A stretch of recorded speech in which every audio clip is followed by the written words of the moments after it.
the gullibles are all people that were shouting Biafra, Biafra, Biafra restoration. Greater number of them are now talking about obedience, and they are all disappointed. While Peter Obi has been invited to come for the inauguration, so to tell you, they know what they are doing. They know what they are doing. They are all criminals in one line, trying to work for their own interest. Don't trust any Igbo politician.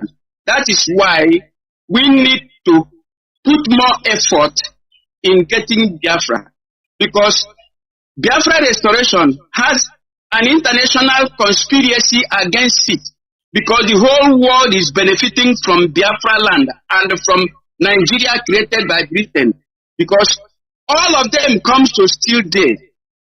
You know, before 1960 handover to civilian administration of what do you call it, to Tafawa Balewa, that Nigeria used to have newsprint.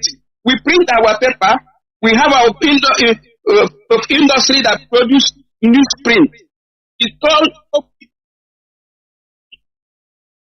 In those days in Calabar, in Itu, and all the rest of area, you have melina trees scattered all over. Melina tree, that is what you cut down, you use it, put it in machine, and the machine will break it down and pieces it, and you have paper, printing paper. You know that Okwi book was sold to India, and the Indian bought that Okwi book paper mill. They never printed any paper there. They just close it there, and then go to India, and then build the same melina there, and continue to produce this particular paper, put newsprint, art paper, bond paper, and then they shipping it to Nigeria, and we are buying it. Yet we have biggest acre of land that contains this melina tree, and we have the factory that produces newsprint. So this is how much we have been sabotaged by this same Britain. Because each time I'm talking, I say they gave me opportunity in 1981. I'm coming to tell average Biafrans who cares to listen. Our major problem is that Britain doesn't want to let Nigeria split. Even if we all will die, they don't care. They don't want Nigeria to split. That is why they have labored all over the world, bribe every nook and corners of the world. If you say Biafra, they begin to look at you. This man want to spoil where we are eating. So the whole world now becomes beneficiary into Nigeria.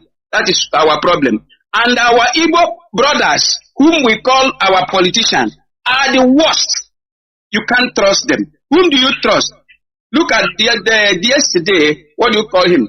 Nyangodo, the man that went to congratulate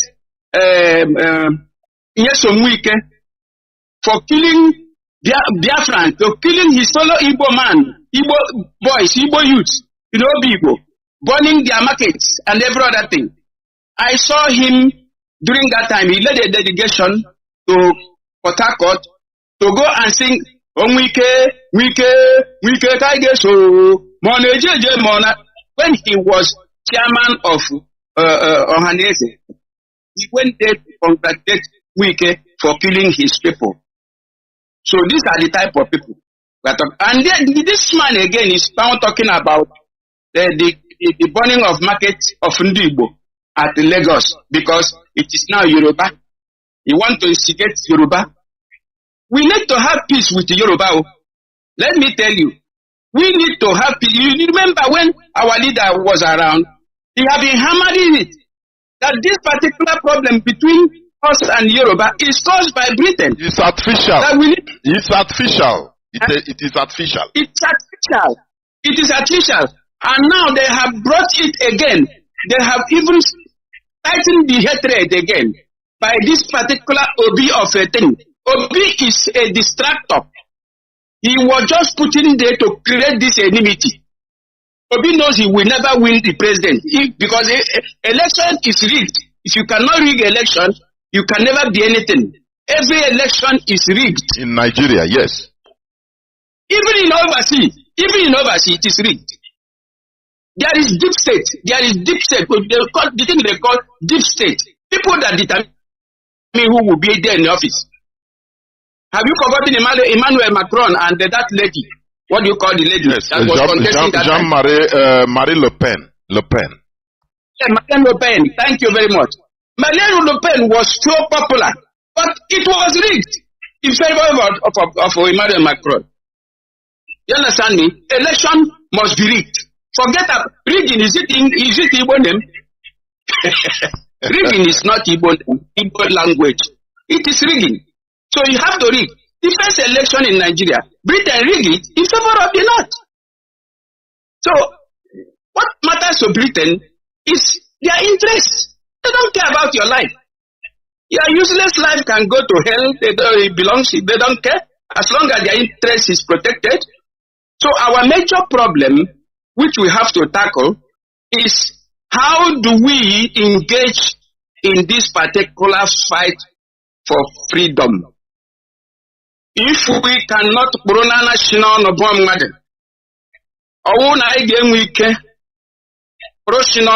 if we don't have the courage to use our mouth, pick up shit, and then split it on somebody's body, I don't think we would be able to go anywhere, because what is happening is that the more we beg, the more we talk, the more we say everything, they keep on looking at our weakness because they are not seeing any reality on the ground. They need to see reality on the ground. We don't need to kill anybody, but there are little things that matters we can do, and they will begin to respect us. Not on Sunday you go there and they put nonsense inside your mouth. You eat. You come here. You tell me you are fighting for freedom. You are not ready, because what have you taken in your mouth? That thing will weaken you. The person that put that thing in their mouth, telling you it's a holy communion, have taken over your soul. He will manipulate you, make you to make wrong decisions. This is my own opinion. Our people have been bewitched by this. Remember the meaning of Boko Haram. I want to tell you, Boko Haram is the same thing we are talking. The same thing the Indians says. The same thing Japan says. That Western way of life, Western book, Boko is book. Boko, Western book. Call it Bible, call it anything written by them, is haram. Haram is evil. Indian says that Western education, Western religion is haram. And they rejected it. Igbo man who is worshipping God directly, he's not even worshipping God. He is doing the will of God, because every other day he communicates with God before he leave his house. Remove himself from his God and embrace something that is so strange to him. And he goes into it, they bewitch him. Change his name. Call his name Michael. Call his name Stephen. Call his name William. Call his name some name you don't even know. For example, when you answer William, you are answering the great father of English people. His name is William. The man that led outing from Saxon to France. He led outing with the entire people of his own people. They led outing. He led outing from Saxon. The name is William.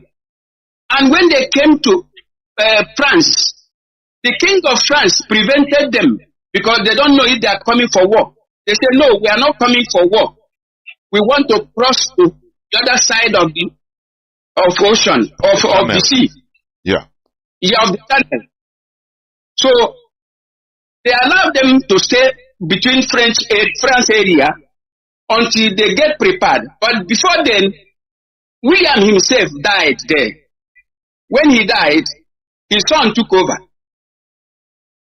When finally they fortified themselves, they moved through that channel. That is why you have that English channel. That's to remember to you the way they moved to go and attack the indigenous people living in that place they are occupying today. They were not originally from that particular land they found themselves today. It was led by William, the junior William, Prince William, the original William that led the outing from Saxon died in France. And then the son, now, who is a prince now, took over and led the people successfully to go and attack the people living in that particular place. Because I read everything. I didn't come to Europe to make money. I didn't go to Europe to make money. Because already, when my father was dying, I was there. I'm not the first son, I'm not the second son. But I was there when he was dying, a very rich man like that. He died of hunger. And he died in somebody's house. Really? Yes, he died in somebody's house. Because he built mansion at Calabar. But when he come home, he didn't have any house in the village. So he died in somebody's house. Mazi, okay, please pause there. Now, this thing you said now, because we always say that all these characters we have, most of it starts after the war. But here you are making this insinuation that look, your father, who is very rich, who migrated to Calabar, although Calabar is part of Biafra land, yes, but he didn't have a normal house in the village. But he has everything in that place. Which means all these things didn't start, right from after the war. All these things, Igbo men are free people. They go back home anywhere they are. I could remember my father lost his house in Port Harcourt. Although when he said he built the house he built in our land by emergency, when his own father, that is my grandfather, died before the war. Yeah. So he built it by emergency. You know, that time on na Pitakwa. Imana kwea Pitakwa that time. You know? So, which means this character, it is not something that started today. Alabotu. I'm just taking from what you are saying now. Can you explain a bit more? Your father has all these riches, but if he forgot to build it, is it? What does it mean? Please, go on, please. Now, let me make some revelation. Because when I say my father died, I want to say this thing for many people to understand that in Igbo culture. What does it mean? Please, go on, please. Now, let me make some revelation. Because when I say my father died, I want to say this thing for many people to understand that in Igbo culture,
morning, good afternoon, good evening, and good night, great Biafrans and lovers of freedom.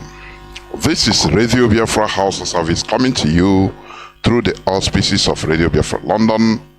My name remains Mazi Chinedu from Olu province of Biafra land.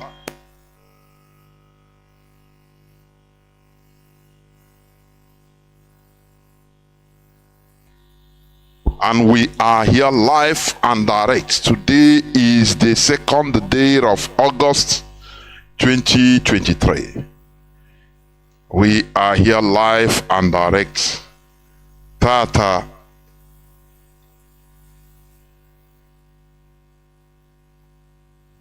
Bobo Chafo. Therefore, I welcome each and every one of you to welcome your friends and well-wishers.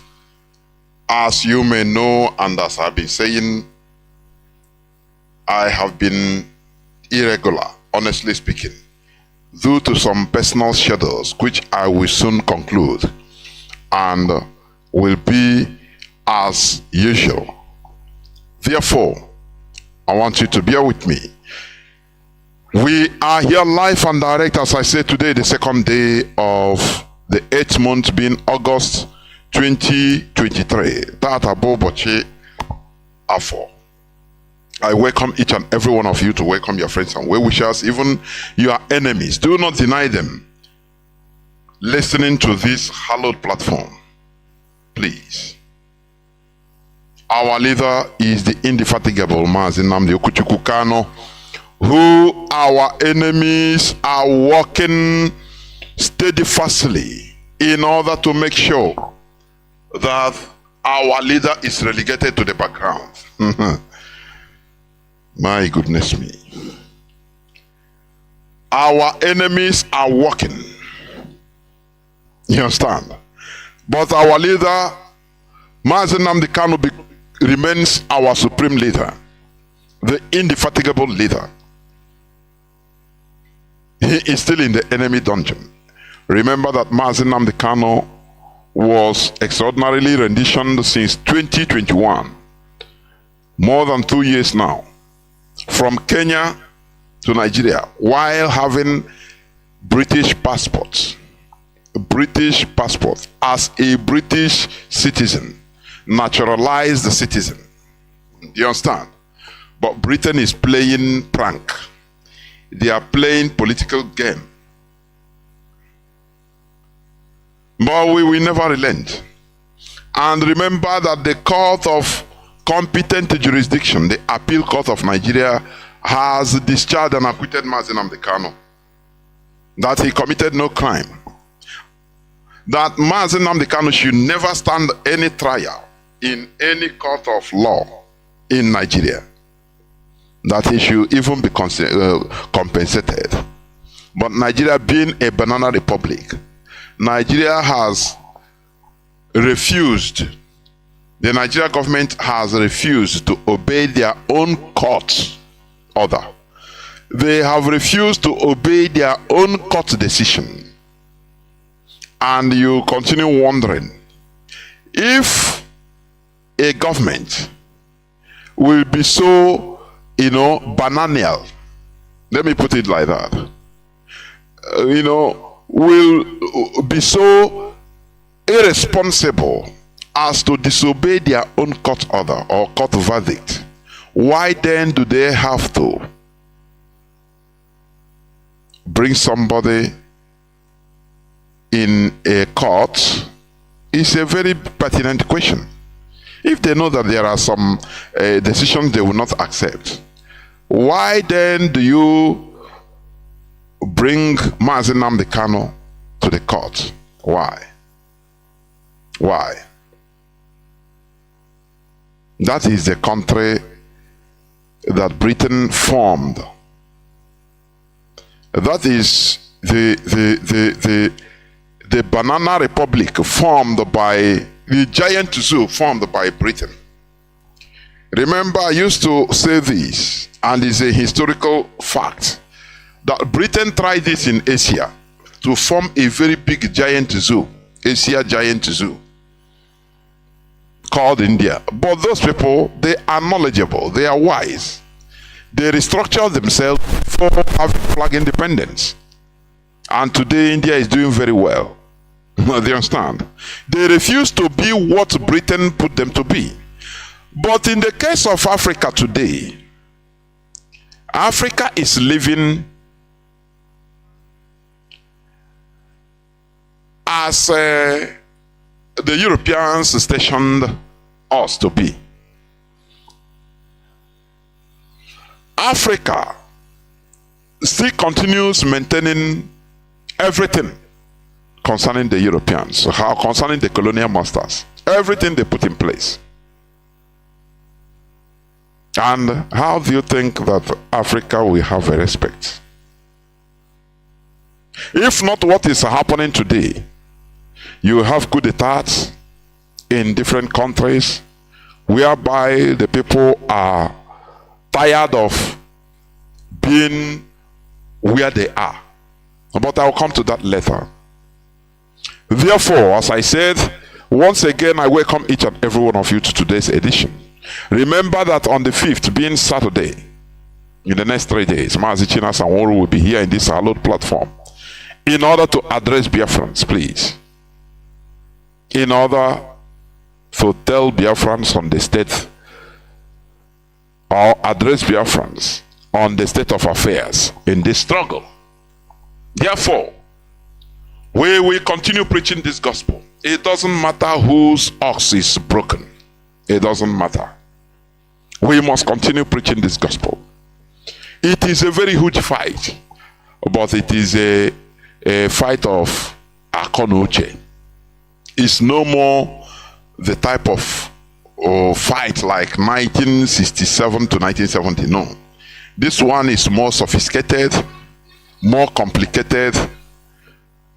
Everything involved, both soft and hardware, all are involved with brain, much more brain power and tactics. That is what we are doing, because there is no going back. We have no back to go to, please. Therefore, I once again welcome each and every one of you to today's edition. My name remains Mazi Chinedu from Alo province of Biafra land. Today I'm going to talk on current issues or current affairs in our land today. What is going on in our land today? You know, many things are happening. Many things are happening. And we will continue. We have seen how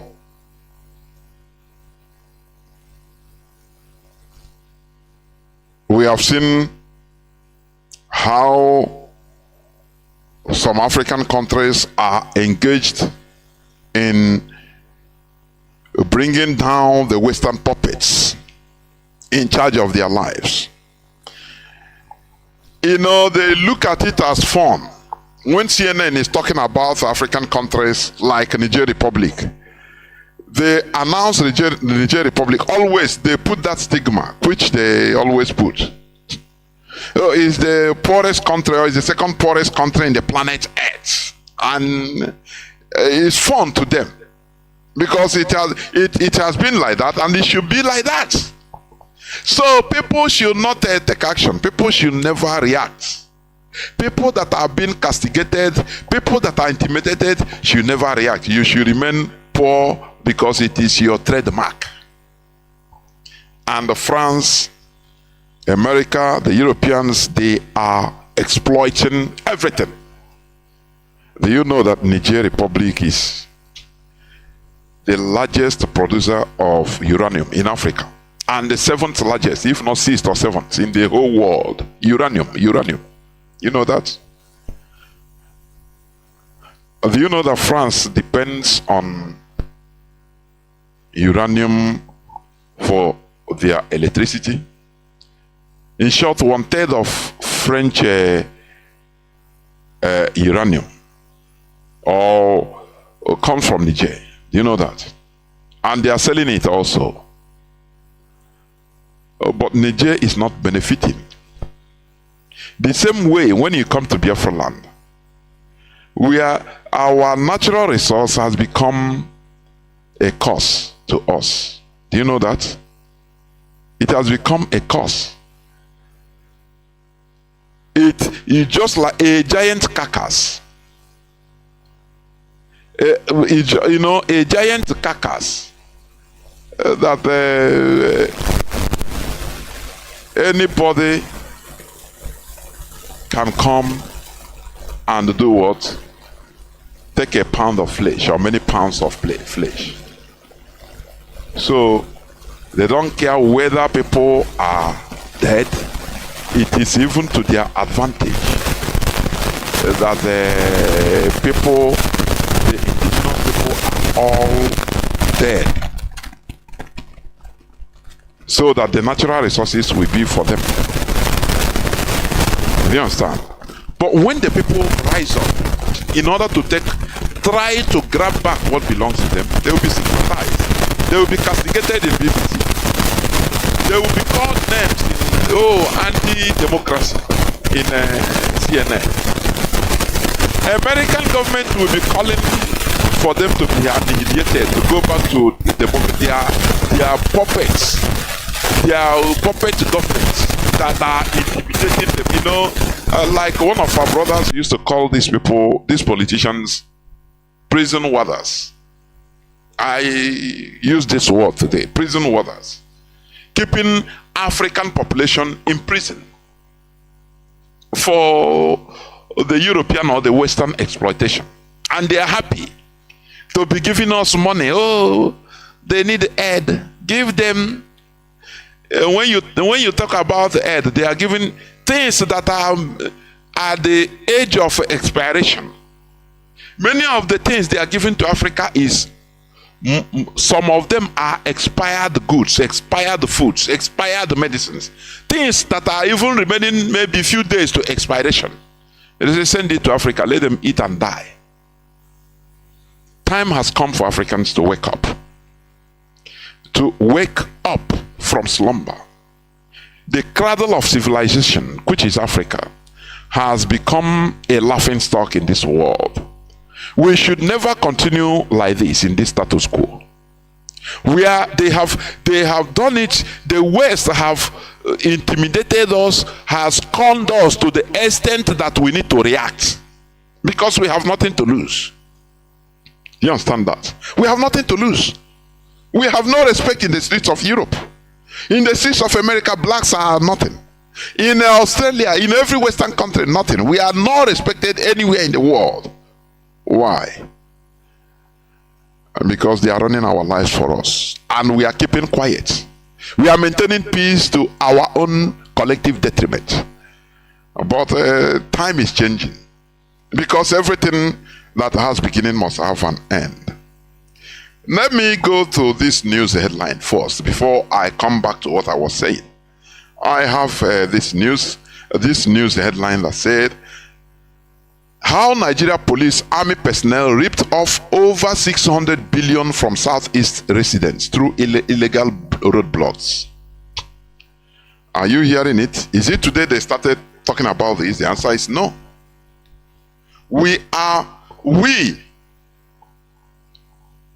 The East. Because when you talk about the blockade, it's also it's the whole of East, both Southeast and South. You understand me? We are regarded as a conquered people, because we also help our enemies to conquer ourselves for them. That is the worst part of conquest. You understand? When we help our enemies to conquer us. Today, Abonma Wolf is not working. I could remember the stories of my father used to tell us about Abonma Wolf, because he was living in Port Harcourt, Iguacha, before the war. Oh, about everything is Abonma Wolf, the wolf. But they tricked our own people, Igbo people, there, in order to fight against Biafra, thinking that after they will be treated differently. But today, they are even worse. The Abonma Wolf has been closed, and they are crying like chicken, rats. Come and open Abonma Wolf now. We follow you to defeat Biafra. Just 1 second.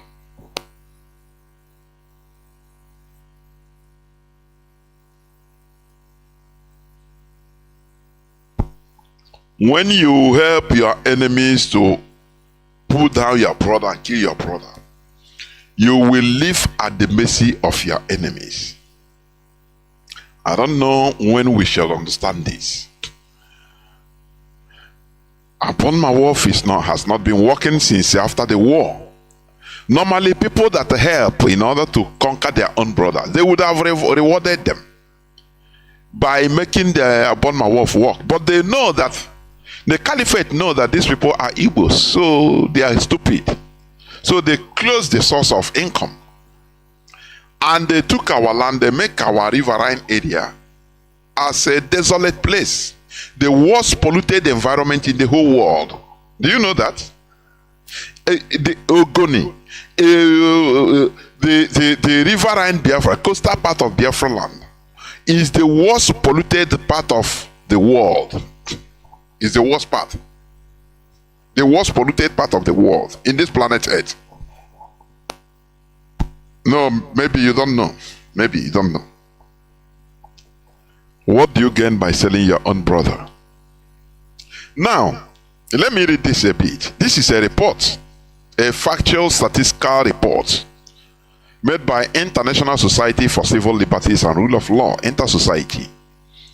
An estimated 2.8 trillion naira was extorted at gunpoint from residents of southeastern Nigeria by various security agencies in 3 years between July 2020 and 2023, according to a report by the International Society for Civil Liberties and Rule of Law.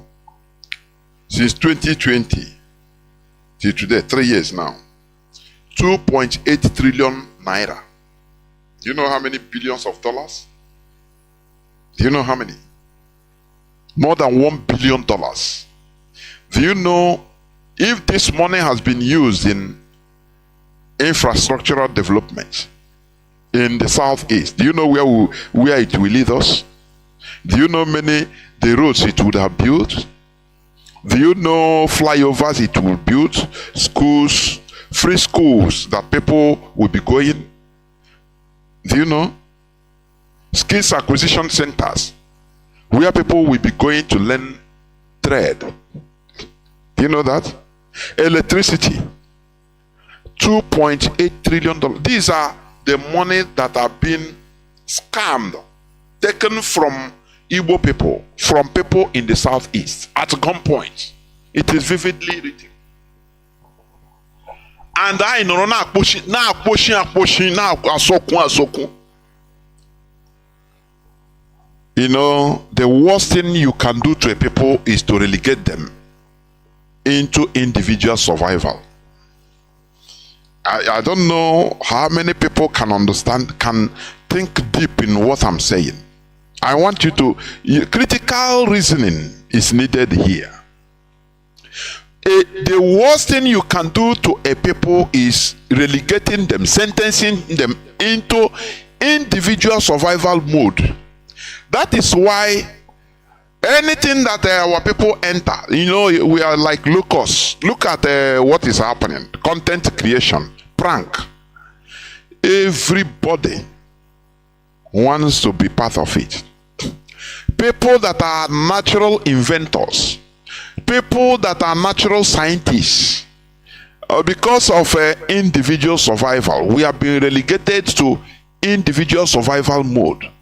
Dog eat dog mode. Survive at all costs. No organization, no government presence. Now do anything to survive. That is why we are a dying race. Do you understand what I'm saying? Let me say it again. We Biafrans, we Igbos, we are a dying race, for your information. If not for Mazi Nnamdi Kanu, if not for IPOB, what IPOB is doing in order to rejuvenate us, to revive us. You know, Mazi Nnamdi Kanu said something that they asked him, are you not afraid of what you are doing? that you might be killed. Mazi Nnamdi Kanu said, what am I afraid of? Can a dead person be afraid of death? That he is dead already. Only the coming of Biafra will resuscitate him. Maybe sometimes, I don't know. Sometimes we took, some of us took all these words or sentences, great words as entertainment. And you understand? That's why I hate when you call this line. Mazi, I'm enjoying what you are saying. Am I a comedian? I hate that. Mazi, no, I just relax. We are enjoying you now. You are not here. Are we comedians? Are we in Night of Thousand Laugh, where you are eating your wongo? Just pay, come and sit down and we continue entertaining you. Here calls for critical thinking and action, so that you reason deeply in whatever that is being said here in this planet, in this platform. Not enjoying it, because that is what I see. Our people, they enjoy, they enjoy talking. Nah, you sabi talk, oh. Nah, eh. Hey, Mazi Nnamdi Kanu, that man can talk. And you want him to continue talking in perpetuity. Now we used to enjoy your speech. Now so you are indirectly calling him a comedian. Come and continue entertaining. Oh, Mazi Jonathan, I used to enjoy you. If you tell it to me, I will insult you, because we are not comedians here. We are not content creators, as Mazi Chinas always say. We are doing. This is a life and death issue. We are in a serious business. Therefore, anything you hear on this hallowed platform, think deeply, have a reflection and retrospect, make your researches in order to arm yourself. Not enjoying now with enjoy you. No, we are not doing things here to satisfy people, to make people happy. No. If you want to feel like that, go and watch all these so-called pranks and content creativity. You see them. This is where they are. They go Facebook. A time will come, Facebook will ban even Africans, whether you have your admin in the overseas. Once they hear they watch your content, they will not pay you. Time is coming, because in here in the Bible look us, anyway, I agree. Repeat the thing. We are a people sentenced to self-survival, private individual survival mode. It's very dangerous. It kills a race. For your information, when there is no organization, no, everybody survive. Even if you eat your brother's body and drink his blood, so just survive. That is what Britain has sentenced us through the caliphate. Nigeria is killing us. Look at what a whopping this is an estimate of what they saw, the one they could see. 2.8 trillion naira being extorted from Igbo people in the southeast, Biafrans, only in the southeast. 600 billion in 2023. Illegal. Do you know what it means? Do you know what it means? Imagine that we are organized as a government, as our own people. None of these checkpoints. Every money will be channeled to developing our country. Do you know what it means? Do you know that all these checkpoints, the politicians and they are there. They have shares. During NSAS protests, we understand. The roadblocks in Biafra land are being sanctioned. They have the politicians, governors, senators, local government chairmen. They have share in what is happening there. That is why, even if you fight so that there will be no roadblock, do you know what they do? They will remove the military, will now become armed robber. They will activate their armed robbers to start tormenting people, so that they will say, people will start shouting, oh, no be on a pursue roadblock, make them come back, oh. police roadblock. If not to collect our money, no problem. But make we dey save at least. They collect our mobile phone. So armed robbers full everywhere. You don't know that this is what government. This is what they do for you to, bring them back. You will be clamoring for them to be your savior. Do you understand that? It's a ploy. It's a political ploy. People should understand how all these things work. This is what they are doing in IPOB, what they are trying to do in IPOB.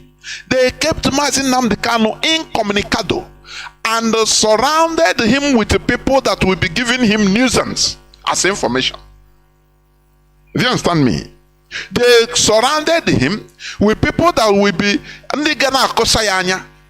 his siblings will go to him and start talking about money. Hey, they want to collect money. They want to collect, the DOS, they say, hey, they want to bank money. They money. Nah,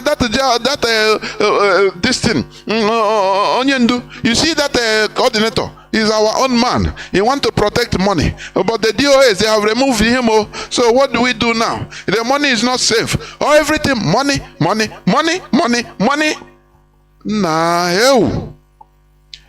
If they are talking the DSS, the wall everywhere is bugged. They are here. If you say you are whispering, they are even writing. You are writing something. The DSS, they know everything. There is no secret there. It is a secret police. Do you understand? So they are enjoying it. They want to use problems scatter the head of the Son of Man. Onyendu. Different. Hey, they want to take your position. Hey, hey, DOS. Hey, Chike doesn't say now he's the leader. So let us do something before Now this family, hey, you cop him so that they will be furnishing him with garbages. I say garbages. And the DSS, they will be laughing. They are enjoying it. Hey, this one say I'm his disciple and they sit at home. There is no sit at home. They made even our leader to put something in writing, which is normally abnormal. But because our people cannot reason, they want to push the Son of Man into even going to the extreme. And the DSS are doing what? They are enjoying it. The Nigerian media will be hollering, Simon Ekpa, is he not the prime minister? Is he not the factor? They are hyping the news. I want the people to understand what is going on.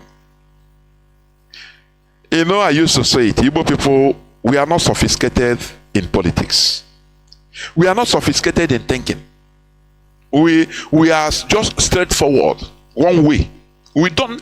So this situation is giving me concern, and that is why we make mistakes politically. We make horrible mistakes that is putting us in a quagmire we are in today. Why?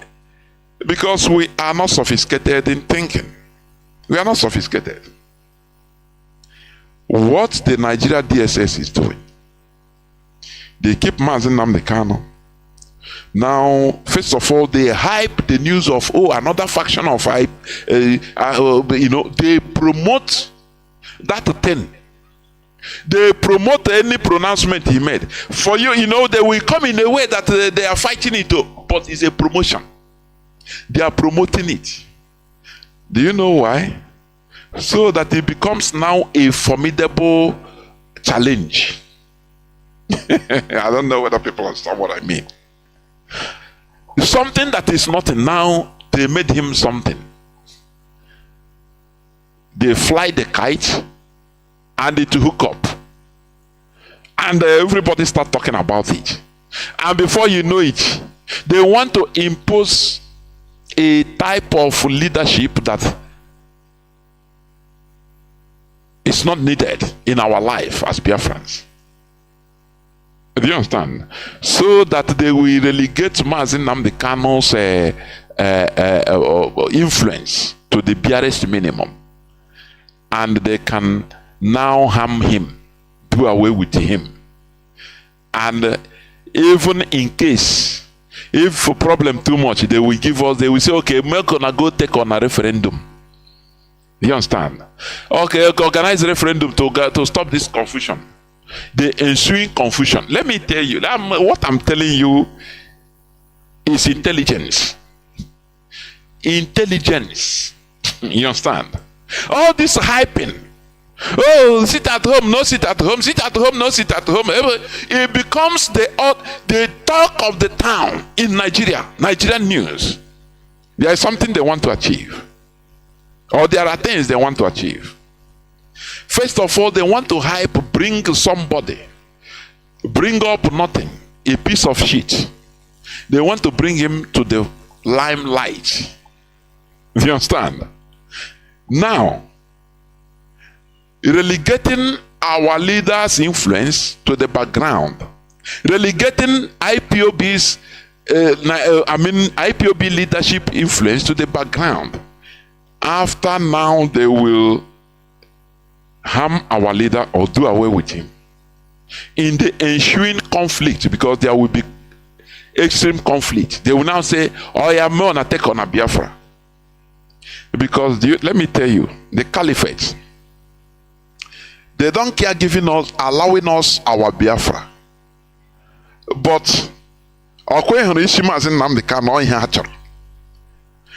want to do Nnamdi Kanu, you have Biafra with no problem. They want to one way or the other to give us Biafra without Mazi Nnamdi Kanu.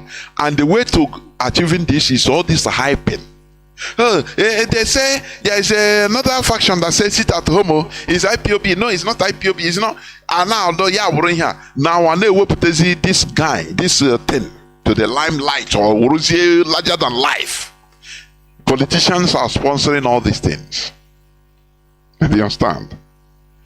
So that little by little, how say that for them, that they went a crack my IPOB. Oh.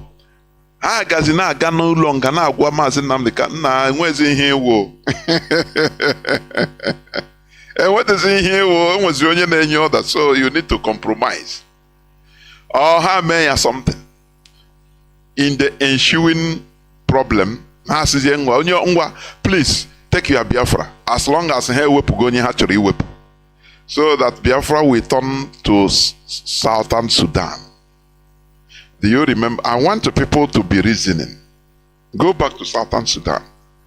Do you know their supreme leader that fought and fought, respected by everybody in Southern Sudan?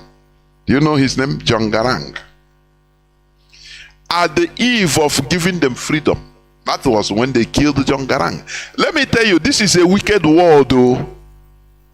Do you see the West? The West, they don't. Do you know the luck the West have? Europe, during their own time of development, they don't have any superior power, or any superior power, or people that develop more than them. So they were just at the apex. You understand? And that is the luck they have, or they had. But in this our own time, we have influences. We have people that don't want us to even be alive. Talk less of organizing good government. You see Europe. Oh, you see that Europe is the old serpent. Do you understand? They don't want anything in Africa. Let me tell you, the evil. I don't know. I don't know how to bring some things out from inside. The evil the Europeans committed in Africa is so enormous that they are jittery.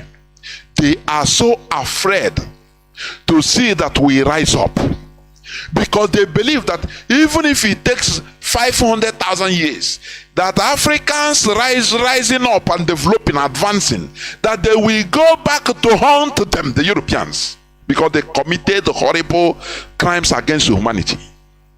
And they continue committing today. That's why, that's why they are happy. Whenever they mention African countries as the poorest in the whole world, just watch them, the way they say it in BBC, the way they say it in Fox News, the way they say it in CNN. Just watch it, the way the expression, look at their faces. Look at their, press conferences of the European governments. Whenever they call Africa, the third world or the underdeveloped or poorest countries of Africa, just look at them. They are happy. It makes them happy. It makes them feel God. They are God. Do you understand? To Africa. So they are pressing us down. They don't want us to rise up because they are afraid that if we rise up, that we are going to have an endless war with them. So they want to curtail it by keeping us below forever. But do you think it's easy? Nothing lasts forever. Do you understand that? They want always for you to be begging in the streets of Europe. From Lisbon, Canary Islands down to Finland, to Sweden. You understand? To Germany. Every part of Europe. You go there, you declare asylum. Now you always bending down to them, seeking for their help. It makes them feel that they are your God. Do you know that? Looking for you, pursuing you, that you don't have paper. It makes them feel fine when they are deporting you, put you inside a aircraft like a monkey. It makes them feel, look at the policemen, they feel that, it gives them joy. They want us to remain in this condition forever. It gives them joy when you go and start lying. How this and that you are to be given asylum. You lie. They know you are lying, but at least they enjoy it. At least, at least one of their, a European parliamentarian said that Europe has built a garden. Europe is like a garden.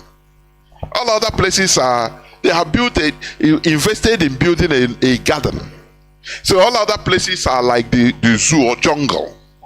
And every animal in the jungle wants to come to the garden.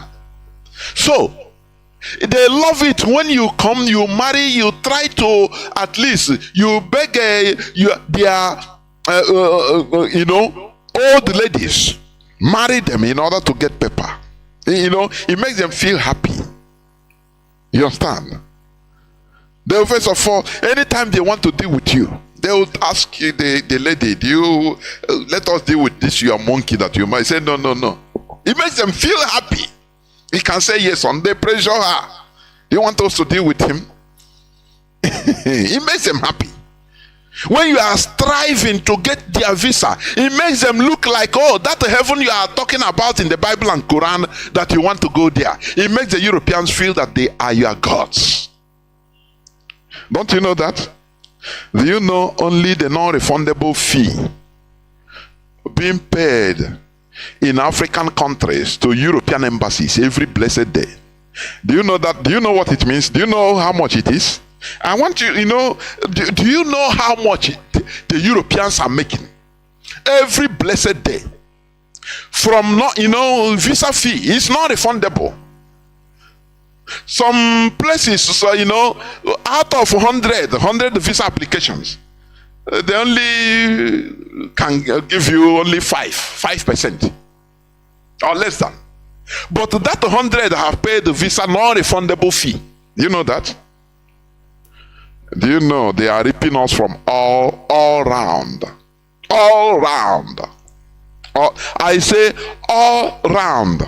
And they are happy. This is a world of exploitation, for your information.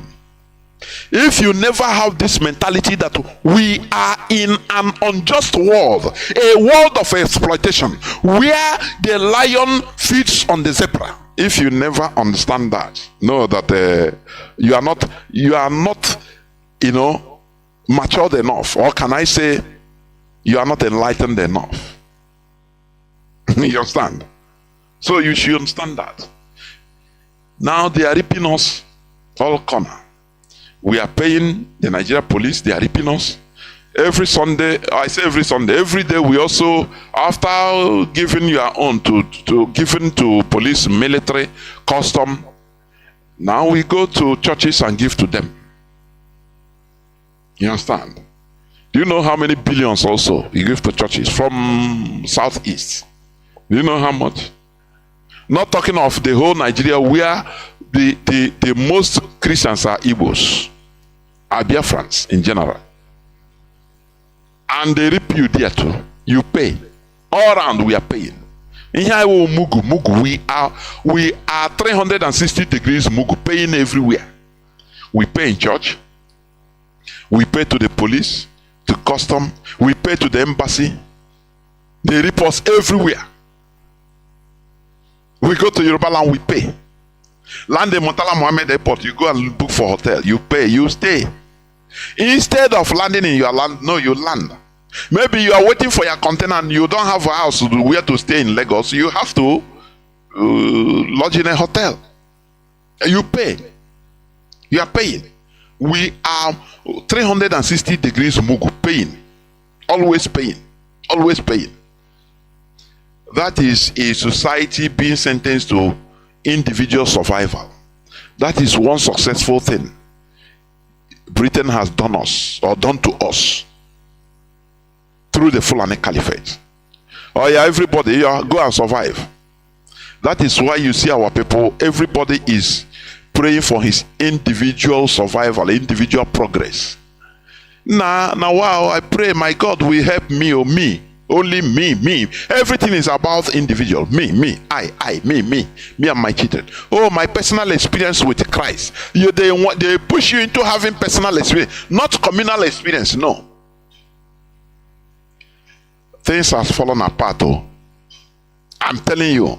Sometimes I look at this, I say, Lord, how do we do this?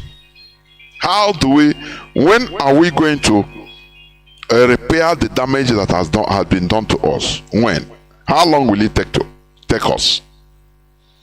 Sometimes you want to be discouraged, honestly, but as a student of history, you say no. Rome is not built in a day. These are processes. The Europeans, no matter that they were the alma mater in this our modern age of revolutions, but it didn't all go very easily for them. They fought wars for centuries until they come to where they are today. That is what we are going through, and we shall never be discouraged. Let me make it clear that, look, the leadership of IPOB is formidable. You know, some people are asking, I've been listening, reading comments and listening. Many people are asking, why are we attacking, why is IPOB attacking Aloy Ejimako? You know, today will be exactly, because I saw the memory, today will be exactly 2 years. On the 2nd day of August 2021, I interviewed Ejimako. And I asked him this question. In that interview, I have the clip with me. I asked him this question. I know why I asked him, because I started reasoning it right from time. Every time they were pursuing a Geoffo, they burnt his house. Sometimes they ambush him, shoot on his car, only to kill maybe his driver or any other person to meet his absence. They have been pursuing him to kill him. I asked Ejimako, in Aloy Ejimako, Barrister Aloy Ejimako, in that interview, I said, Barrister, have you been threatened or menaced as you are as you are in counsel or special counsel to Mazi Onnyendu? Sorry, I don't know where the noise is coming from.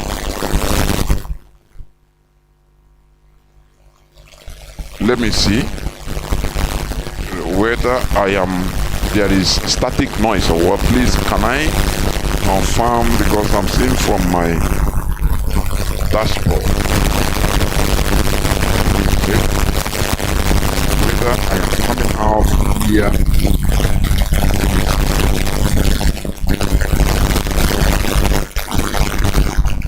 No, there is this static month. No. Let me see.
Concerns Niger could move away from its Western allies and closer to Russia, like its neighbors Burkina Faso and Mali, who've both pivoted to Moscow since recent military coups of their own. No, you mean that they're sick of France occupying them and they want their country back. There, I fixed it for you. See, Niger is a country famous for its uranium. It could move away from its Western allies and closer to Russia, like its neighbors Burkina Faso and Mali, who've both pivoted to Moscow since recent military coups of their own. No, you mean that they're sick of France occupying them and they want their country back. There, I fixed it for you. See, Niger is a country famous for its uranium. When we talk about neo-colonialism, this is one of the best examples. The French are heavily dependent on nuclear energy, and 1/3 of French homes are powered by uranium that comes from Niger, the Eiffel Tower even. Meanwhile, in Niger, 80% of the population do not even have electricity. France needs Niger's uranium so much, and yet Niger is the second poorest country in the world. How is this possible? Because the French are robbing them blind, taking and giving pennies. French neo-colonialism. So do not be surprised when people in Niger are chanting "À bas la France," down with France, and flying Russian flags. African countries are sick of being robbed. They are being independent. They are choosing to pivot away from Western colonizers because they see the Russians and the Chinese do things by the book. They are straightforward with you. Whereas we in Britain, in France, in Europe, we have a history of lying, cheating, and stealing. That is our legacy in Africa. And yet the BBC and CNN, they want you to think that Russia and China are debt-trapping Africa, like as if we didn't. They speak about African leaders as if they are children, as if they are stupid, like they don't understand what's good for them. Oh, they need the white man. They need Western troops and Western corporations to come and save them. Ha ha ha. Really? Yeah, I've seen this film before. People are so desperate to run away from the wars, from the plundering that we have inflicted on Arabia, on Africa. They are risking their lives. They risk perishing in the Mediterranean Sea, in the English Channel. But apparently they're the invaders. You see in Mali, you see Central African Republic, Sudan, and others they're soliciting Wagner services because France and the US can't get the job done. France and the US come put their military bases in Niger and Burkina Faso and Mali, and they say, we're here to save you from ISIS. Who created ISIS? Who created Al-Qaeda and unleashed them on the Middle East and on the Sahel? CIA and NATO. There was no ISIS before we destroyed Iraq, before we destroyed Syria, before we destroyed Libya. That wasn't a thing. This is why people are flying Russian flags when they have a coup in Niger. They are rejecting a president who is pro-French and pro-American. They are rejecting neo-colonial shackles and the West. And then, of course, they're going to go look elsewhere. They will look towards Russia and China, towards the competitors who treat them as equals. Welcome back. This is Radio Biafra HAUSA-SERVICE coming to you through Radio Biafra London. I hope that my voice is coming out clear, which it is. Yes, I didn't know where the static noise started emanating from. That was what I have been checking, but I didn't see nothing. Only to off and on back, and the things become okay. You know, sometimes all these electronics could be funny, but we must continue. Today is, as I said, today is the second day of August 2023. We must continue. As I was saying, I think my voice is coming out clear. Yes, there was noise, but my voice is coming out clear now. I don't know. It might be all these things that wires and maybe when things are branched, I don't know. But the most important thing is my voice is coming out clear right now. So we must continue. So as I was saying, they relegated us into individual survival. Individual surviving mode or survival mode. Go and look for fear for yourself. Do not think for your neighbor.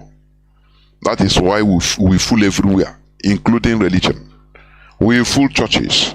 We fool everywhere, asking for individualism only. We don't have time for organization. Until Mazi Nnamdi Kanu came, in order to mobilize us, in order to turn us to be a people, a family that we should be. Yes, it is better now. Thank you very much, Mazi. So, we must continue in what we are doing.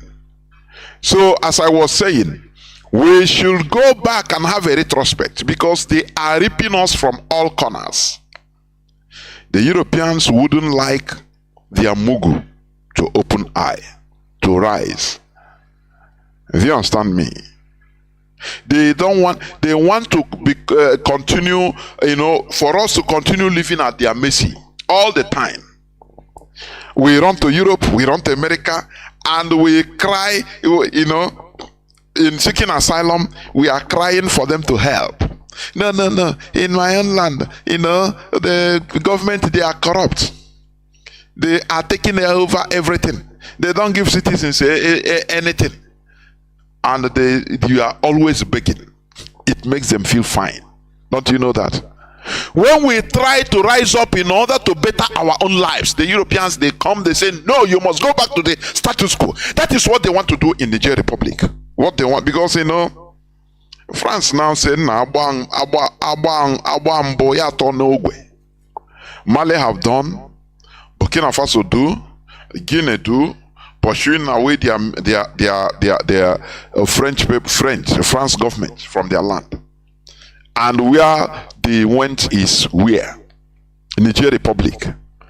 Niger has a vast land, desert. Now they reach there. France has their military there in Niger. America has their military in Niger. Different other countries, Western countries, have their military in Niger. It become a testing ground where, you know, the government doesn't, Niger government doesn't control not even 1/3 of the land. So they have their heyday, the West. Anything they see in the land, they take. Uranium, they are taking away, free of charge. They are happy calling, oh, Niger the poorest country in the world. But when, as the people rose up and said, no, enough is enough, the Europeans, they say no. They are trying now to use Africans to fight Africans. Do you see the way they colonize us? Have you forgotten? Have you forgotten West African Frontier Force? They went to Ghana and organized Ghanaians. Organize even Hausa people. For your information, Fulani, the first military, they used them to conquer Lagos. White people use them. It's exactly what they are replicating today. Do you see the reason why Joe Biden said, I will work with Tinubu? Have you now seen the thing is coming out? Where they can keep him as the chairman of ECOWAS to threaten a people that wants to remove themselves from subjugation. They say, no, you must go back to the status quo. Continue remaining poor that you are. It is good for us, the Europeans, the Americans. Do you see the world we are in? I saw a video of where the French, the Niger, one Niger minister, is a minister of finance. They say he has to account. The military junta, they told him he has to account for all the stolen money during his tenure in 48 hours. Otherwise, they will kill him by firing squad. You know, that's why I love the military. They don't give a damn. And the man broke down. They said, see microphone, talk. Oh yeah, what do you have to say? Talk. He cannot talk. He was shedding tears. An untouchable. Maybe he married 15 wives, maybe. And maybe have houses in America, in Saudi Arabia, in Dubai, in France, in Belgium, in different European countries. That's how they are. The Europeans, they are protecting them. And they say it's democracy. Let me tell you, the worst thing the Europeans did after leaving office is to leave Africa with this their charade they call democracy. Do you see the reason why Joe Biden saluted, congratulated Tinubu? Where they know that what happened in Nigeria is opposite of democracy. You see the reason? Because they have to use them for their dirty job. You know that? The people you call democratically elected governments in Africa, most of them are Western stooges. They work for, before you come into office, they will meet you secretly. Their secret service will meet you and give you the timetable, the menu you have to follow if you want to enter into that office. Do you understand me? And they will do it. And you think that it is your PVC. Today, I think the ECOWAS, some ECOWAS country, because it's not all, that gave Niger report, the junta boys, the military junta, 7 days in order to restore their so-called democracy. Democracy that is favoring the West. Let me tell you, before in the 40s, 50s, before the Cuban Revolution, there was a president, a so-called democratically elected president in Cuba. Cuba was practicing so-called American democracy, American imposed democracy. Do you know that? Go on. When you study history, you will never be deceived. Cuba, they were in democracy, electing presidents every 4 or 5 years. Oh, America was praising them. But all of them, they are American puppets. Cuba, we are poor. The Cuban population, we are very poor. You understand? Whereas the political elites of that time, Batista and his cohorts, the political cohorts, they were bastardly rich. They were eating and drinking with Americans. Because America put a policy, you know, their democratic policy in Cuba to make Cubans very poor. A time came, a man known as Fidel Castro rose up. He said, no, this thing shouldn't continue. This so-called democracy, what is a democracy whereby the people are suffering? What? And he started talking to the people through a short wave radio. He ran into a bush and started talking to the people. That look, the way you are, just like the voice of Mazi Nnamdi Kanu. At first, they neglected him. They downplayed Cuba. Fidel Castro. They say, which kind of madman is this? I beg. Batista will laugh with his American counterparts who supported the American masters because they were in control of Cuba. Texaco, all of them, they were in charge of refinery. Everything is for America. Whereas the people were poor. Go and make your researches.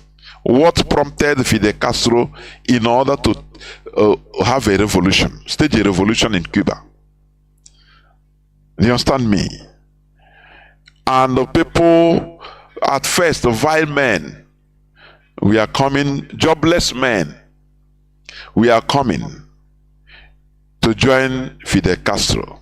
Let me tell you, people you call vile people, and the people you call jobless people, vagabond, they are the bedrock of fighting for revolution. Do you know that?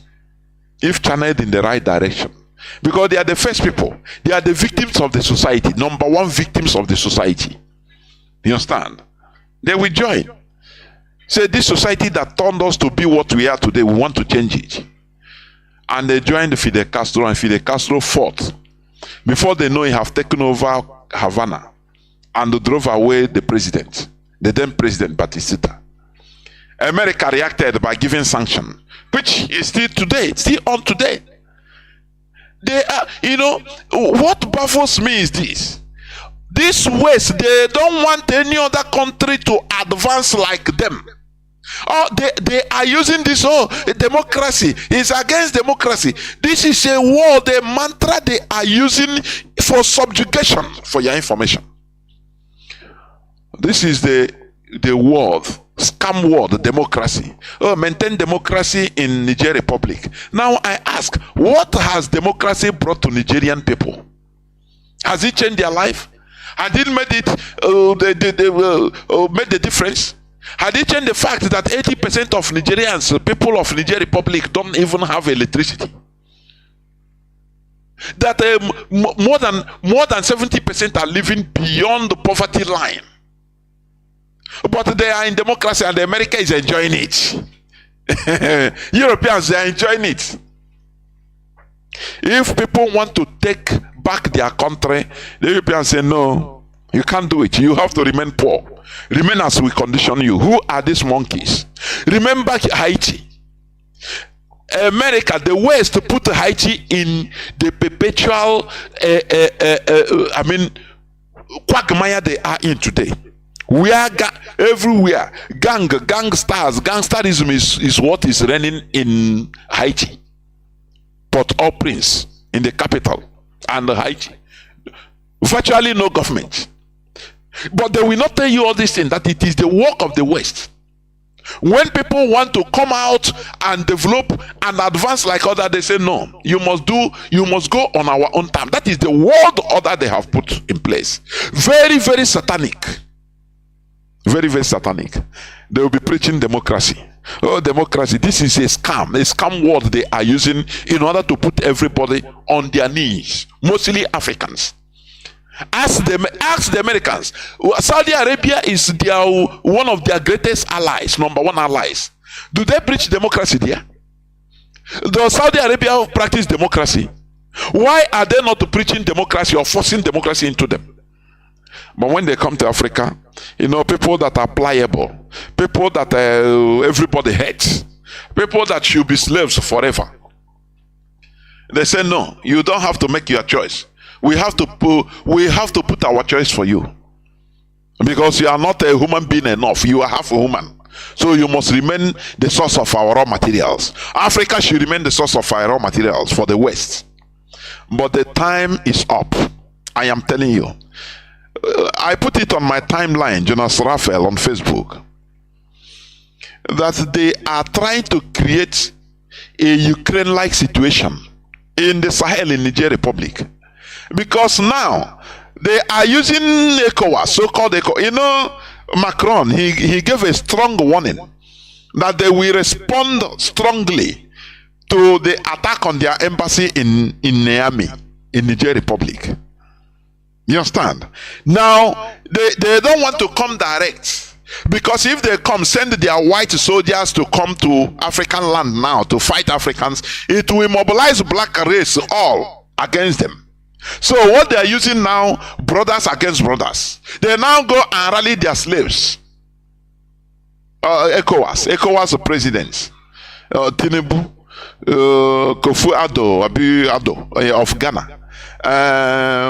This one of Ouattara of Cote d'Ivoire, all of them, excluding few countries that are trying to liberate themselves now,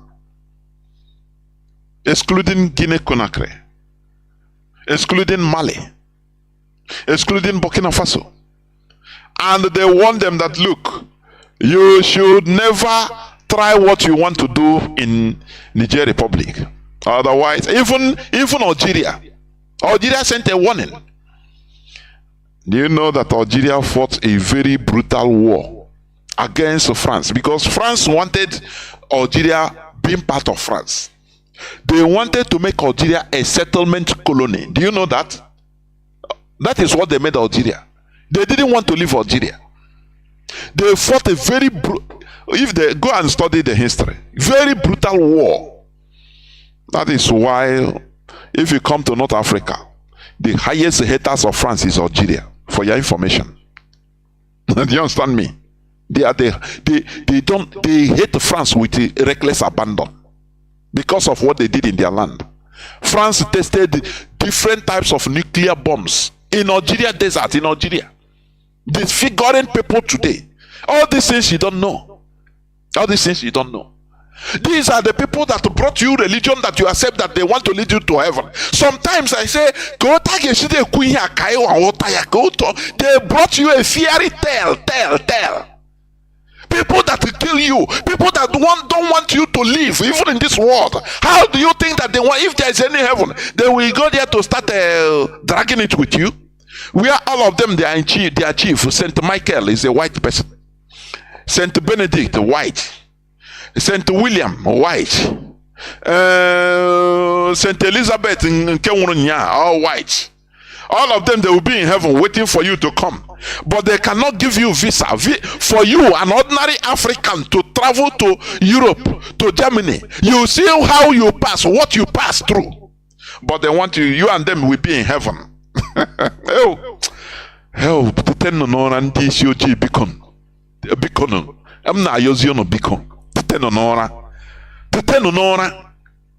Because in our it's no more ordinary. I'm telling you.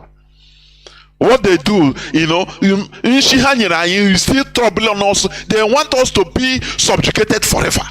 But here we said no. Look at how easy for them to call Niger Republic a very poorest country in the world. But it's practicing democracy. You ask, what has democracy brought to them? What? Who created Al-Qaeda? Is it not America? They created ISIS. All these things are agents. They create all these things. Now they come as savior. Oh, we want to fight. That is what the military boys of Mali saw, and they say no. Yeah, and this our politicians now pay with all these Westerners. No, that they cannot bear it again. Something that made them to commit suicide and take over power by all means in a country that is being controlled virtually by France. Do you know that the whole Francophone countries, their aerial control is controlled by France? They call them ASECNA. Do you know that? It's controlled by France. From Mali down to, I'm talking about sub-Saharan Africa or Francophone Africa, not the North Africa. No. Northern African, they don't give that. They are white people like them, so they don't give a damn. They treat them with respect. So, is sub-Saharan people living on beyond the Sahara. You understand? From Mali down to Cameroon to Central Africa is the A borders are controlled by France. For you to understand, they unleash terrorists. Now they come and say, we are the savior. People say, hey, you are savior. Now Malians, after Malians saw the secret, these military boys saw that, look, where France built their headquarters, their garrison, military headquarters in the desert of Mali. That place, thousands of kilometers square, they round it up. You cannot enter there. What is underneath the ground? They are digging gold, digging different rare earths. I say rare earth. Some minerals that you cannot even think about. That is rare in this world. They are digging it, flying it every day to France. Now, we are fighting against terrorism. Sometimes I say, how can somebody get power in order to do something? I'm telling you. Because these people, they have done, the worst part of it is that they institute the so-called politicians that are dancing to their tools. They are using them to hold Africans hostage. Look at Tinubu. Tinubu has come now. Or is it not democracy? Tinubu has come. He's in charge of Nigeria. Is it not democracy? Is it not democracy?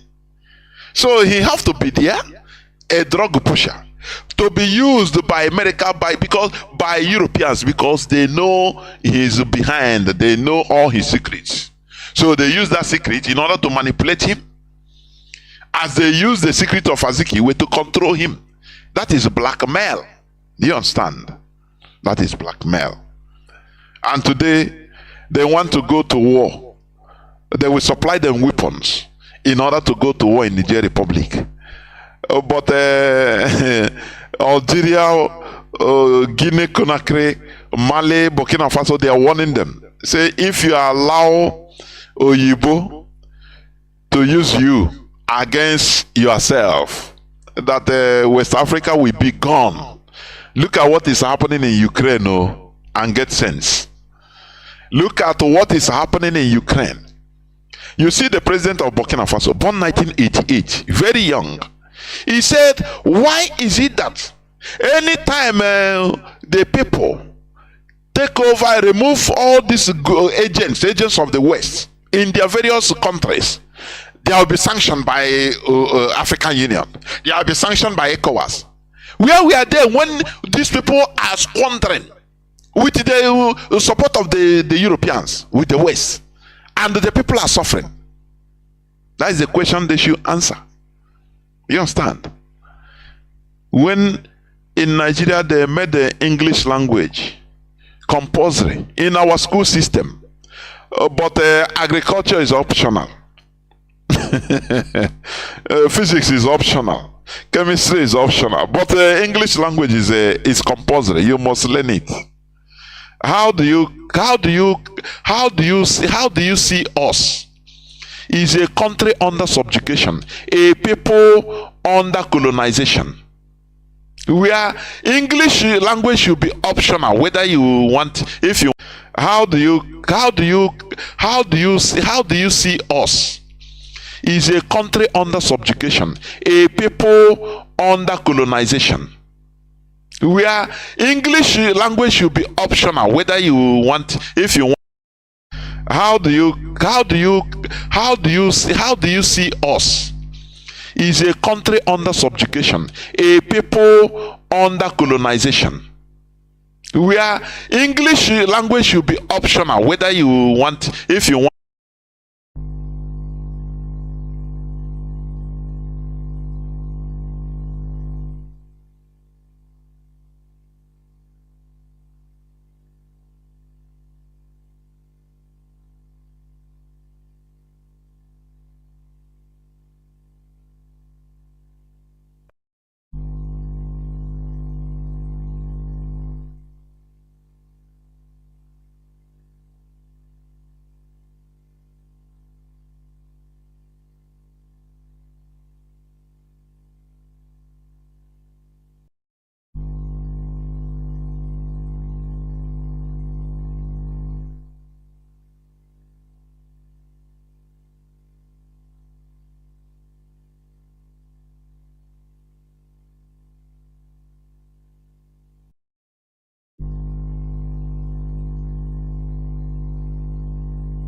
I don't know what is happening. Honestly, I don't know. But we must continue. I don't know what is happening, but we must continue, you know. So, as I was saying, they made the English language in our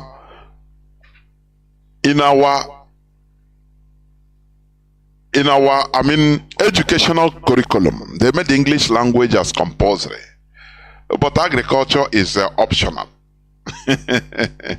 Which means you must speak grammar. Do you see how they put us into a quagmire? How they put us in a situation whereby we should lag behind forever. Let me put it like that. A world of exploitation. What the Europeans are doing in Africa. What they are doing in Africa.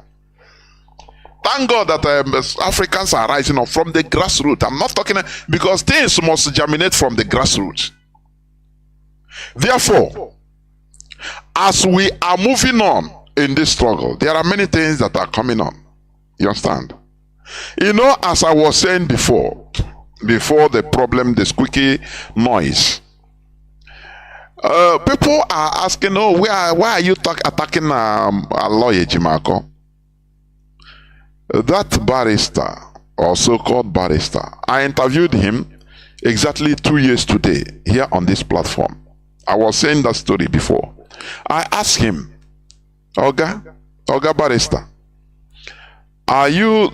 don't you feel threatened as you are the special counsel to Mazi Nnamdi Kanu? He said, no, why should I? So I said, okay, so you feel free anywhere. He said, no, he go to any place he likes of his choice. He move around, no problem. He lodge in any hotel in Abuja, in any part of the country. So you have no problem. You don't feel menaced. I kept quiet. I said, okay, I understand. Now, but his colleague has been, pursued everywhere. Assassination attempts. Now, why? I said, it is what I've been asking myself since that time, even before I raised the question. I said, but why? Does it mean that there is something? What is that thing? But today we are seeing it. I mean, you didn't know that IPOB have beamed the searchlight on him, and the whole bad movements they are making. The whole bad movements they are making. People, I know, in a struggle of this caliber, it is not something that is uncommon. It's not uncommon for such thing to happen.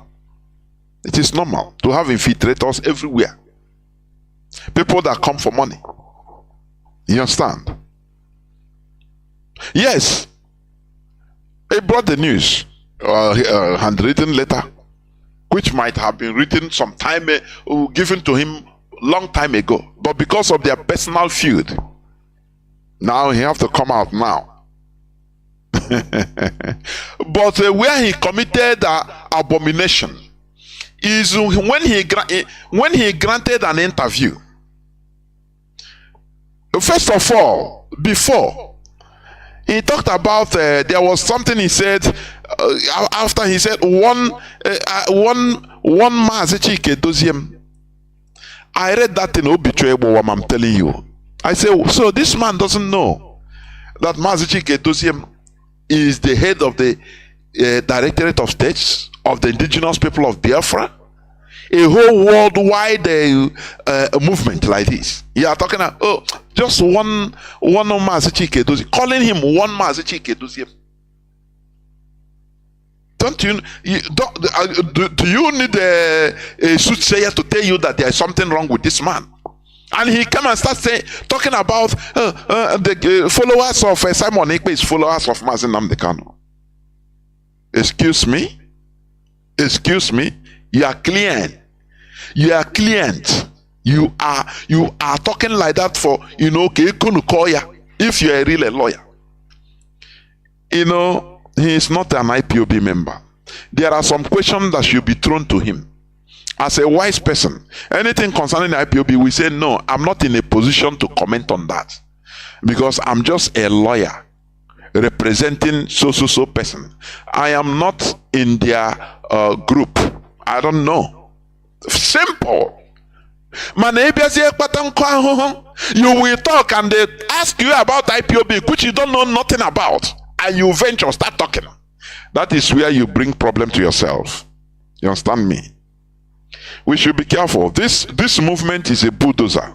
It's a moving train. No, you see, this movement is above one single person. It's above one person. No matter who the person is, it's above the person. We are no more, because people have died.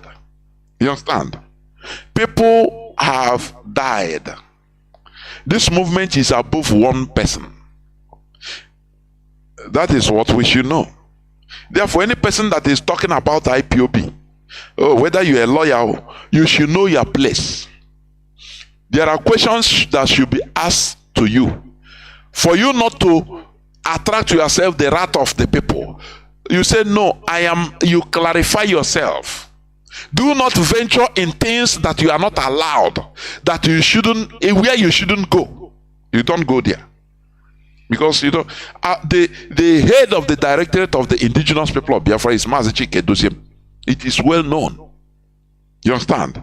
There is no Mazi Nnamdi Kanu disciple or follower. No. He is the head of the Directorate of States of the Indigenous People of Biafra. The highest office after the Supreme Leader. Mazi Nnamdi Kanu is our Supreme Leader. After him, the head of the Directorate of the States of the Indigenous People of Biafra is Mazi Chinedu. That is how it should be. There's something I see with our people. That's why I call ourselves, we are primitive. What we are trying to do is to revive and start practicing removing ourselves from this primitivity in IPOB. We are people that don't know hierarchy. We don't respect the hierarchy. You understand? Because in this modern world, in a world of advancement, there must be a leader. All those things they tell you is lie. That is lie from the pit of hell. It is done. These are mantras used in order to undo us. It is lie from the pit of hell. If we don't have king, how are our people organized to fight Britain? Ekumeko. They say they were members of secret society, because Britain anya. How these people came to be. So we are answerable to our spirituality. That is where we are formed. You understand me? I was watching one of all these is it content creation. Somebody will just carry something at the back. Just like a horn, he will formulate some horn on pinama, on atono. He will wrap a red cloth on it, just something to resemble anything juju. He will hide it and carry microphone and say, hi, please, how are you? Do you have a boyfriend? He say yes. Or do you have okay? Have you cheated on your boyfriend since you are with your boyfriend? The girl said, no. I'm a Christian. No, I can't lie now. Oh, yeah. So you have not cheated? He said, no. He bring out that thing. He say, hold this and swear. The person will run. Say, no, I cannot swear. Now I started wondering. I say, something that the people fear, that can make people to speak the truth. Now, Oyibo come through religion and tell us that this thing is evil. Don't you see that they broke us? How could our backbone? Do you know that, the only thing that people should fear is law. And these our deities are like law. It's law in our land. If people cannot fear anything, now there will be anarchy in the country. But Chineke, I don't know whether people understand what I mean. I'm telling you, because sometimes when I see things, I read different meaning on it. How can you bring out something that you say, okay, Okay, you will ask somebody, do you do this? He say no. Swear, Bible says he swear in the name of Jesus. I swear nothing. I didn't do it because he's not afraid of it. Do you understand me? Now you bring our traditional juju. Let me call it like that. Our juju. Oh yeah, swear. He start confessing. He say, okay, no. Let me tell you the truth. I did it, but forgive me. And that thing you said, that thing is bad. That is evil. How dare you? Sometimes I'm saying, no, we are. Is it not that thing the people fear is something that will bring sanity? Do you understand me? Is that thing that should bring sanity? If it is developed, it is something that the people will be afraid of. Now people will be truthful. People will now will not do bad thing. Because of the fear of what we have, but they come, they destroy it, they say it's a demon. And when they bring it, say, no, hey, I don't want to see it, I'm a Christian, I don't want, but oh, you call. I'm not going in that way, in that line, I don't want to digress. But oh,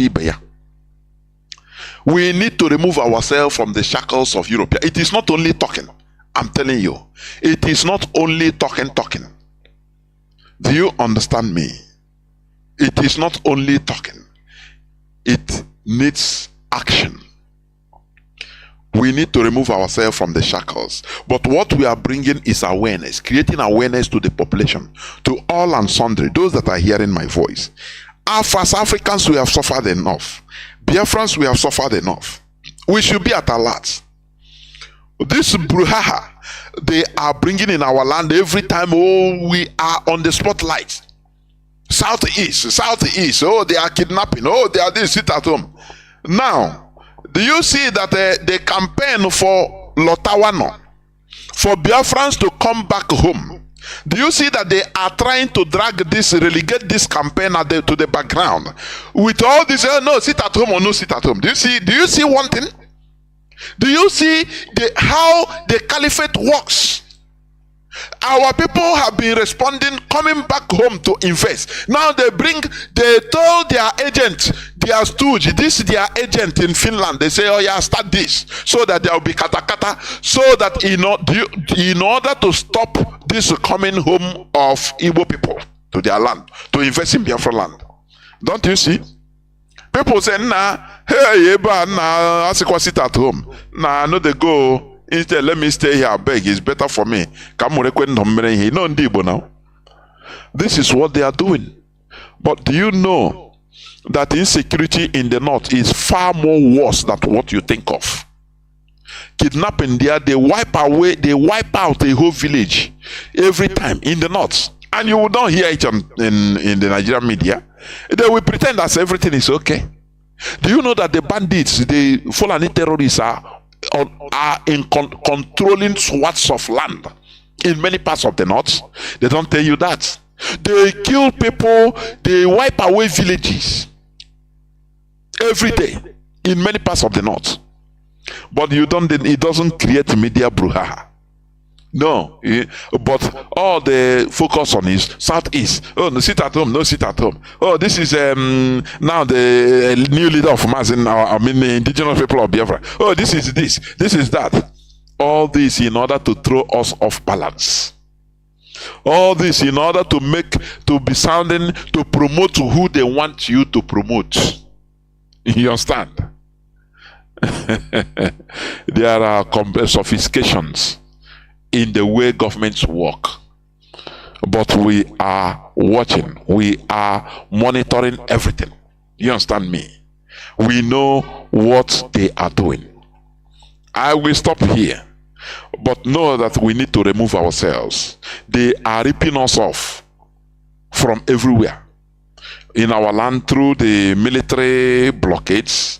They are ripping us through the churches. They are ripping us through everywhere. They are ripping us. Is it bad? Is it a sin to say we want to be free? Is it a sin? Is it a sin that we want referendum? Is it a crime? No, it is not. But unfortunately, we are living in a world that is full of evil, that is controlled by evil, greed, where the haves don't want the have-nots to come up. They don't want the have-nots to have. That is the world we are living in. Where America wants to be, they wants to, be the head, the richest. If you want to come up as African, they will bring you down. Go back. Go back to where you belong. Instead, we dash you fish.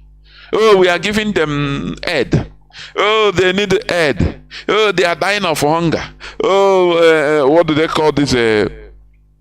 This man, the richest man, he is buying every Nigerian organ in advance. Big Gates. Oh, he's bringing agricultural produce to Nigeria, to Africa, to help them. But all these are genetically modified foods, products that changes your nomenclature so that you continue acting irrational. You understand? So that you continue, generations coming, we continue, will be acting like Ndimkoro. If you are talking one thing, they are reasoning another thing. Everybody is focused on money, money, money in our land. It's very absurd. Not wisdom. Because when you have wisdom, now money will become a byproduct of wisdom. You don't know that? As a people, you first of all look for wisdom. And after, money will become a byproduct of that wisdom. But they made our people to lose focus. I'm going to stop here so that I will open the lines so that people will call and give their views on the current affairs, please. But before that, I will go on a few minutes break. Please do not go away. I'll be right back. Don't go away.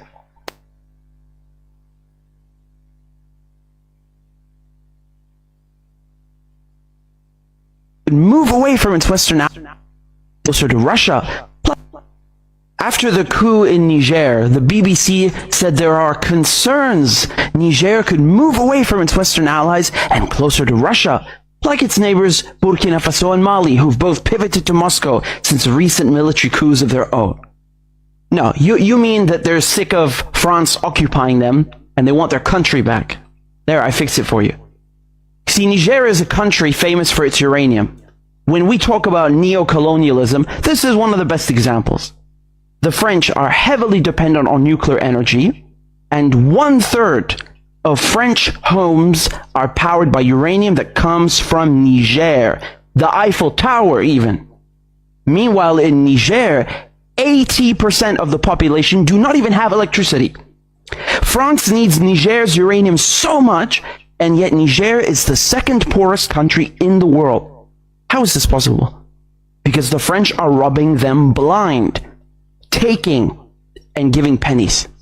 French neo-colonialism. So do not be surprised when people in Niger are chanting "À bas la France," down with France, and flying Russian flags. African countries are sick of being robbed. They are being independent. They are choosing to pivot away from Western colonizers because they see the Russians and the Chinese do things by the book. They are straightforward with you. Whereas we in Britain, in France, in Europe, we have a history of lying, cheating, and stealing. That is our legacy in Africa. And yet the BBC and CNN, they want you to think that Russia and China are debt-trapping Africa, like as if we didn't. They speak about African leaders as if they are children, as if they are stupid, like they don't understand what's good for them. Oh, they need the white man. They need Western troops and Western corporations to come and save them. Ha ha ha. Really? Yeah, I've seen this film before. People are so desperate to run away from the wars, from the plundering that we have inflicted on Arabia, on Africa. They are risking their lives. They risk perishing in the Mediterranean Sea, in the English Channel. But apparently they're the invaders. You see in Mali, you see Central African Republic, Sudan, and others they're soliciting Wagner services because France and the US can't get the job done. France and the US come put their military bases in Niger and Burkina Faso and Mali, and they say, we're here to save you from ISIS.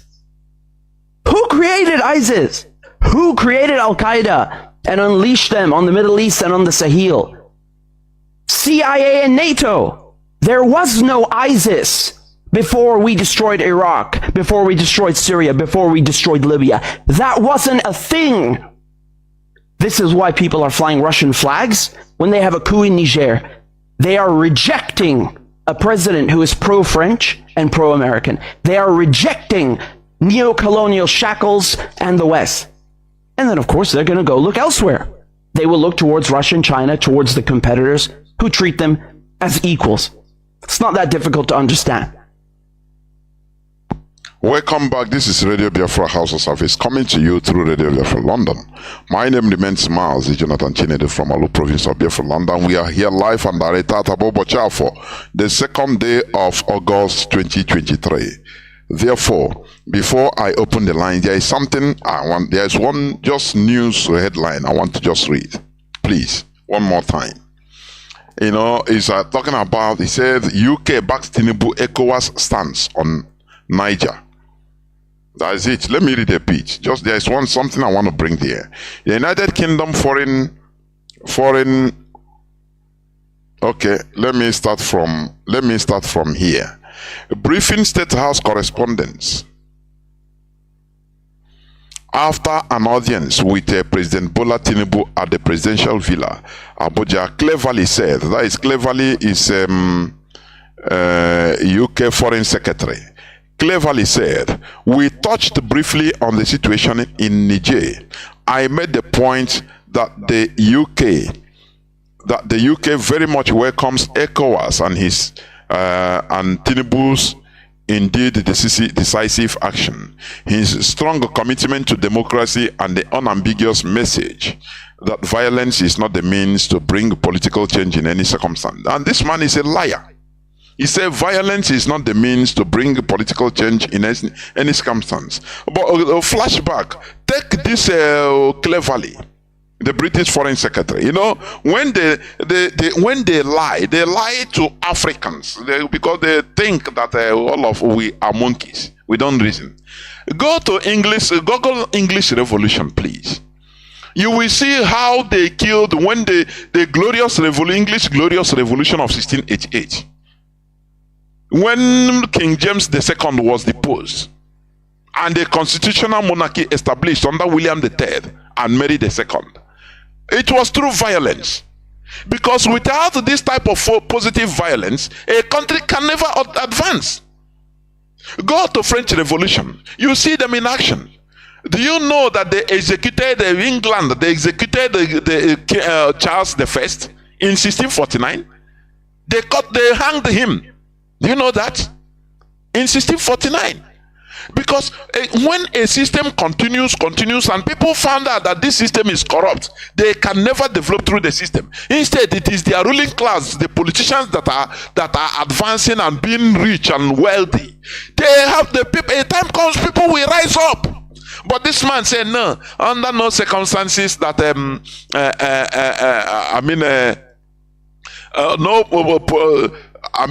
violence is not the means to bring a political change in any circumstance. He's a liar from the pit of hell.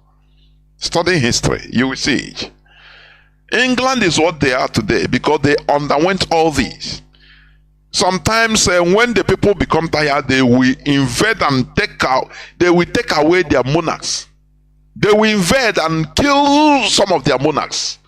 And now the new order will bring something new and add the people. The House of Commons was added through violence. So it's a political change. All this, their democracy. Africa should be careful of this European imposed democracy in Africa. It is another,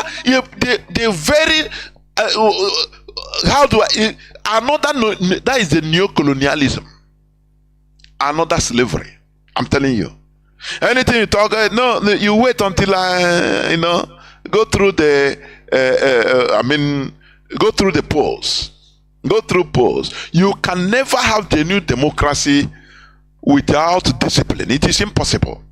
And the Africans that did well, it is not through this so-called European imposed democracy. No. They did something different. Thomas Sankara is number one. Is an example. Gaddafi is an example also. During Gaddafi time, Libya was living far more better than many Western European countries. Do you know that? They were living far more better than many Western European countries. It's factual now, but they have come to destroy it. Now they impose democracy. Libya is enjoying democracy, a Western imposed democracy. So they love it when they stigmatize the Niger Republic as the poorest country in the world. When they want to change their life, to advance, they say no, bring them back to impose this our puppets. If you are annoyed, or you wait till after his tenure, you vote in another person. Before you vote in that person, it is not your vote that counts. It is the Europeans, the West, that put any stooge, any person that comes through the polls, it is their stooge. It's their stooge. You know that? Unless the person goes there and hijack it, like Paul Kagame did, and rebel against the West. Otherwise, going every time 4 years or 5 years is a cycle upon cycle of deception. This man is lying here because he's talking to Neanderthals. That's why no challenge. This Beverly or Cleverly is clever. Is his name? Is clever. He told Tinubu that his strong commitment to democracy. Look at Tinubu and democracy.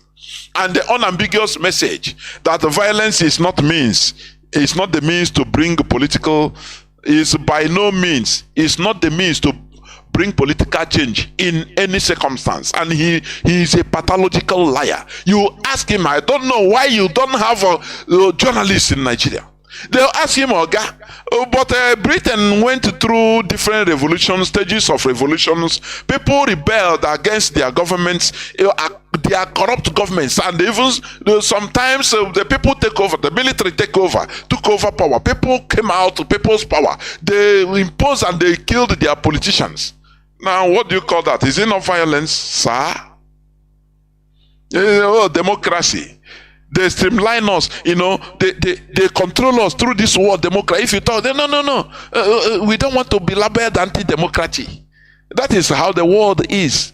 That is the world order. Everybody behave yourself. No, we don't want to be labeled by America as anti-democracy. And with that democracy, how is our head now, coach? Is she there, yeah, in the so-called democracy? Is she there, yeah? We are dying in deserts in order to go to Europe. In Mediterranean Sea, Africans, they don't concern them, but you have the democracies now. You get it, democracy. No, they program those that are coming into office. That look, you have to make English or French compulsory in your educational curriculum. Make our languages compulsory. But the main subjects of agriculture, of chemistry, biology, no, it's optional. Let them not even do it. You understand? But make language compulsory. So that you do, what are you doing in mass comm? You know how to speak good English. We need to change the status quo. Therefore, our lines are open. Our direct line is +1 213 328 6224. I repeat, +1 213 328 6224. Our WhatsApp and Signal line is +61 405 142 547. I repeat, +61 405 142 547. I have a first caller, Mazi. Can you hear me? Welcome to the program. Yes, Mazi Jonathan. There we Good evening. There we Fellow Biafra lovers of freedom. My name is Mazi. I'm calling from Austria, and I serve the indigenous people of Biafra from Austria National PRO. Mazi Jonathan, all that you said this evening, we keep on listening to this voice crying in the wilderness, that our people should learn and understood exactly what is coming after us and how we can be able to, to put ourselves together to fight these invaders so that they will run away, run back where they came from. The truth about what you have said this evening, you to whenever you speak and you speak and speak, I mean, you feel like going on. I'm telling you honestly speaking, I know how frustrated it might be sometimes. Our leader Mazi Nnamdi has spoken to our people. We want broadcast that he was so frustrated. That program was not finished. He abandoned that program on the middle of the broadcast. Because nobody know how to frustrate people. What is supposed to you will say it after 5 minutes, they will forget about all the things that you said to them.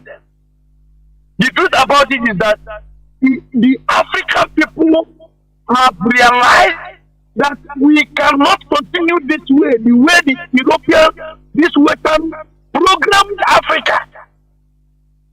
They are making us taking every resources in our life, developing their place, make some individuals, so-called idiotic politicians, make them rich with our own resources. And give them, ask them to take the so-called black idiot man that call himself a police army to keep on guiding one man against his own people. A man who has taken all the money from the people who wanted him on his death alone, and one idiot is carrying AK-47 guiding him without putting gun on his head and asking, why are you doing this type of thing? This is how they have structured Africa. And the time has come, Africa is beginning to realize that we cannot continue to lead the acts of these people. Look at how we are suffering everywhere we find ourselves as in this OG. We have no home. If they kill my papa, they kill my mama, they will be looking at you and be laughing. They won't meet.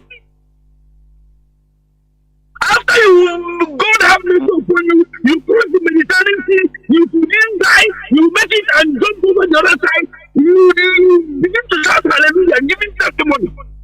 But you forgot that there were hundreds of the same brothers and sisters in the same boat that maybe out of them is only to survive. This is what we are passing through.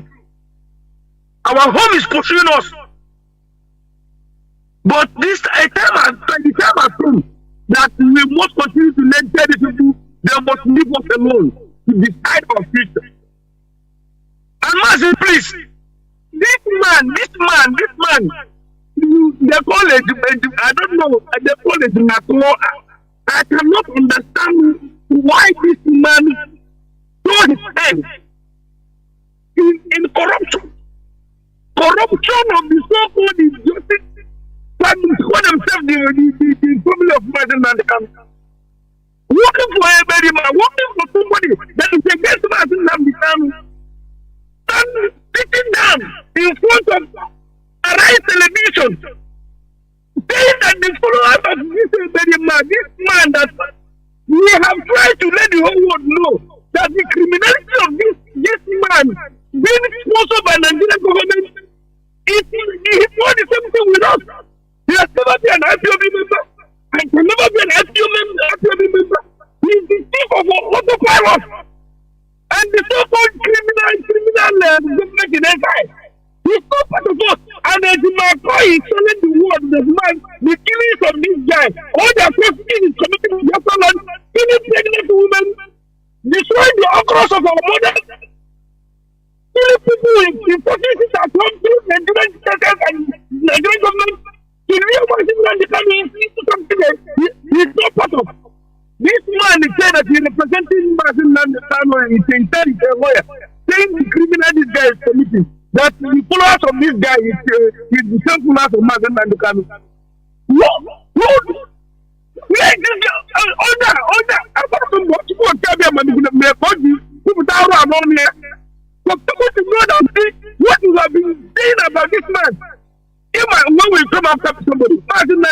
we will allow you to bring your head up. You will be easy. It's multiple trending.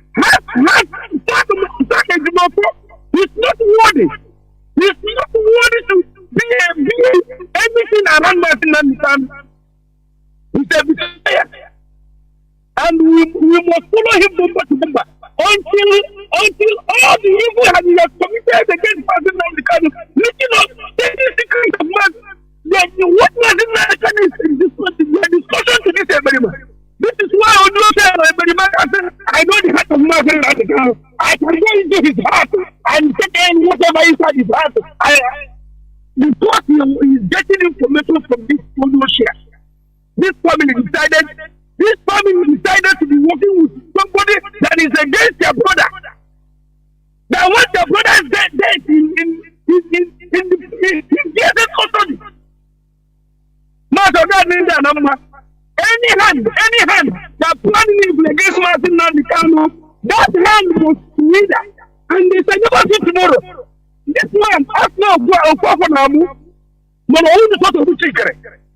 The God that created this man, Martin Kanu, said he must accomplish what he come for before he can be able to go back where Chineke comes here.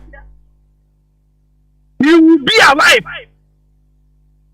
And all of us together. Biafra will come before the eyes of the enemy. Mazi, may God bless you, my brother. We must continue to expose this people. IPOB, we are unsinkable. We are over 120 countries all over the world. We are unsinkable. Martin Nnamdi is our supreme leader, and in the head of US, Martin is here, representing Martin Nnamdi. We are going nowhere. They are French house war. I'm here. Thank you, Mazi. Of course, I am not here. We are here. That's it. We go nowhere. This movement, we are here. It doesn't matter what they want to play. The pranks they are playing. We are equal to the task. They will understand the reason why. We have turned the abomination of being scattered all over the world to blessing to us. That's it.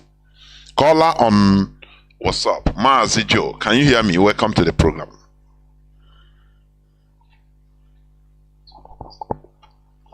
Mazi, can you hear me? Just Mazi. Go on, please. Yeah. Yeah? Okay. Am I coming out clear? Yes, you are. Go on. Okay. Mazi, there was something you said about, some people calling and trying to, what they always say, that they're enjoying the program. This program is not meant to be enjoyed. This program is meant to, your program on Radio Biafra, mostly Saturdays, is like a course in the university, learning about our Biafran humanity as we are. But on the other hand, I will not blame most of them that say such things, because especially people calling from the zoo, they are used to this stereotyped how do I put it, comedies that are happening, that the comedians are always doing. So to them, they feel it is like that. This is a matter of fighting for freedom. Fighting for freedom is not a joke. It's not a joke. And our people should understand that the war is on. The war is at our doorstep. They are fighting against us. This is a silent war. This is a silent war that is being fought against us. Our land, Anigo, has been turned into a land of sacrilege where pregnant women are killed, women are molested, raped, boys are killed, and all their organs are vested for Europeans. Also, Mazi, on the current issue of the coup in Niger, Mazi, there is this when this reawakening started, people never understood what it meant, especially many African youths that are still being held in this Christianity of a thing. Many of them are so comfortable where they are. They are comfortable where they are. They go to church, they give money from Monday to Saturday, they are going to church, and yet with no results. 24 hours prayer cannot bring light. 24 hours prayer cannot bring a good third road. 24 hours fasting, 30 days fasting cannot change anything. Nothing. Prayer cannot do anything. It is with this brain and the hand that Chukwuka has given to us that we will use to look for to live with better amenities for the people. Yes, there are some buildings they are building in this my area close to where I live. You will see like a 5-story building under 6 months is finished. And if you go to that place, you cannot see you cannot even see the people that are doing it. But every day when you are passing, you are seeing that this building is moving. They have not put windows, glasses, doors. One day we just see that people are entering there and coming out. But in the zoo where we come from, even some of the youths do not understand what it means that the current president Tinubu, who forfeited his properties in America to come back to rule, they don't see any bad thing. They don't see any bad thing what he did. To them it's normal, because that is what poverty has cost for them. That has made them to understand that I beg the guy don't chop his own. Make me say I wait for the day I go chop my own. This is the mentality that has been gifted to Africa, especially Nigerian youth, that does not understand what freedom is all about. There was a woman that was talking, she said since when she came to Africa, she's from the US. She said when she came to Africa that whenever she wants to eat mango, she will just go to a tree, pluck one. Whenever she wants to licorice, she will just go and pluck one. She said that thing cannot happen in America. Never. Mazi, people don't understand the type of blessing that thing is. It is directly from the source. Directly. Yes. Organic food. Yes. Exactly. The woman was complaining that she has never seen freedom before, that since when she set her leg into precisely Ghana, that she now enjoyed what freedom is, that she is free to walk anywhere without even slippers or shoes. She can go into the bush, pluck whatever she wants to pluck, she will eat, Nobody was molesting him to pay tax. No police was there to molest her as a black, as a Afro-American that she is. Our people in Africa don't understand what freedom means. If I listening to that woman made me to understand that our African people, especially the youths in Nigeria, don't understand that freedom is priceless. Freedom is priceless. Freedom is the most beautiful thing on this in this world that we're living in. Why do we want Biafra? Because we that are here are seeing in the next 20 years, 30 years with Biafra, we are seeing ourselves, shifting to another paradigm of development. Probably in a state like Anambra, we see like about 50-story buildings with different apartments of 1 bedroom, 2 bedroom, catering for people, for families. Those that don't have work can be paid every month. Workers will be, taken good care of. There will be roads. Mazi, it is really so sad that instead of all these our Igbo youths to think, but they are so enmeshed into believing that comedy, going to all these programs, they will sit down, they will be laughing. They are laughing away their lives. Fulanis don't have time for that. Fulanis, what they want to do is to take over the land. Anybody that does not conform to Islam, they kill the person. Life goes on. Look at them for years. What Uthman Danfodio said how many years ago? They are still following it. They are following it to the latter. That philosophy of what Ahmadu Bello spoke about, they are following it to the end. Yet, our people don't know that even Lagos has been taken over by the Fulanis. Look at Dangote, who built a river on the edge of their land with the Atlantic Ocean. It is gone. There's nothing they can do about it. But Mazi, no matter what they do, Biafra is here. Dalo Mazi. Well, there were Mazi. Thank you very much. Of course. Biafra is here. That's it. Caller on signal. Welcome to the program. Mazi, can you hear me? Yes, Mazi Jonathan. There were Mazi. Welcome to the program. Good evening. I can hear you, Mazi. Our HOD, you people are wise. Mazi, let me quickly contribute my own quarter on your program. Mazi, to tell you the fact, that interview being granted by this channel Rise station by this HAUSA-SERVICE rep, this Iruchin Poison, Mazi is very, very, sad because I don't know why this man, trying to make himself an enemy of what he don't know how the thing now been informed. Now, granting him that interview and telling the channel Rise station that my boys, they are IPOB members. Mazi, in fact, that interview really, in short, I was so much annoyed. And let me use this media and ask that out of them, but that Iruchin Poison, whether him himself, are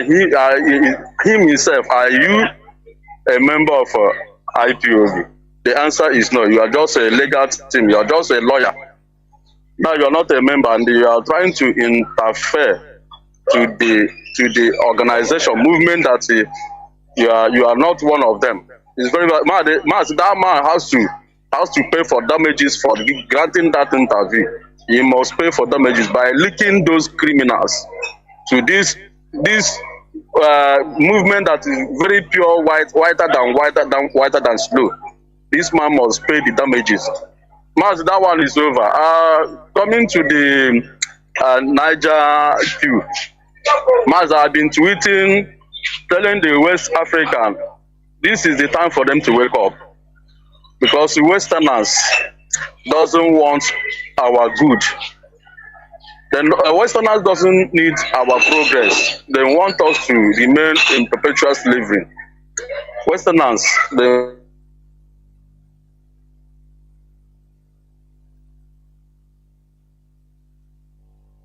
Mazi, are you still there? Your listening is reconnecting. Am I coming out? Yes, you are. Please go on. Okay. So what am I trying to say? That the queue that is happening in the Niger Republic, Mazi, is a way of change, and I believe that if they can stand firm,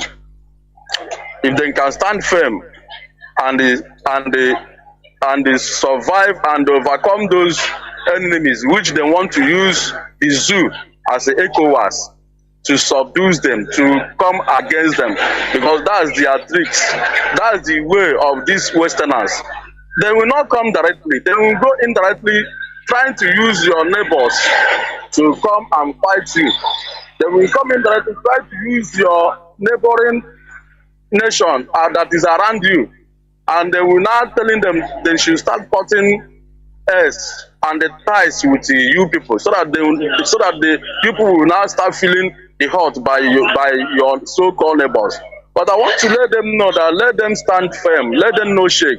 And I'm suggesting to them, in any Western country that rise against them, let them team up and fight that their neighbors, because the enemies want to use somebody like Zoo and the Senegals and the Ghana to fight this Niger, while the Niger is looking for the way of survival. Because without doing this which they are doing now, I'm telling you, maybe by 20 years to come or 50 years to come, these Westerners will be laughing to West Africans, knowing that they are the ones that keep these Western Africans poor and poor and poor forever.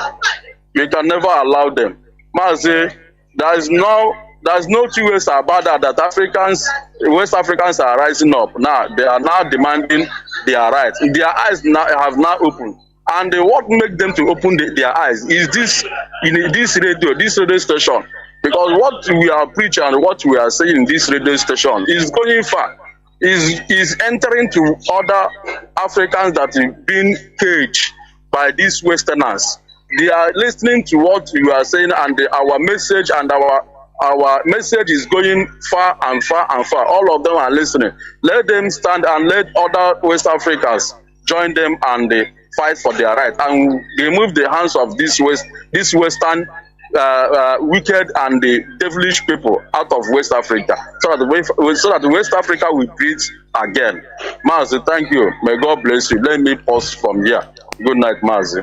There were Mazi. We must continue.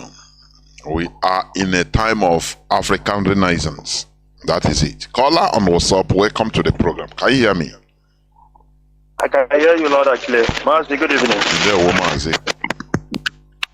Yeah, my name is Akabo Pastor Okushiku. I'm calling for the Zoo Capital, Abuja. Hello? Yeah, Mazi, go on. Yeah, I'm a first-time caller.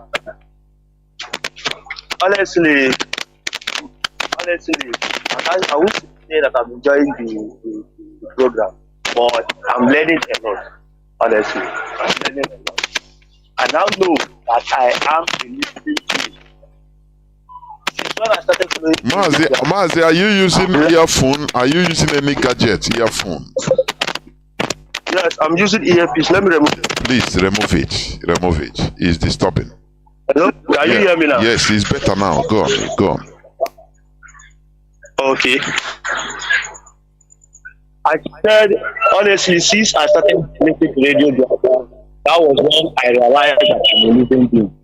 Before, I never thought of an equal being like the Westerner.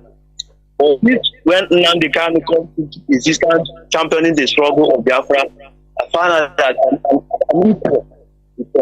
Okay, let's take, for instance, the English they speak. And then Mazi Nnamdi Kanu came to Radio Biafra, trying to anchor him Radio Biafra. He speaks good English, showing that he's not about learning the language, that the language is not an issue. For example, why should a Westerner came to an African country like Nigeria, where we have divided languages, telling us that we should, this exactly the language we should take as compulsory in our own institutions of learning?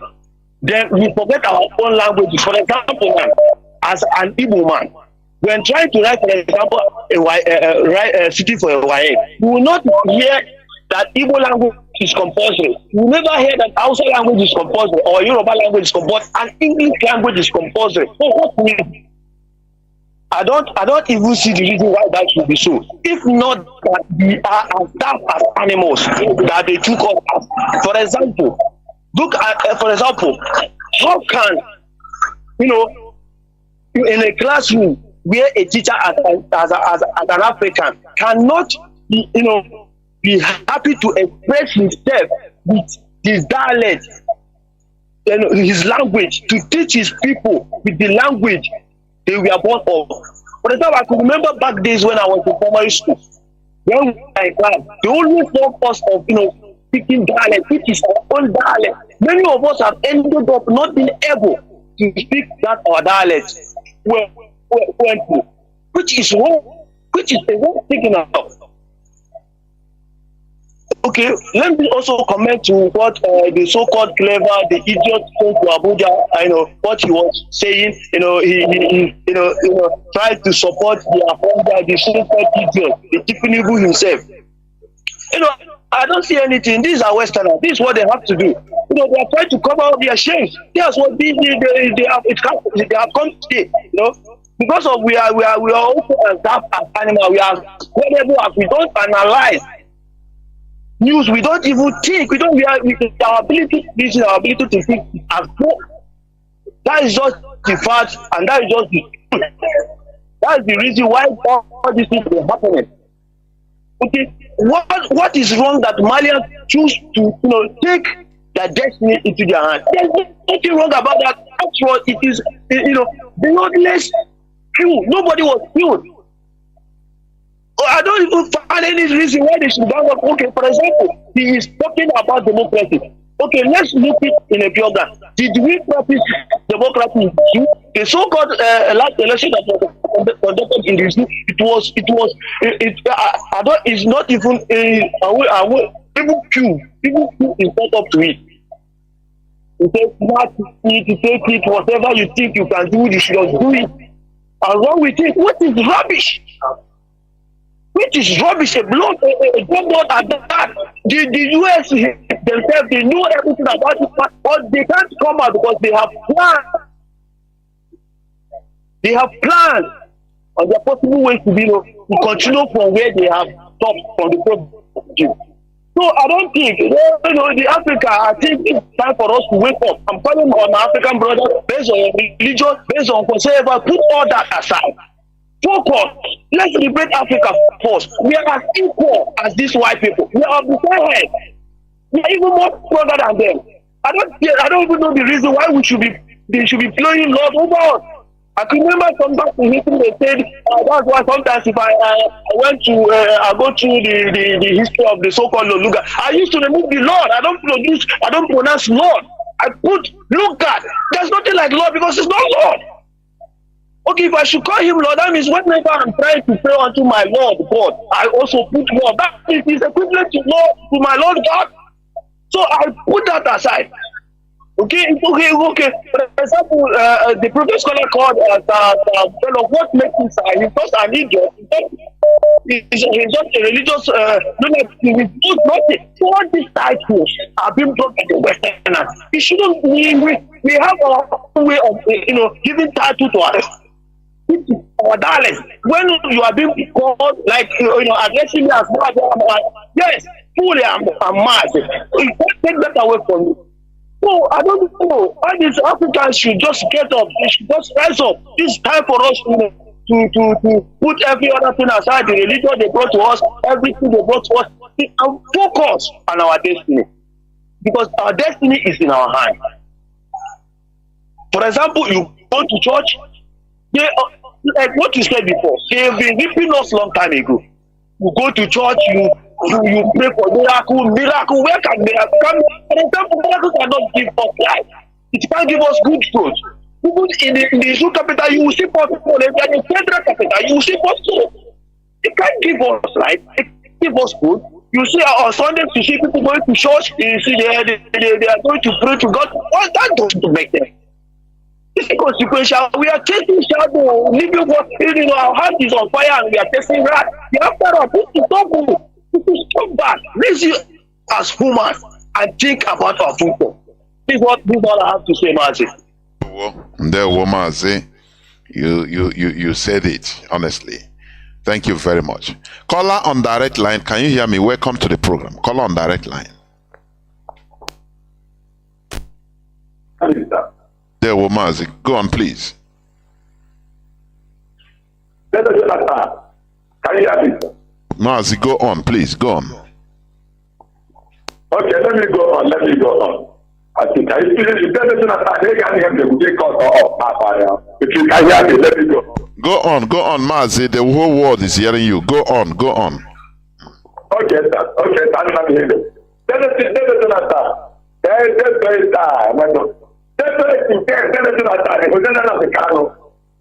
Let's pretend God pretend our leader out. That's number one. And let's pretend God faithful as it to God and the will of the way. Common sense. Pretend common sense. Because we want to be free. That is why this structure has been placed. Your people should go and release our data. We did that before, but in but people are the creators of human beings. Your people are joining. Your people will perish in Nigeria. It doesn't die. Don't delay that. Release them that can now. Let us be. Release our leader now.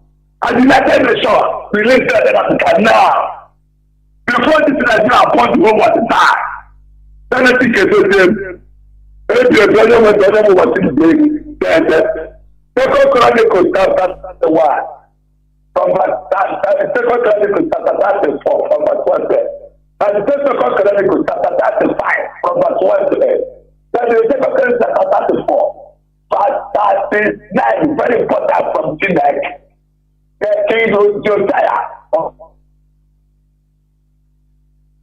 And then Jonathan. How to be a witness today? Therefore, these things are trying to bring our leader out. We think that is fair. None of them will attempt to be one of the Canada that is coming upon Nigeria. Let's go for. Let's find out now. I said, I'm going to be again, I am a little like the best. Manori, Manapo. Madam Forty, yeah. Oje. Ọbẹ̀ ló mú ẹtú pọ̀ sí káàdì ọlọ́sẹ̀ ìgbésẹ̀ wà nílẹ̀ káàkiri. Ọbẹ̀ wò. Ndewo. Ndewo. We must continue. Caller on signal. Welcome to the program. Can you hear me? Caller on signal. I can hear you, Ndewo, Mazi. Biafra and lovers of freedom, I greet you. My name is Mazi. Mazi, thank you for your analysis. What we are doing is recording all over the world. Talking about the criminal lawyer,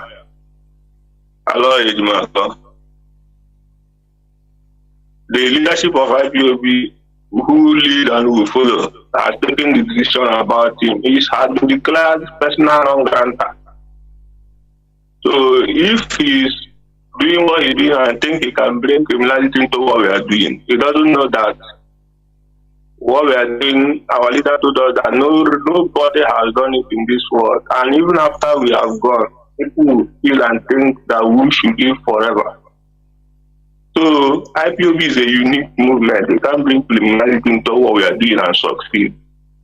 This also goes to those who feel they can clinch through one broader relation or what nonsense to come to begin to use what we are doing for personal aggrandizement. You are mistaken because you are in the wrong train. You better jump out and go and join Chinedu. Today he is nominating ministers. So go and play your card, say you can give one of the ministers, because Nigeria has remained a shithole and they have refused to even think for themselves, most especially the populace. I don't blame the politicians anymore.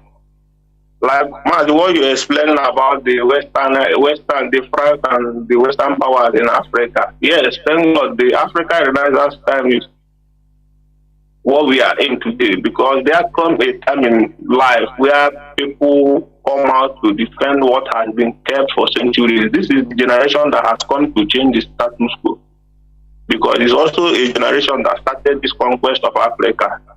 So it will also take a generation to end it, and this generation has really not to do what they have to do. But because Nigeria is a failed, even Nigeria is not a country, rather is a contraction that was created for the purpose of the role it's playing today in West Africa. It's only in this country, since I was born, that I have never seen any African Nigeria or any African country gather themselves, the African masses in their different countries gather themselves to protest against the injustice happening to their neighboring African country. When their brothers in the other country are being killed, you can't see them come out already and call for protest and say, no, stop. But when something happens in England, you see them protesting. they have given Tinubu the power so that he will continue to keep Nigeria down for the interest of the West. Let him go now to what is it called, to Niger, to go and give order. He's giving order. A country that you cannot even protect your territory, you want to go and fight a external war. Today, as we're speaking about, so if not hundreds of Nigerian soldiers are resigning, they have tested their resignation letter. It's happening. People are running from the military because of the people are fed up with them. These are evil people, killers and criminals in power. The same people, the same people, they don't change. Look at all the ministerial nominees they are doing.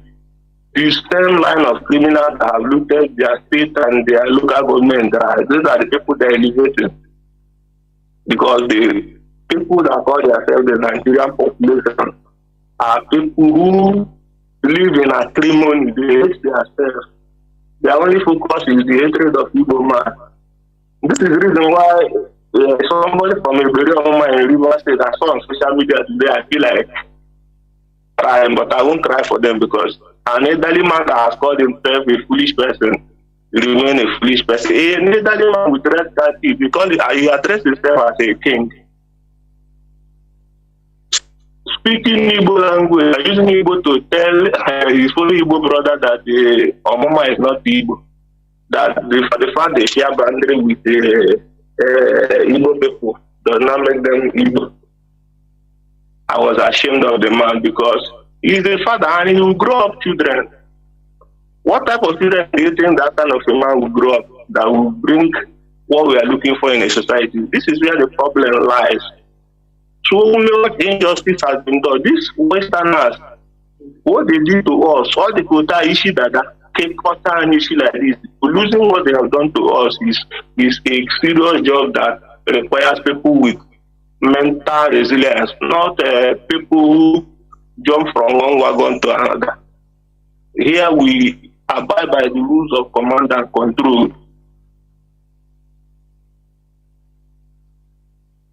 Likely to stay rated by Mazi. You that is going to anywhere you're going to go and say IPOB has other leadership. That means you know who you're referring to. You're not referring to IPOB or Nnamdi Kanu. This is why we have separated you from what we are doing because you're removed. Our leader called all of you removed. All the busybody, when you want to speak on national issue, you speak vibrantly, but just to read out the instruction our leader gave you on a paper to the whole world, I see you stammering like a criminal that you are because you don't want to vomit what you have swallowed. But our leader, now, he's a pure man. He can't be close to him and begin to perpetrate criminality. We just send you the message to expose you to the world. You're the one man now. The whole world has seen you. You're not in the market. But at the end of the day, where will you end? I hold the chair. Mazi, let me end this here. Continue what you're doing on Abba. And we are not here to do TikTok. We are not here to do what is it called prank. This is a serious business. Pause. The respect of Biafra is a serious business. There was. Thank you very much. We must continue. Caller on direct line. Can you hear me? Welcome to the program. Caller on direct line. Can you hear me? Caller on direct line. Can you hear me?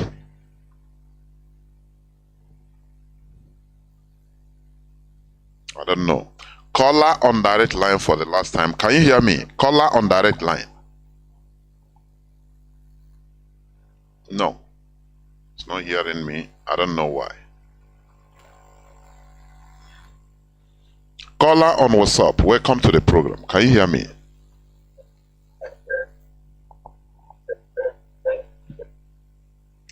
Caller on WhatsApp. Are you there? Welcome to the program. Good evening. Yeah. There, Mazi. My name is Mazi, calling from Iguacha. to be precisely.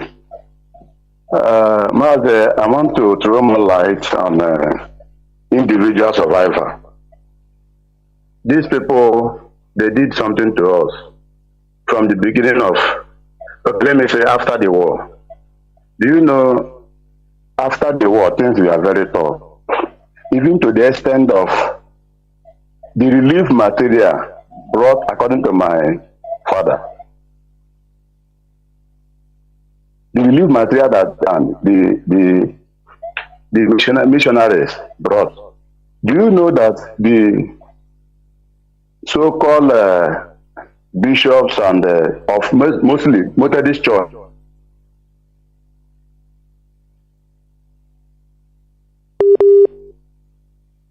helping the people, the Biafran that is in need?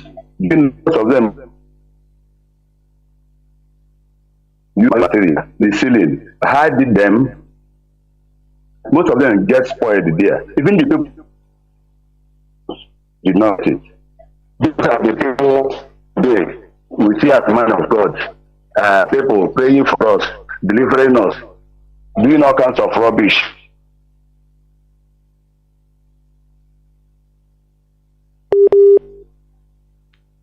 And the man of God, these people, they did a lot of rubbish to us. Do you know that this issue of individual survival,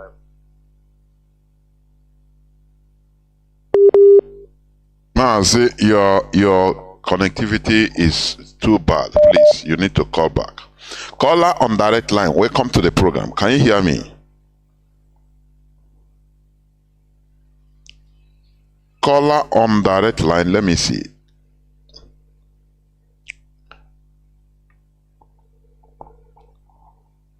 Caller on direct line, please, can you hear me? Welcome to the program. I'm clear. There, Mazi, go on. Welcome to the program. Go on, please. Okay. Good evening, friends. Good afternoon, good night, whatever time zone a day. My name is Judo Kafo. Judo Kafo is from Agbo. Agbo is in Anioma. Anioma is Biafra land, and Anioma people are Igbo people. Mazi Jonathan, I so much thank you very much for your programs. I so much thank you the way you are educating us every day. And I so much thank you for standing Gidigba. You keep no matter what. I so much thank you. And I thank the OS the most.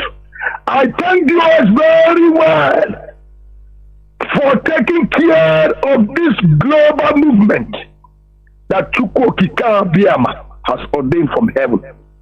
I thank them so much for not falling in the hand of the enemy. I thank them so much for making sure that LPOB structure is protected. I thank Chico Doziem. I thank you very much for moving on, for doing what you are doing, for not hearing the word of our enemy, for not slowing down, but you keep moving. I thank you. You are indeed a leader. On behalf of our leader, you are doing the right thing. You are incorruptible. They can never corrupt your mind, not corrupt your personality. You are Ezugbo Chineke. Chukwu bless you. And I thank our DOS again. Mazi China Sanworu Okarine Yuma Dimpa Yaiwo Iwoke Nemon Ezioku. You are whiter as white and whiter as snow. According to our leader, want to say that IPOB is whiter than snow.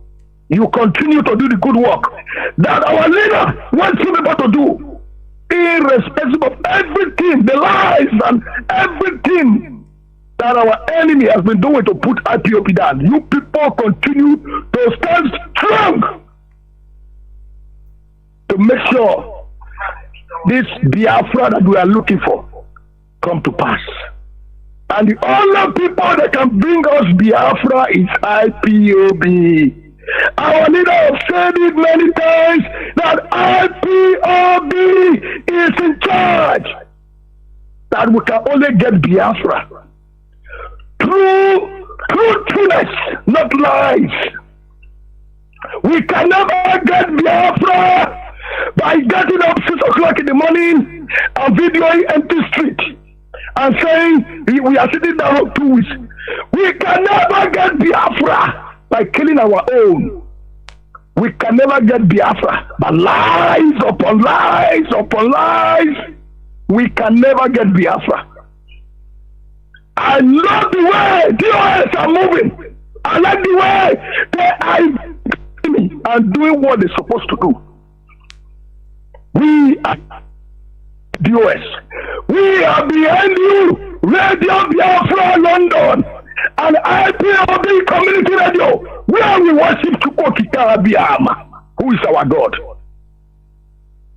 Radio station has been opened. How long did they last? 6 months. They go down. How many are going to talk? Radio Biafra International down. Oh, Radio Voice down. Radio Biafra South Africa down. But only one station remains, Gidiba. Only one station that is being ordained by Chukwokika Abiyama. And that is why we genuine Biafra.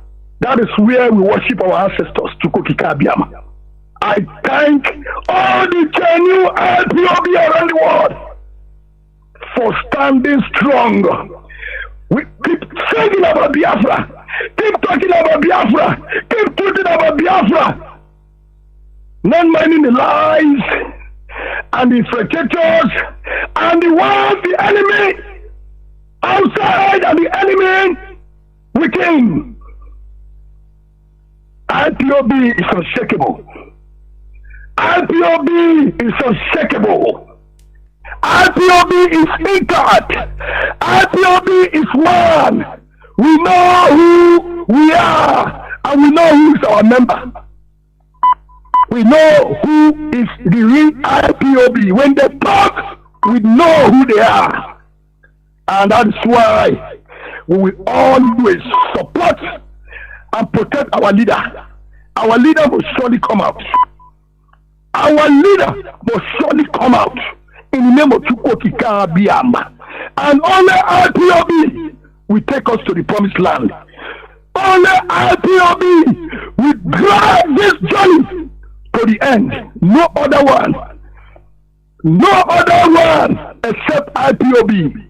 Our leader said, on my behalf, Chinedu is the one we should follow and listen to. And that is why Abaribe again regret the something that our leader said, that when he met Oyendu said the only man that is representing him is Mazi, Chinedu, HOD and TOS. They are the one representing him. Abaribe said that. So anyone that is kind woto, a prime minister of a country in the dream, a country that does not realize to be a nation, we already have it. You already say you are a prime minister. Shame. Shame on you. The only people we know that are speaking for we now is DOS. And that is the final say. Mazi, thank you very much for this program. May Chukwokika Abiyama bless you. May Chukwokika Abiyama bless all IPOB around the world and all Biafras in general. For all of us, we live to witness and see Biafra in our time. In the name of Chukwokika Abiyama's name I pray. He said, thank you, Mazi. There were Mazi. There were caller on signal. Let me see. Welcome to the program. Caller on signal. Can you hear me? Yeah, Mazi, I can hear you. Good evening, sir. There were Mazi. Yes, good evening, great Biafras all over the world. My name remains Mazi Kwachiwezia Wisdom. Mazi Kwachiwezia Wisdom is from my province, Biafra land. Mazi, I'm here to tell you that we are really learning from what you're teaching us.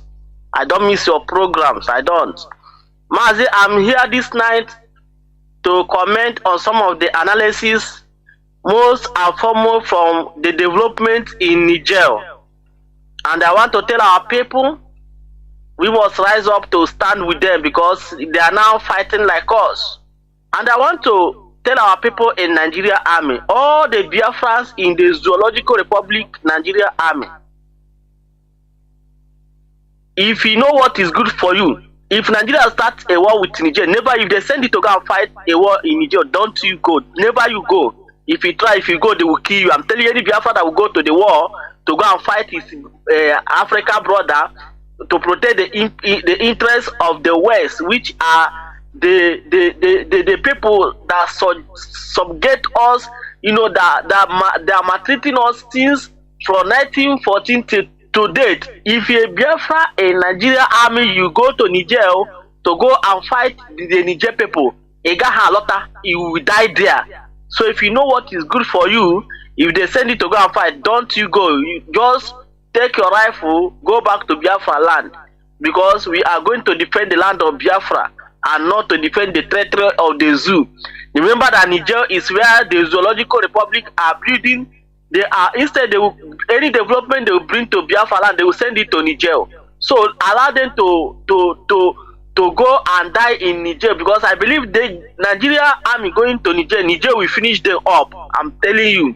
The so-called ECOWAS, what have ECOWAS done for we the Africans? They have never done anything for we the citizens of Africa.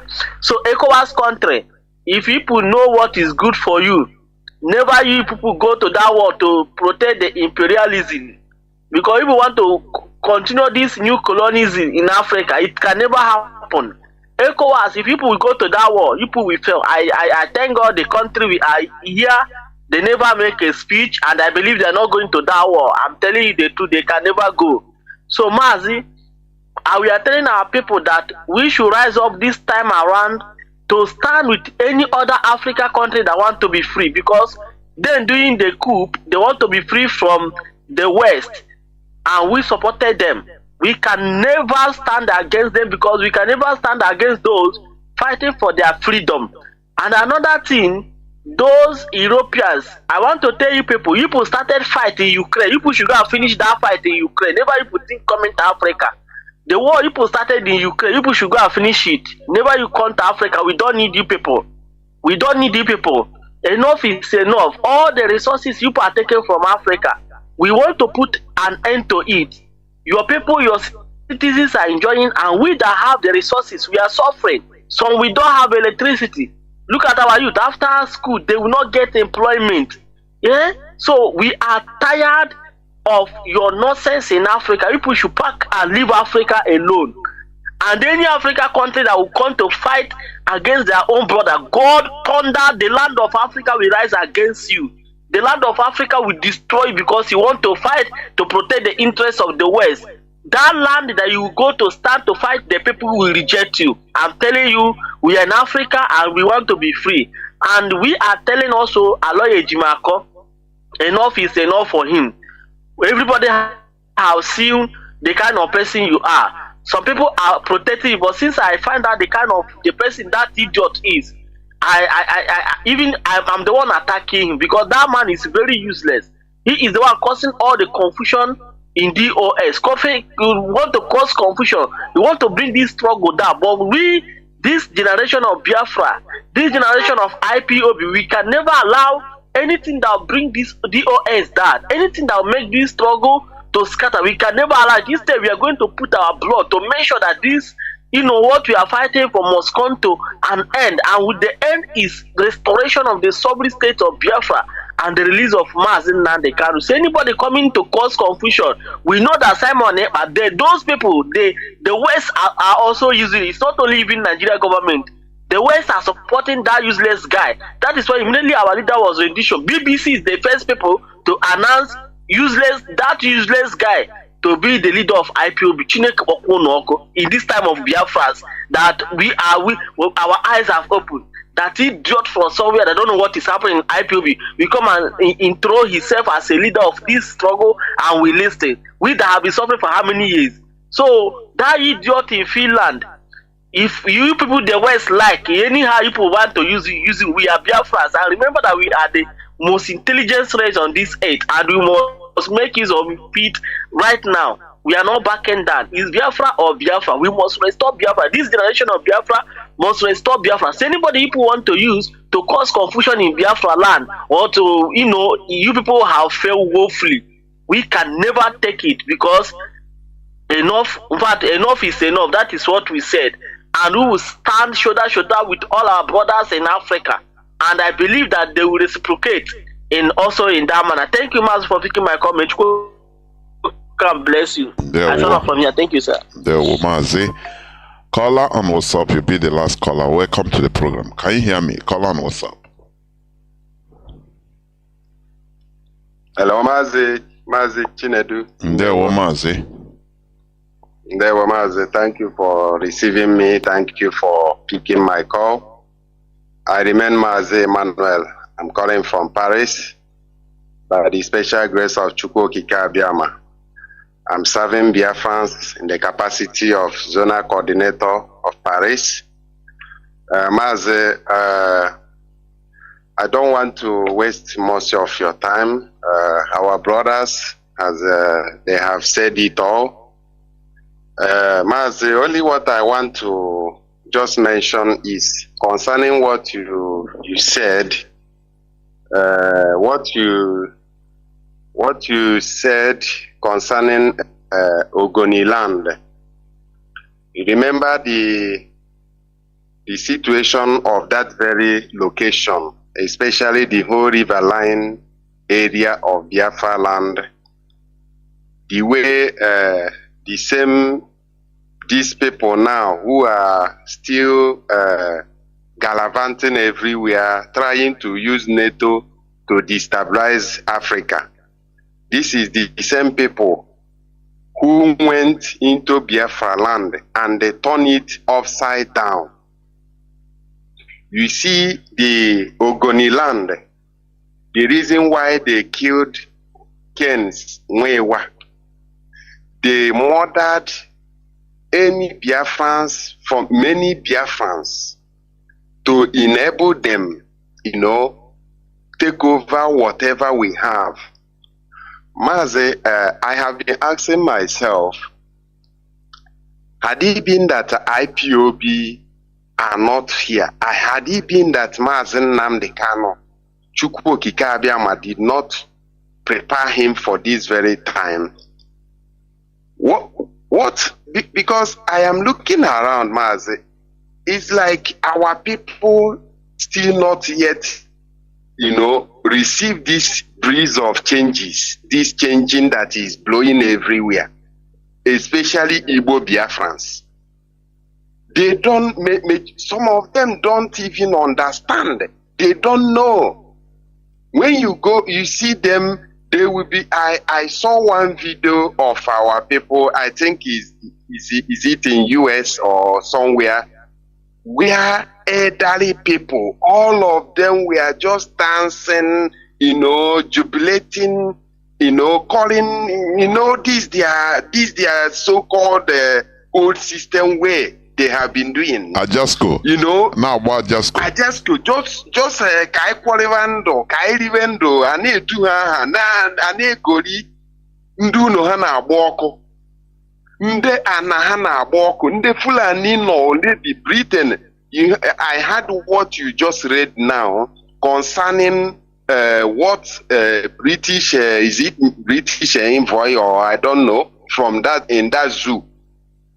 What he just said, that is another indirect message that he's sending to us, because he's now lining together, because him too, them too, they are under high a kind of attentive watching.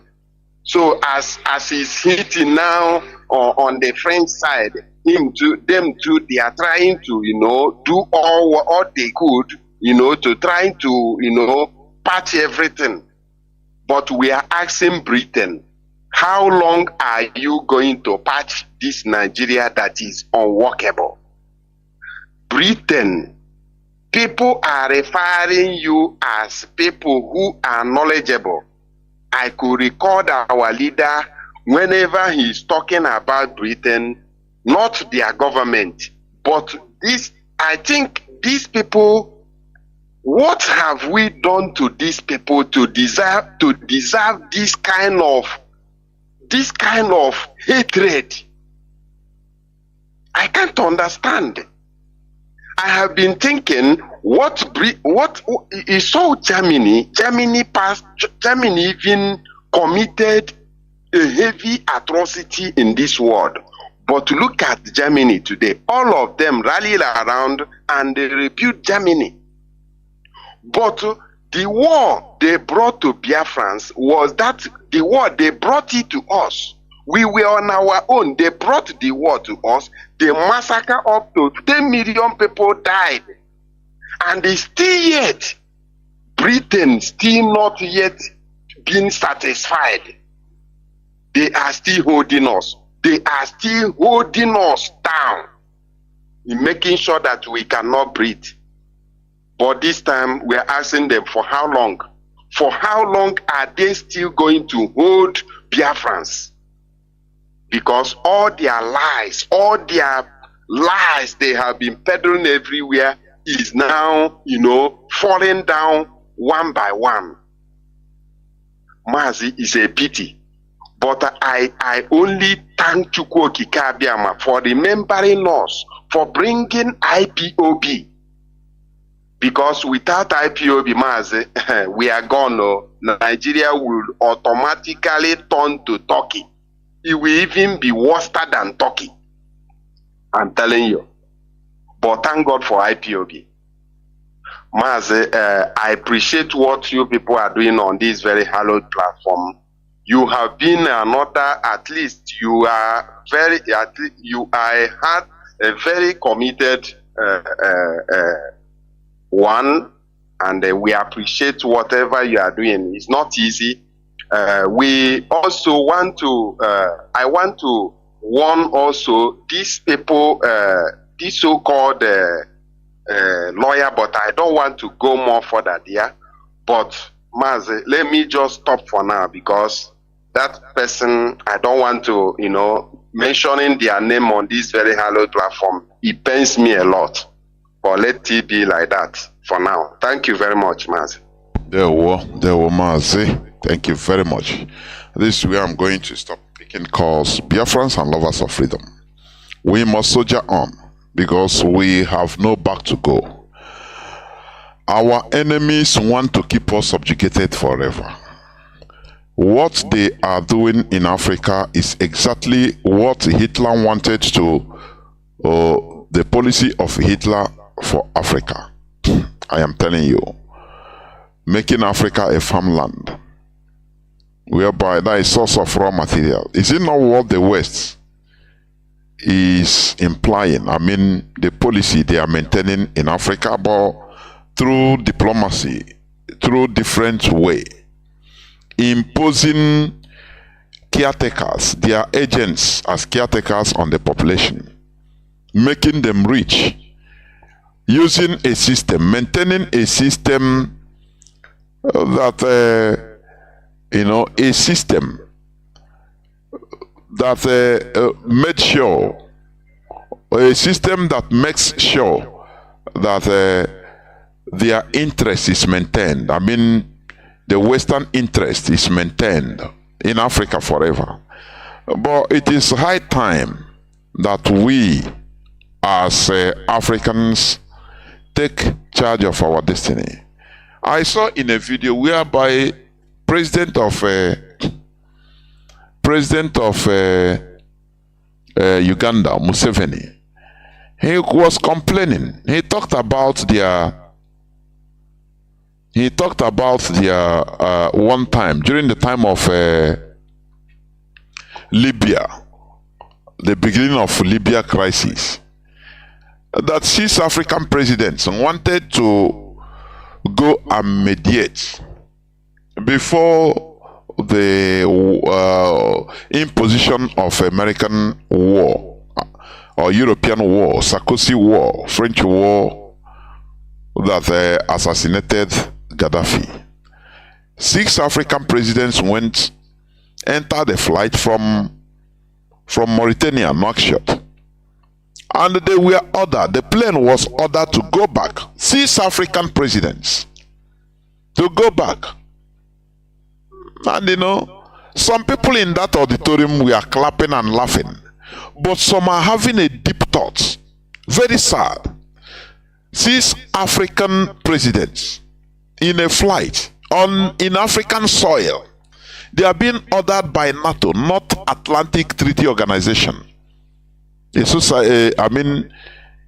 An organization formed by America, the West, after the Second World War. The West ordered them to go back. To go back. And do you think it's funny? It's not funny. It's never funny. It's never funny. Which means we are still in direct colonization.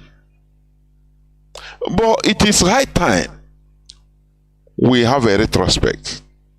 There is no way we can be together without respecting ourselves. What I mean, respecting our differences. Europe today, they are together. Why? They formed the European Union after organizing, making sure that they have their nations, different nations, with respect, equality. Now they come together in order to form pan-Europeanism or pan-Europe. The same way Africa should be.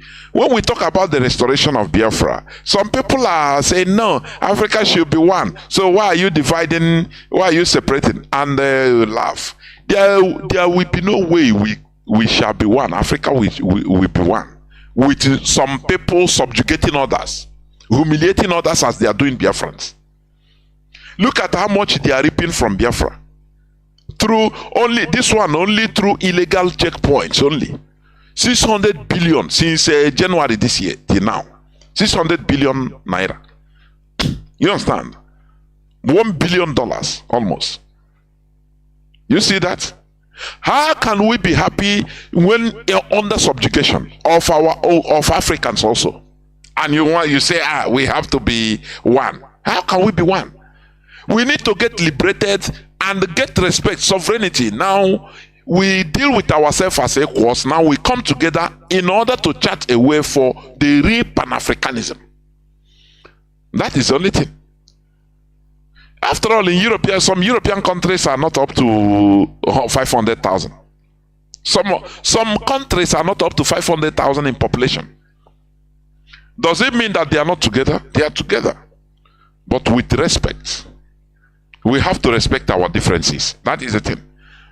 We shouldn't allow the caliphate to be imposing on us, destroying our own way of life, to make us to be Almajiris. And you think that we have to be one like that? No. That is forceful one. One. That is like one Nigeria. Making the phrase, shouting one Nigeria. Does it make Nigeria to be really one? The answer is no. But once there is respect, once we deal with each other as equals and with respect, allow each other to practice their own system of life, that time you will get genuine oneness. You understand? Biafra is our religion, is our identity.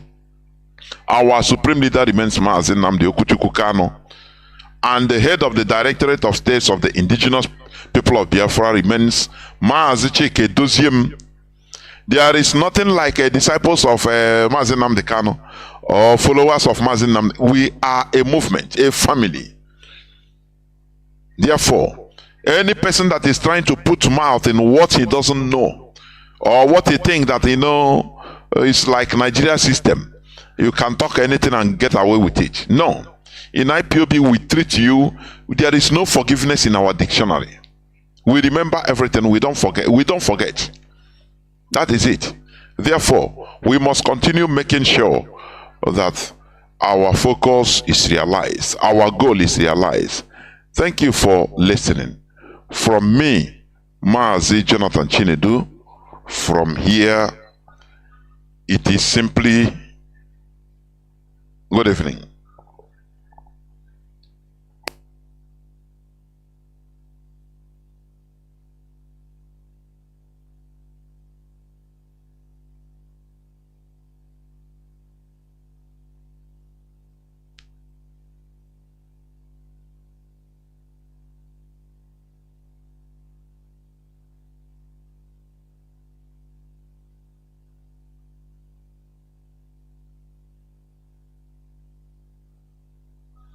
Ogani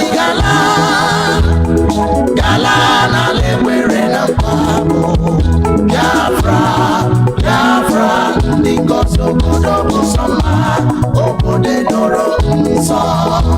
The land of the rising sun is a home of the Biafrans.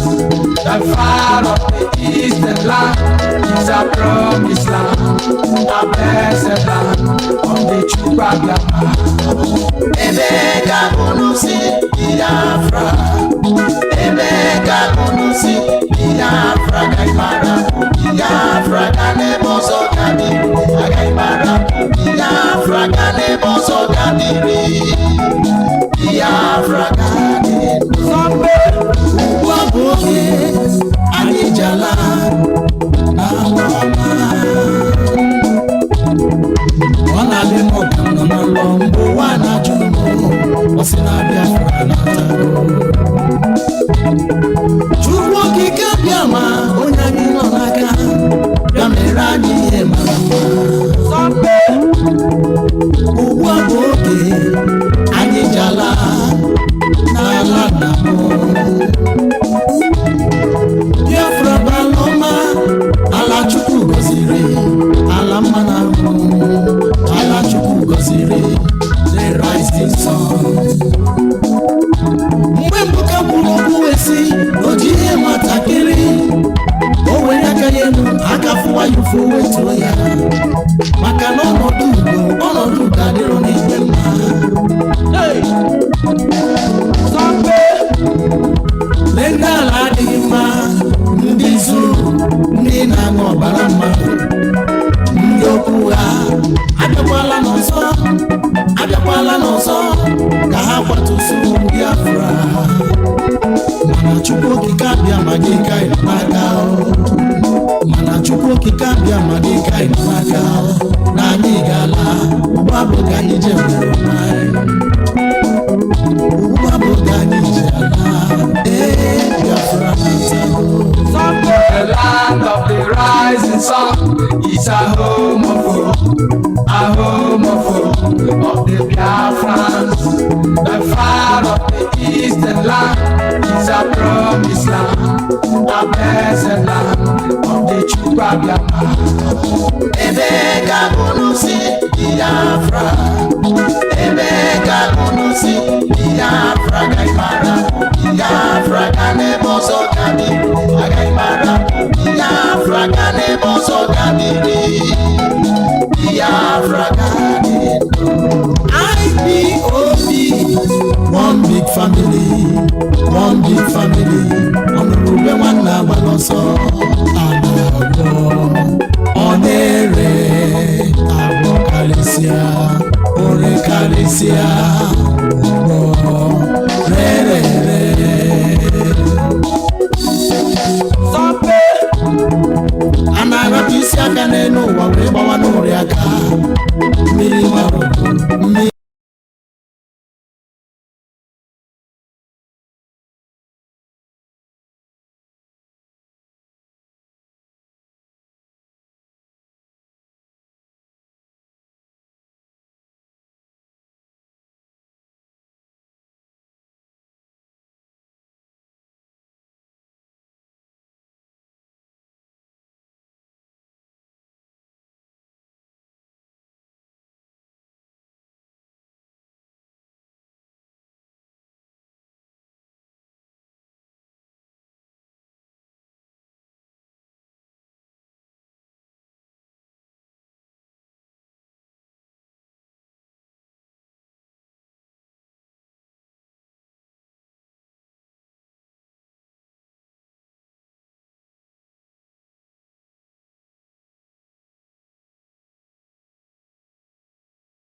Okay, and go.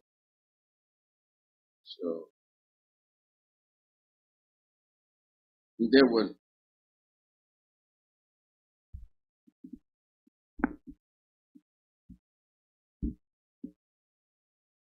Mazi, go ahead.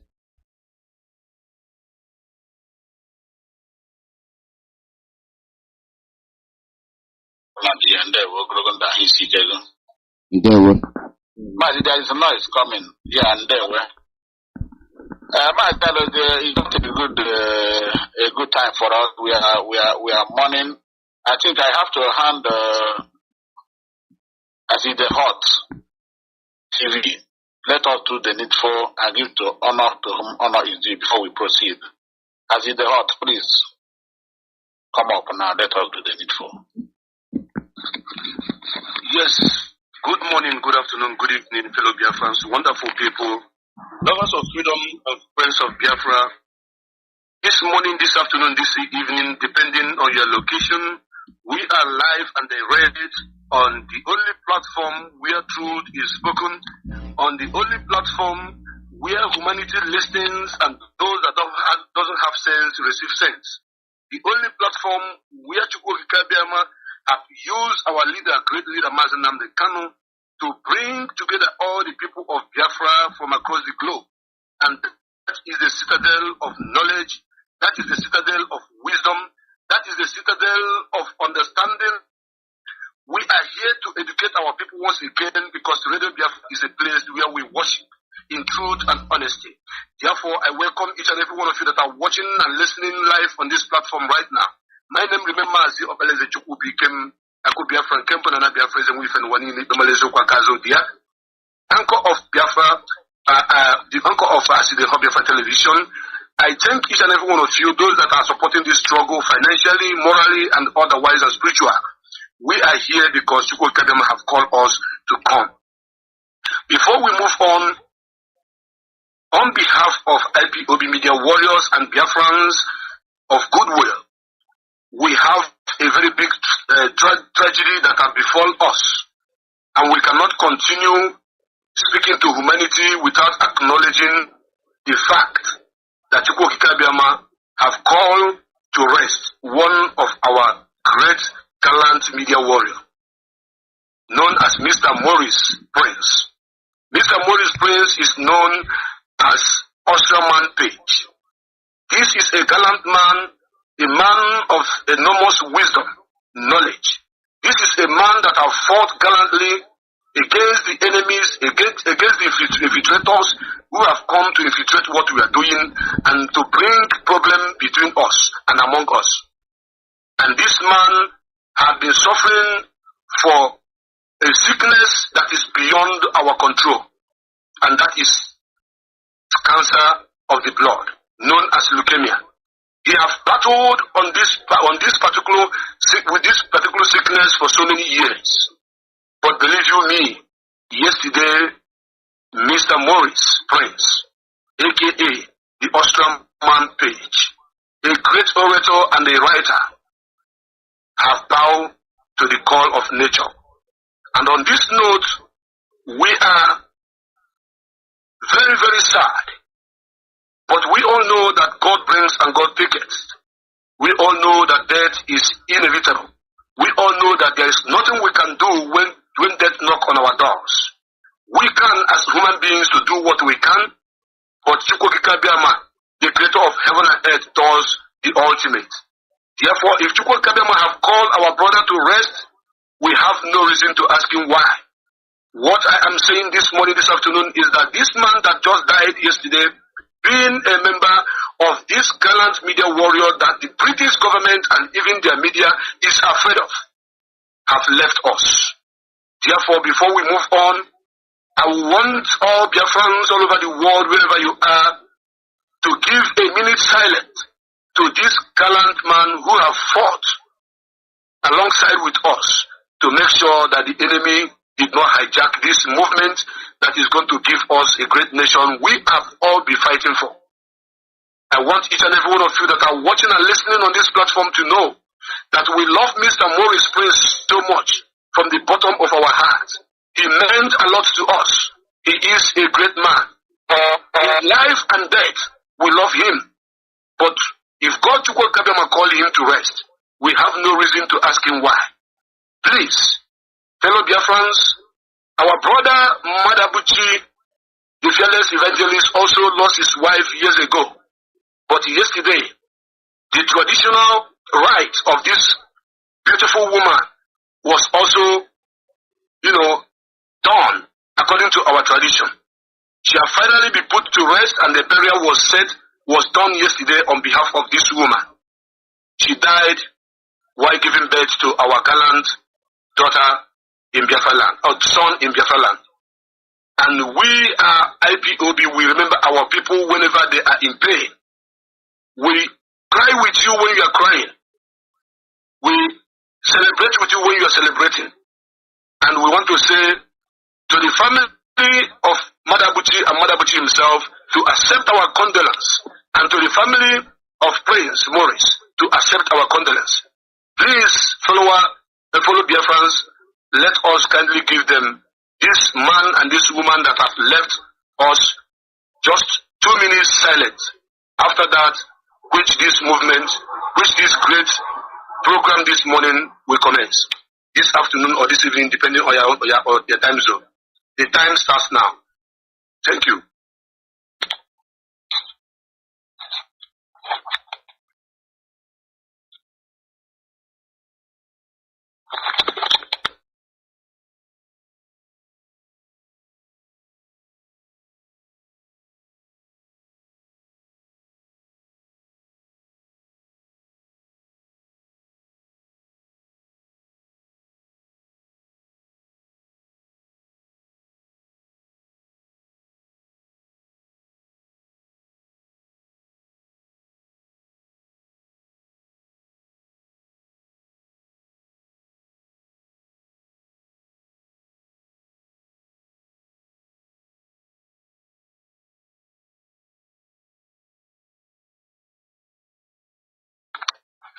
May the soul of our departed brother and sister, Mr. Maurice and Mrs. Madabuchi, rest in perfect peace in the name of Chukwukikadiam.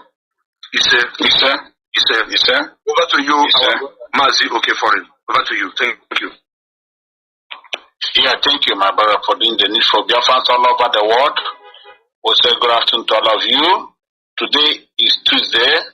And of course, you know the tradition all over the world. If you're a Biafra, today is our Tweet Tuesday. Lovers of freedom, follow us. And don't forget the campaign to call. The numbers that are available in all platforms. Continue to make the calls. And we have to appreciate our leader, Mazi, Nnamdi, Kanu, we love you. We appreciate you. Be on court in 2 days' time. And we're hoping for better. And all his listeners that are doing wonderfully well, men and women of all radicals all over the world, we appreciate all of you. I remain okay for Nusinwa from Maka, from Poland here. And today, the panel is here again to educate our people, favorable or unfavorable.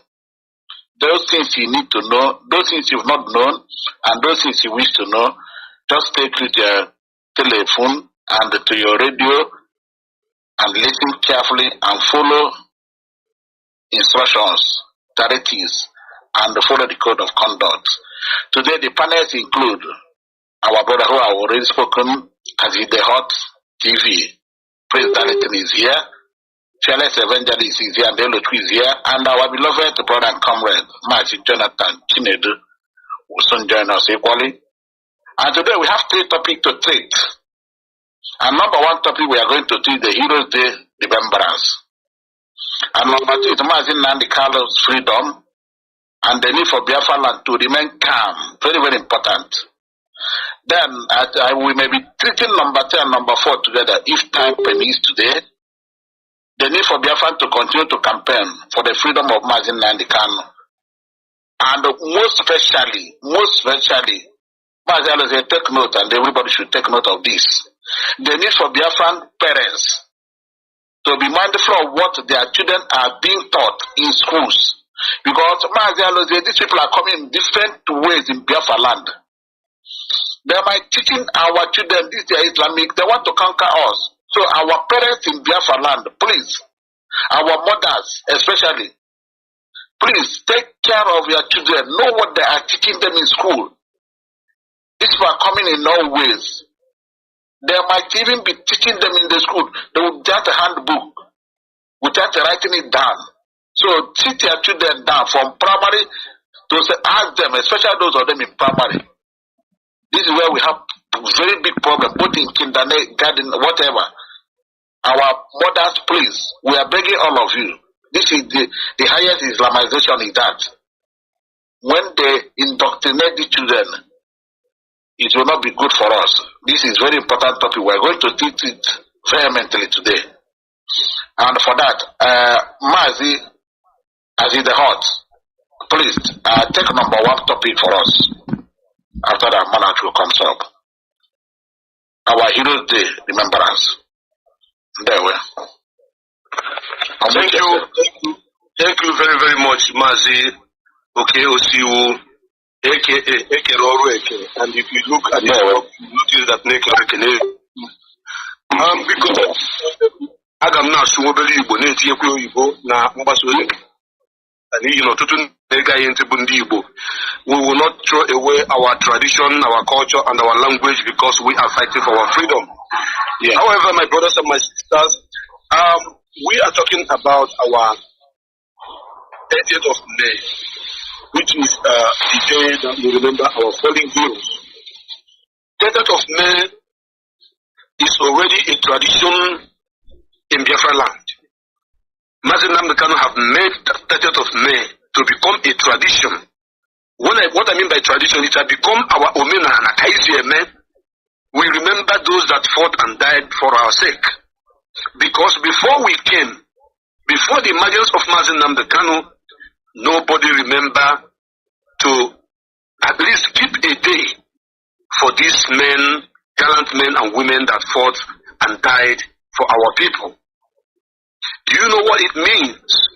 That over 5.2 million people were massacred for you to be alive in the land of the living. These gallant men and women have committed no crime. The only crime they committed was to ask for the freedom of you and that of your children and your children's children. And that is why the British evil government descended on us, with the Arab wars, bringing war to our land, killing our people, destroying our land. And after that, our elders forgot to remember the death of these people. When you look at American as a country, America set out a day which they used to remember all their fallen heroes. Germans set out a day which they used to remember their fallen heroes. France set out a day that they used to remember their fallen heroes. And so do other countries of the world.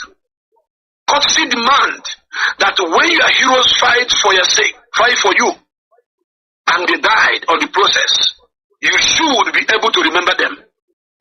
Before Mazi Nnamdi Kanu came, there was nobody that has the nerves to remember the day which our fallen heroes were supposed to be remembered.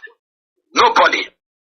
That is why Mazi Nnamdi Kanu in 2014, Mazi Nnamdi Kanu called for IPOB worldwide through Radio Biafra. This particular radio where you are listening this program from, he called the world, called IPOB all over the world to come back and put heads together for us to build a cenotaph, a mark of remembrance for our heroes, those that died and those that fought and died for us, that we may remember them, that their spirit may continue to support us in the spiritual realm while we fight in the physical realm, to make sure that that which they fought and died for may be established in our own lifetime. And do you know what happened?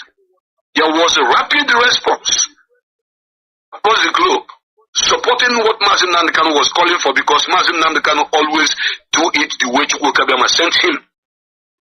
A lot of people donated money. A land was given for this project, and a cenotaph was built in Enugu.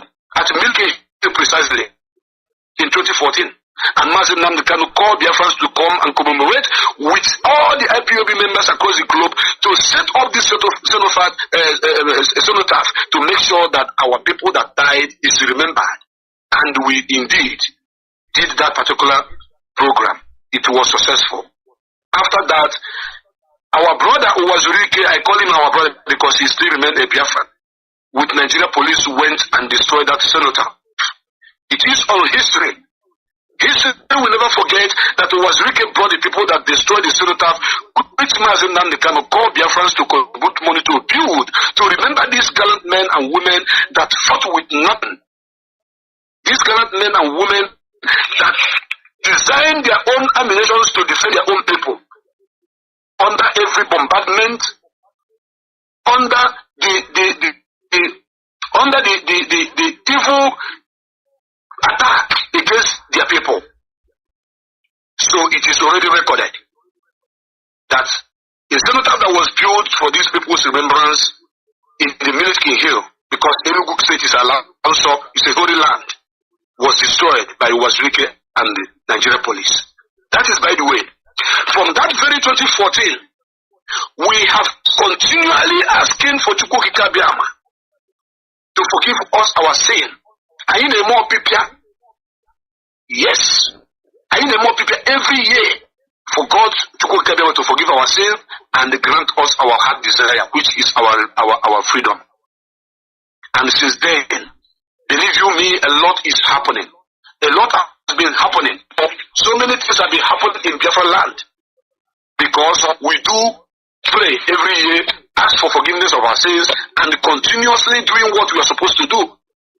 Today, as I speak to you, it has become a tradition in our land that every 30th of May, IPOB remembers their fallen heroes.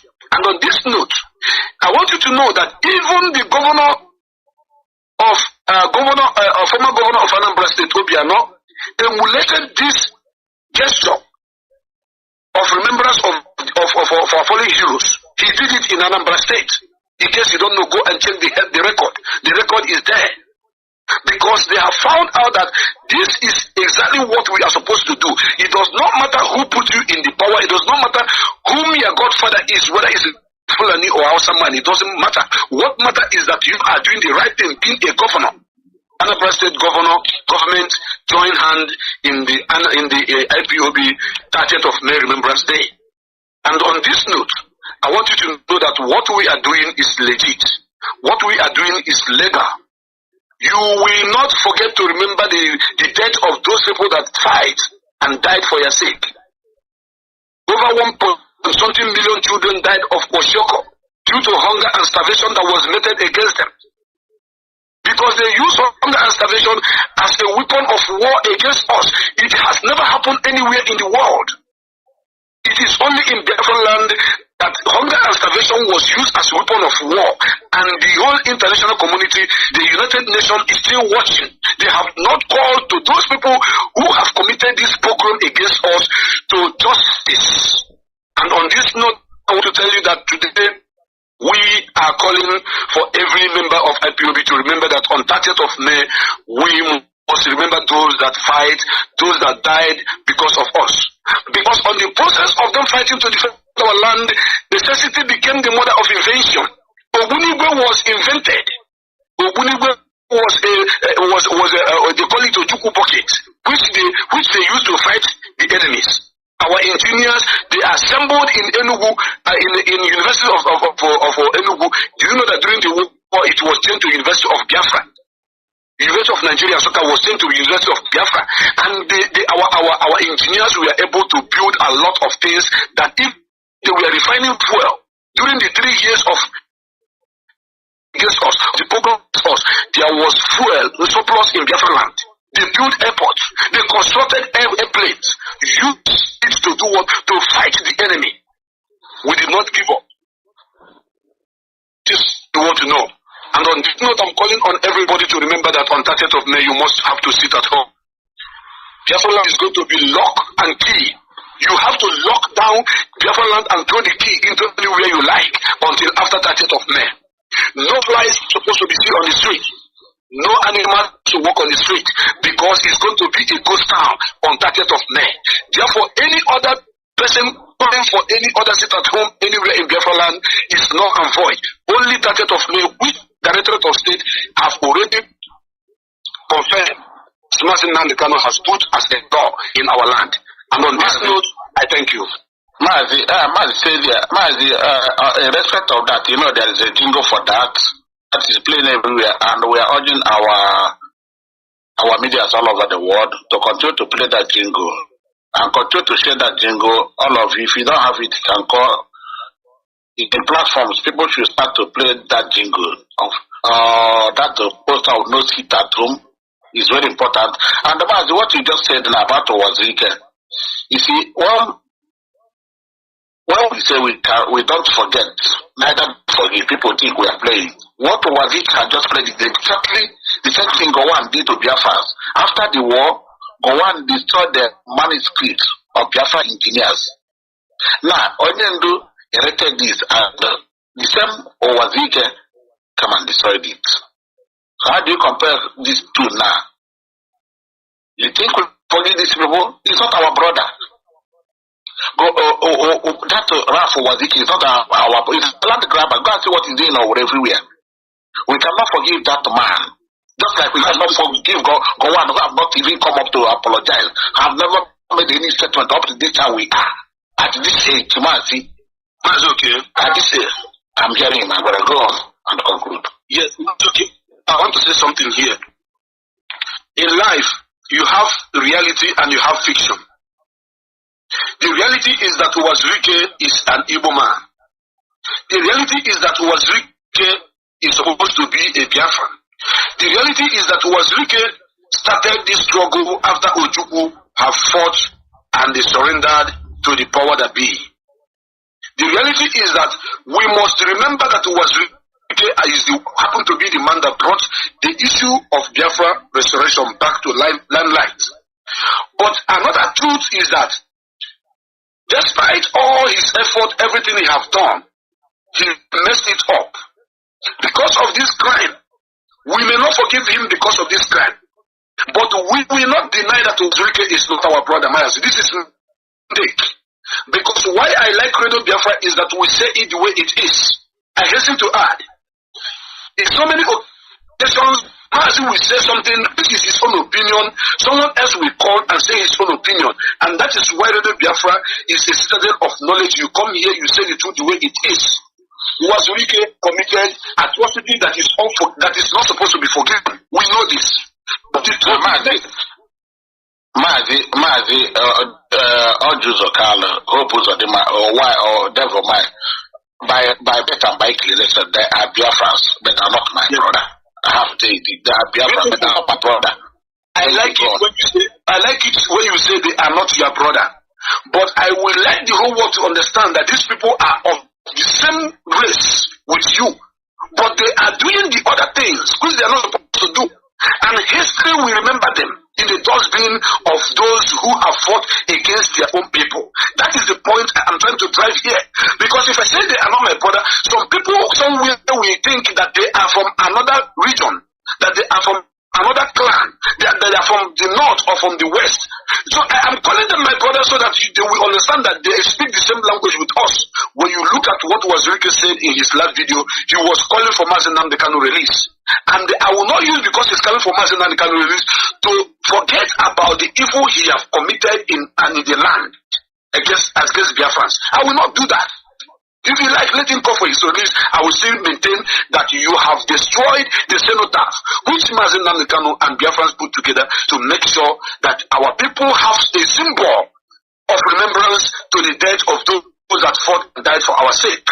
It is the truth. So I respect your opinion, and I want my own opinion to be respected.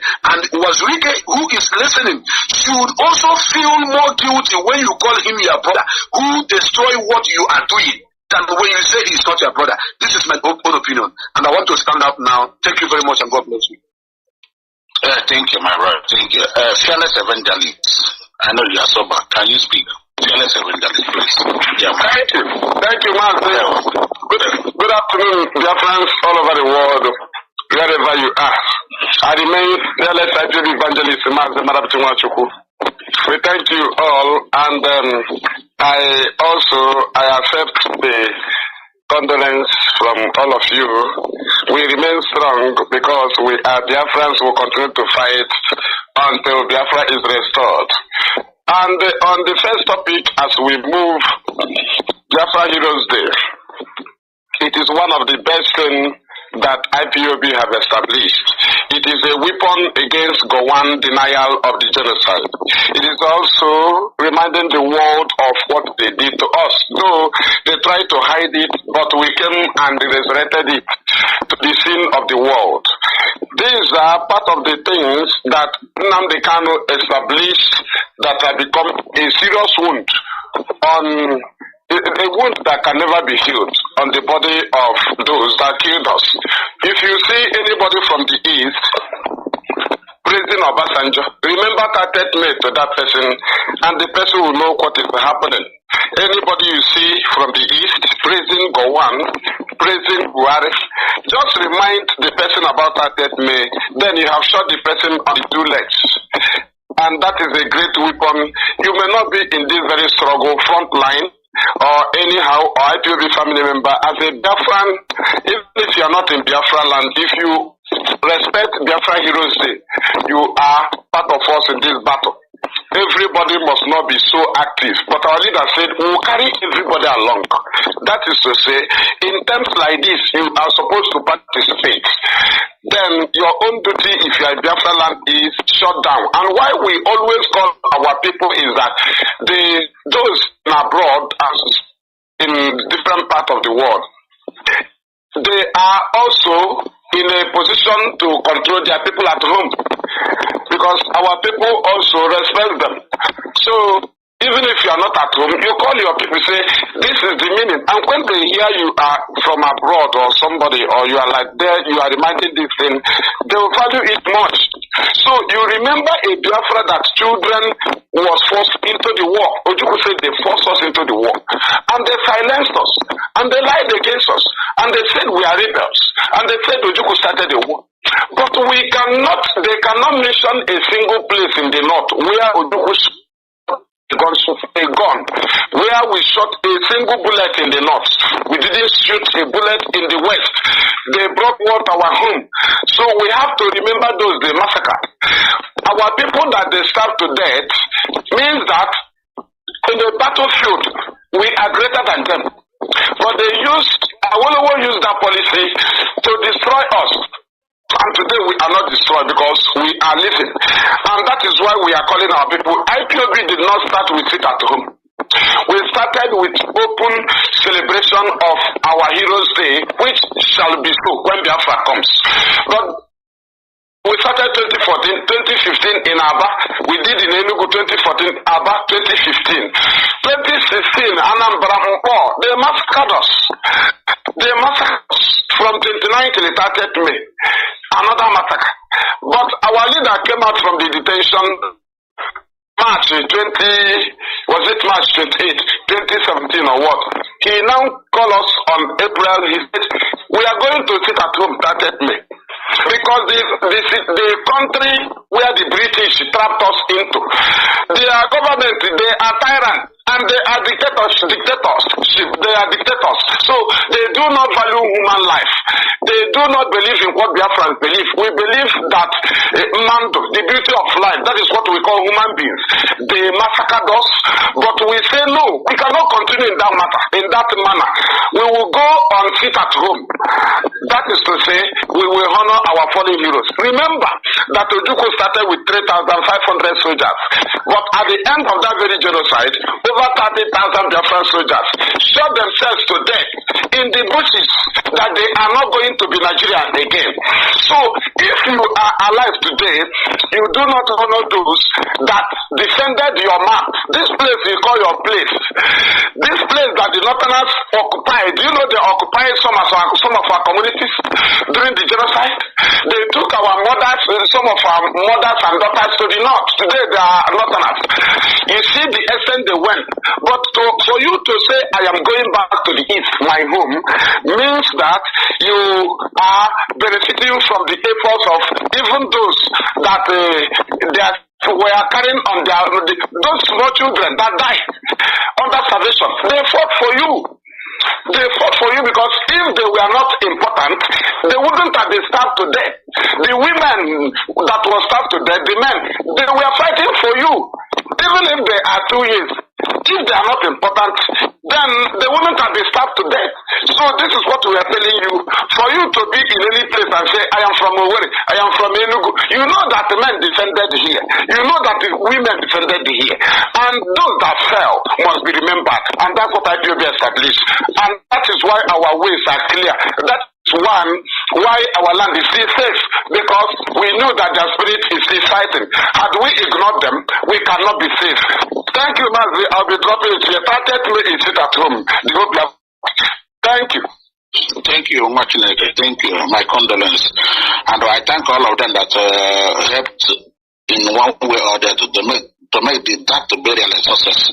We appreciate all of them. I will not be calling their names, and I thank we acknowledge most of them that helped in any way they can to go get about replenish their pores and enlarge their coast. Mazi, unmute yourself. Okay, thank you, Mazi. I thank Darlington and also Fearless Evangelists for their courageousness and the insight they gave us. So, we are discussing about our Heroes Day, the Remembrance Day, coming up on 30th. And as you know, my name is Elichifo. I gave me for as a philosopher, an activist, and at the same time a teacher. So today I'm going to talk about the Heroes Day. And for those that are joining us for the first time, you must know that what we call a Heroes Day is a day we remember our heroes. We remember those that have done heroic events in our life, those that stood strong for us to make sure that we are alive today, because without the heroic effort of these men and women in 1967, 68, and 70, I don't think we would be here talking as proud men. They fought so that we remain proud men even to today. Proud Igbo men, proud Ijaw men, proud Isoko men, proud Ibibio and Efik men. We are still here today, standing. So, these our heroes are people like Christopher Okibo, who happens to be a very fine poet. He writes very well, but upon seeing what the Nigerian government was doing to our land, he decided to become an accidental soldier. An accidental soldier who fought gallantly and died while fighting. These are the type of people we are remembering today. We remember people like Major Joseph Akize, those that have stood their ground and fought gallantly in order to defend us and defend our parents in order for them to give birth to us. So remember people, when we talk about all these people, some people thought that Biafra soldiers were made up only with only Igbos. No, we have people like Colonel Assam Studo. We have people like Philip Efiong and many others that champion this cause. They believe in this nation and they fought gallantly. We are remembering them. That's why we will have a sit at home on that 30th of this month and make sure we remember all of them. When we talk about the effort of these men, some of us may not understand it. These men, with nothing, managed telephone communication and maintain this telephone communication till the end of the war. These men refined their oil. These men, when the whole world was against them, these men was able to develop their own weapon and use it to fight and make sure they did not wipe us. Because what the Nigerian government wanted to do was to wipe out the Biafrans and make sure nobody answer Igbo, Ijo, Efik, or Ibibio. That was what they wanted to do. But these people, whom we are going to remember, tried their best to stand still and make sure we are here talking today. I want to kind of talk about one of the efforts of these men. We know exactly someone they call Major Jonathan Uchendu. Major Jonathan Uchendu did something great in the Bagana ambush. If you have read this part of history, you know most people they did not even study history. They did not study any atom of history because the young government try to hide this history to us. So when we say we are remembering our heroes, a lot of people might say, what did they do? What and what? But had it been they were able to be lectured on the history, on the effort, on the sacrifices of these people, nobody will tell you to sit at home that day. You will probably sit at home and stay there to meditate on the sacrifices of these people. We remember the ambush of 31st March 1968. A convoy consisted of 106 vehicles belonging to the Nigerian 2nd Division, transport 6,000 soldiers coming to kill our people. They were also with armor coming from Onitsha to Enugu. They were ambushed and decimated by Biafran soldiers by a small unit of Biafran soldiers. In fact, the Biafran soldiers were only about 700 soldiers, confronting 6,000 Nigerian soldiers. And their vehicle, they came with everything they got in order to make sure that they decimated us. What happened? You know, when I want Biafrans to listen to what Uchendu said. Uchendu said that the sight of the convoy almost paralyzed his troops. His boys were so anxious to start firing, more out of panic. That's the same thing some of our people are doing today. When the DOS tell them to keep calm, not wait, they will be so anxious. Some of them were afraid, some of them were out of panic. So some of these soldiers wanted to fire. They wanted to fire more out of panic than anything else. He asked them to remain, that's Uchendu, asking them to remain calm until he gave the command. He allowed much of the Nigerian 2nd Division convoy to pass through. His boys were shocked why he would allow them to go through into the Biafran health zone. You know, some of them were even suspicious of Uchendu because Uchendu allowed the soldiers to come in. So they were suspicious. In fact, they might say, are you sure he's not a saboteur or all this one? But as brave soldiers, they must fight to the last because seeing what the type of Nigerian soldiers coming in, they were so anxious and say, these type of soldiers will almost decimate us. We are not going to go free this time around. So as he was guiding the soldiers with the rocket launcher or what to do to the invading convoy, and when they pressed to strike, the soldiers accidentally pressed the trigger, letting go of the rocket. Luckily, he hit a fuel tanker.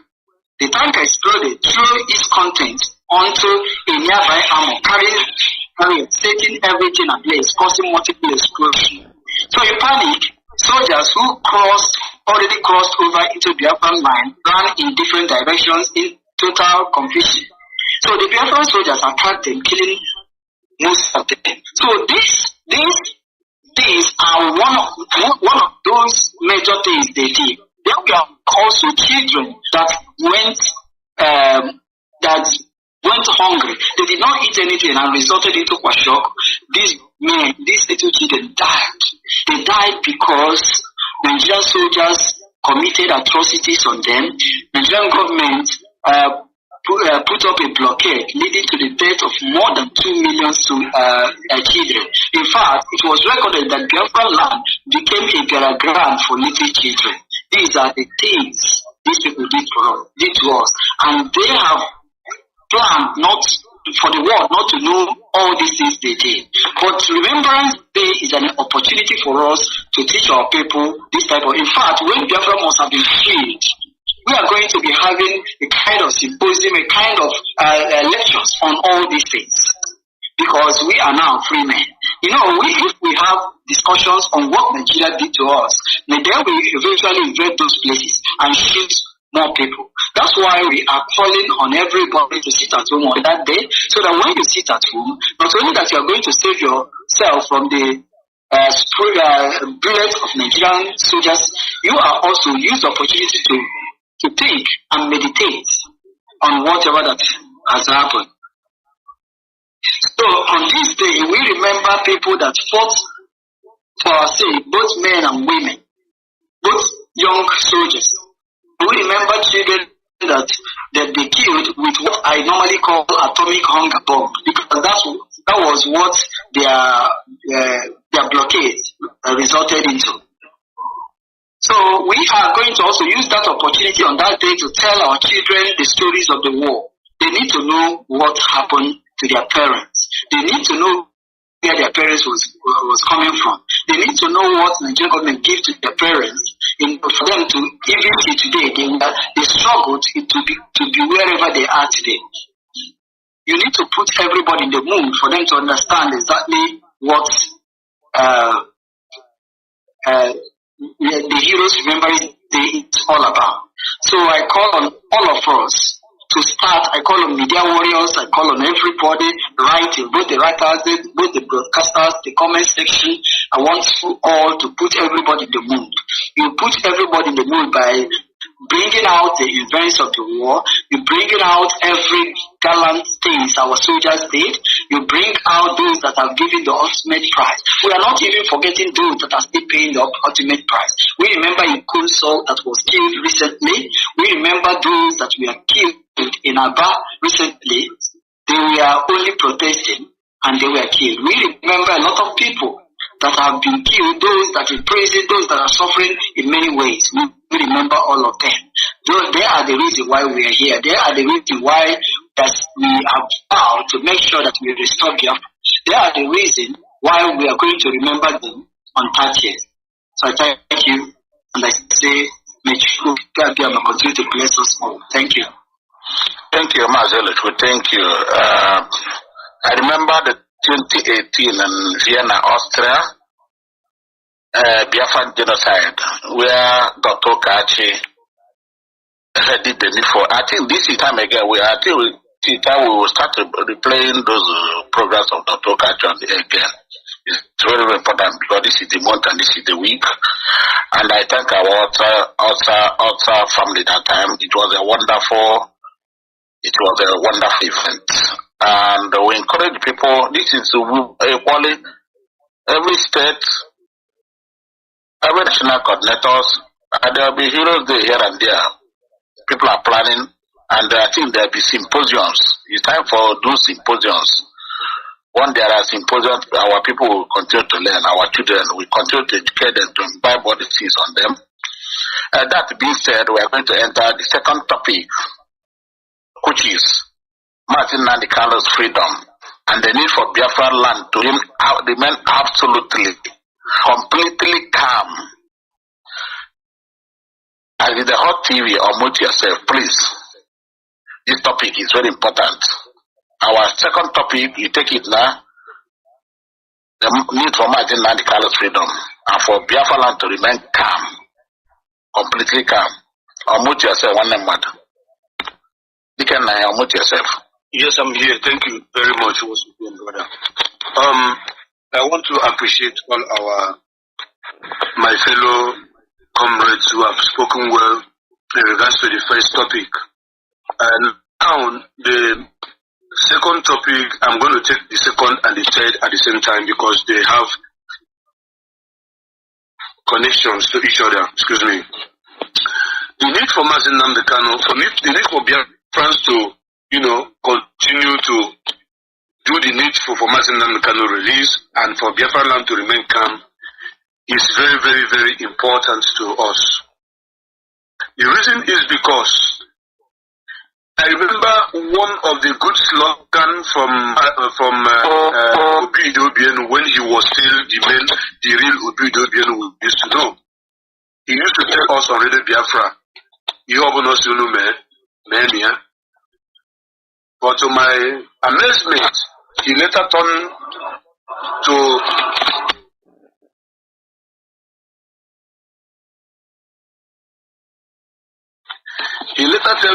sorry for that this disturbance anyways. He later turned to be Yobona Osulume Unemekwani Unume Nkemku. However, Mazi Nnamdi Kanu is the leader of indigenous people of Biafra, currently suffering and being is going under torture, psychological torture, physical torture, and otherwise in the hand of Nigeria government. The truth is this: you can never take this truth away from us that we love Mazi Nnamdi Kanu. We are fanatical about Mazi Nnamdi Kanu. We are also fanatical about Biafra. If not Mazi Nnamdi Kanu, there is no other Mazi Nnamdi Kanu. There is no duplicate. There is no semblance. There is nothing you can bring close or to change who Mazi Nnamdi Kanu is to us. That is why every time I talk about him, I beat my chest to speak to the whole world that the love, the kind of love we have for this man, we are ready to die for his sake, and we have been doing so. And I believe by now, even the enemies knows that anybody whose followers are ready to die for is worth something. You see, the reason why we will continue to advocate for Mazi Nnamdi Kanu freedom is not one, not two, not three, not four. It's uncountable. But I'm going to mention but few. Before the coming of Mazi Nnamdi Kanu, the word Biafra, B-I-A-F-A-F-R-A, Biafra, was not recognized on the Microsoft Word. Who built the Microsoft Word? The white man. Nigeria government went and sponsored a whole lot of things against Biafra. If you write Biafra on Microsoft Word before now, it will underline red. You will see underline red, which shows not recognized before the coming of Mazi Nnamdi Kanu. But upon the coming of Mazi Nnamdi Kanu, Mazi Nnamdi Kanu made it possible that Biafra is recognized, even in Microsoft Word, which almost the whole world use to type and make some corrections in their writings. If you type Biafra in the Microsoft Word right now as I talk to you, you can do it on your own. There is no longer red underline on it, which shows that it is now recognized. Before the coming of Mazi Nnamdi Kanu, there was no recognition of those that died for us, which is 30th of May. Upon his coming, we are now talking about 30th of May to remember those that died for our sake. And we are remembering them. Before the coming of Mazi Nnamdi Kanu, when the enemies invade our land and kill 100 people, 200 people, they will use their own media to report that it is only one person that was killed or that died. But upon the coming of Mazi Nnamdi Kanu, we wrote Biafra. Once a single hair of a Biafran drop on the ground, it is reported to the hearing of the whole world. Before the coming of Mazi Nnamdi Kanu, so many of you do not understand, you do not know that there was a massive killing of our people in Anambra State, especially in Ezu River, during the time of Peter Obi as the governor of Anambra State. It was Mazi Nnamdi Kanu and Radio Biafra that brought out the killing, the death of 185 young men that were killed and dumped in Ezu River.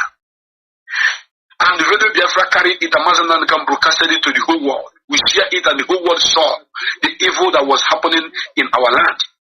Before the coming of Mazi Nnamdi Kanu, Fulani herdsmen have been raping our mothers, killing our brothers and our sisters, raping our sisters, and nobody was reporting it. But upon the coming of Mazi Nnamdi Kanu and Radio Biafra, believe you me, once any man is killed in Biafra land or any woman is raped, Radio Biafra, Biafra Television, and the IPOB medias will carry it to the whole world. Ask yourself, why is it that all the people who are only making jest, who are only making fun on Facebook, are having millions of viewers and millions of followers? But once you are talking about Biafra on your platform, Your viewers will be limited. Your listenership will be limited. Anything you share there, so most of the times, 90% Facebook will bring it down. Why don't you understand that before the coming of Mazi Nnamdi Kanu, that Radio Biafra was not heard as far as it is now? We were not on the OB. We were not on the FM. We were not even on social media, which is the intel right now. But upon the coming of Mazi Nnamdi Kanu, Radio Biafra was able to be placed on the orbit. You can stay in China, you can stay in Malaysia, you can stay in America, in Europe, to listen to the voice of indigenous people who are clamoring for their freedom from the land of the rising sun. Mazi Nnamdi Kanu made it possible. Mazi Nnamdi Kanu made it possible that even our people in Biafra land listen to Radio Biafra on FM, frequency modulation, on CHK in Biafra land. If I begin to count what Mazi Nnamdi Kanu have done, it is numerous, it's uncountable.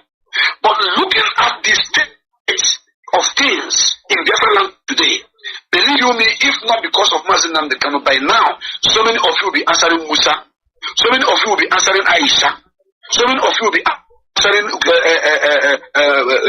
what they call them, Gowon, or whatever they call their names. Because the enemy must have come and take over your land. Do you know that it is because of Mazi Nnamdi Kanu and Radio Biafra that the plan of the Fulani herdsmen, the plan of the Fulani government was not successful? Ask me how. I will explain. In 1989, there was a summit that took place in Abuja called Abuja Summit. What was all about that summit? That summit was all about IBB sponsoring all the Islamic jihad to turn Nigeria into Islamic nation, to take jihad into the communities in our land. And because of the coming of Mazi Nnamdi Kanu and Radio Biafra, which he established, and Biafra television, we fought them down that their plan did not see the light of the day. What about the coming and bringing of Ruga? Do you know that the meaning of Ruga is my land? Go and check the meaning of Ruga. It means my land. The Fulani, we are now trying to claim the land that belongs to our ancestors through Ruga. It is because of Mazi Nnamdi Kanu and IPOB Radio Biafra that they were not able to take over our land. Remember about the time that they want to withdraw all ammunition from every security in Biafra land. They say that we are not supposed to be using our firearms to protect ourselves. Radio Biafra took it upon himself through Mazi Nnamdi Kanu behind the microphone to say it will not hold any ground. Do you know that if Ruga was given to these people, take it or leave it, by now, every local government in Anambra State, in Enugu State, in Ebonyi State, in Imo State, in River State, in Cross River, Akwa Ibom, Abia, in the Delta, we have the settlement of the Fulanis in those lands. You know, sometimes I will not just tell you a support for Mazi Nnamdi Kanu release. I will tell you what he has done. And you will use your own initiative, your own brain, to go and do your research and ask yourself, if this man has done all these things because for my sake, I have every reason to fight for his release because he meant well for us. When Mazi Nnamdi Kanu asks that our people in America should, as a matter of urgent, put up funds, bring up money to buy arms to protect our land. So many of you were calling him a warmonger. Some of you say that this man was fighting, he was asking for war. Somebody who is trying to protect you, how are you saying he was asking for war? And this is what propelled Mazi Nnamdi Kanu to write a letter. Some of you do not know that Mazi Nnamdi Kanu wrote a letter to the governors of the Eastern region, to the ONSS, to all the socio-cultural groups in Igbo land, to all the ministers, to all the senators, to all the House of Representative members. 1 year, they did not respond to Mazi Nnamdi Kanu positively. This man is our own savior. That is why I will continue to love him until my last breath. And what happened? They ignored him, they passed his his message, they put it into the trash bin, and this man went as far as bringing up a security outfit that is right now, as I talk to you, protecting Biafra land. There is a quote, there is a message that was posted on Mazi Facebook platform. You can go and check it. Somebody is writing that before now, the Fulani herdsmen used to bring their cattle and kill our people in this our farmland. But because of ESN, today they have chased them away. We have regained our land and we are now planting, and now our land is yielding good seed and good crops for us. And we are already making progress. Who does this? Mazi Nnamdi Kanu. If I begin to mention what this man has done for the sake of his own people, it is Chigabo. Managini Mere. If you think a man who have done all this, I don't want to mention all, I just mentioned but few. If you think that a man who have done this is not worthy of fighting for his own freedom, which means that his freedom is our freedom. His incarceration is our incarceration. If you think this person is not worthy, then you are not worthy to be alive. I remember when they used to call him a small boy. I remember when they used to say that he is a 419, that he's a Yahoo boy, that is only looking for what to eat. This is a man who was living comfortably, a prince of that matter, living comfortably in a foreign land where he is a citizen. But he jettisoned every of his luxurious life, whatever it may be, to come and rescue our own people, because it was a mission that he was sent for. Many of you are still waiting for the Messiah. You are still waiting for the Savior of our time, not knowing that he is already here with us. But I believe that all the messages this man have sent to us through Radio Biafra, telling us that we are supposed to look back home. We are supposed to protect ourselves. We are supposed to fight. Do you know that if not because of Mazi Nnamdi Kanu, thousands of Boko Harams would have been brought down to Biafra land and put in our prisons? Go and check the record, because they brought some in the prison. It was Mazi Nnamdi Kanu who stood up and said, you cannot bring Boko Haram members into a prison. And they return all of them. Do you know what they do? If they bring them and put them in a prison, before you know it, they will be releasing them one after the other. By now you'll be here, kaboom, kaboom, kaboom. Go and watch what is happening in Onitsha. Trailer is burning. Trailer carrying fuels out. They will drive it and put it somewhere and put fire and run away. It will be burning our markets. Go and look. Just imagine that someone like Mazi Nnamdi Kanu was not in the picture. I will not tell you come and fight for Mazi Nnamdi Kanu. What I'm doing right now is to tell you what this man has done to protect your land, to protect your father, your mother, to protect you yourself that is living in America, in Europe, in Italy, enjoying your life, thinking that you have already arrived. Forgetting that Israelites left their land to different parts of the world and the Palestinians came to take over it. They have to consider, what are they going to do? They begin to donate money. $50 million was the first amount of money that they put together. $50 million was the first money that they put together. To do what? To set up, to buy ammunition, to go and reclaim their land back. In our own case, Mazi Nnamdi can ask you to bring money for us so that we can donate and support our gallant ESN to make sure that our land is protected. And some of you are still there eating burger in America. Some of you who have supported the struggle came to make names, not to support the struggle. And I want to tell you, if you want to stand up to defend that which is genuine, that is the freedom of Mazi Nnamdi Kanu. You must do it. If you don't do it, then you are not worthy to be called a Biafra. I don't want to know your qualification, whatever you might have read in the university, has nothing to do with what we are talking about. Mazi Nnamdi Kanu is the savior of our own time. And everybody that comes from both Eastern region, namely Lower Benue, Lower Kyuki, part of Edo, Ibanke and Ibakre, Delta, Enugu, Ebonyi, Imo, Cross River, Akwa Ibom, Rivers, and the Abia, and the Bayelsa. These are the people that are called Biafrans. You should stand up to say enough is enough. Why are they holding a man that meant well for me and for my children? If you do it, Chukwu Kadurema will bless you, because Mazi Nnamdi Kanu must be free. And for the fact that Mazi Nnamdi Kanu have asked that Biafra land should remain calm, believe you me, no man born of a woman can come into Biafra land and set it ablaze and go scot-free. You can do that. I forgot my mindset. My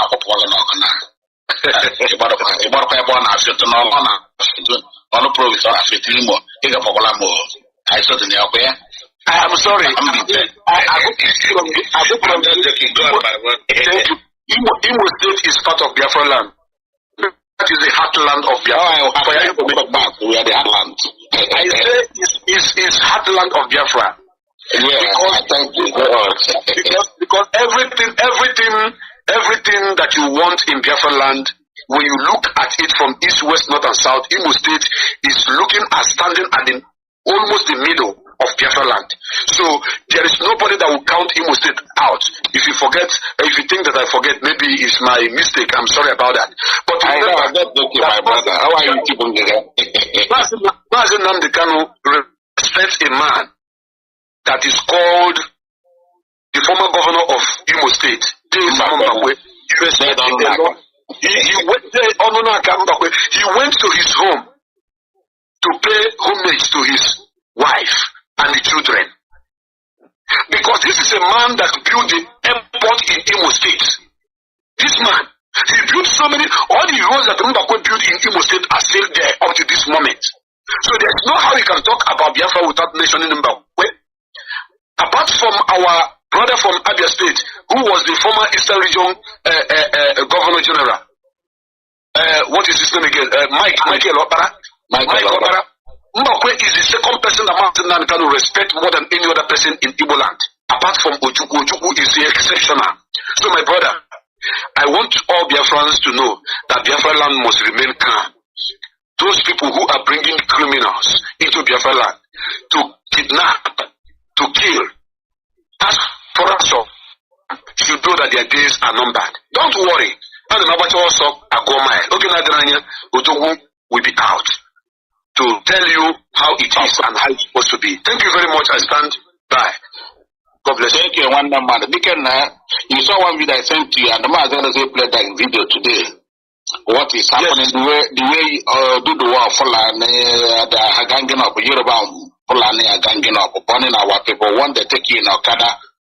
Some other the Okada man being Hausana. Mazi,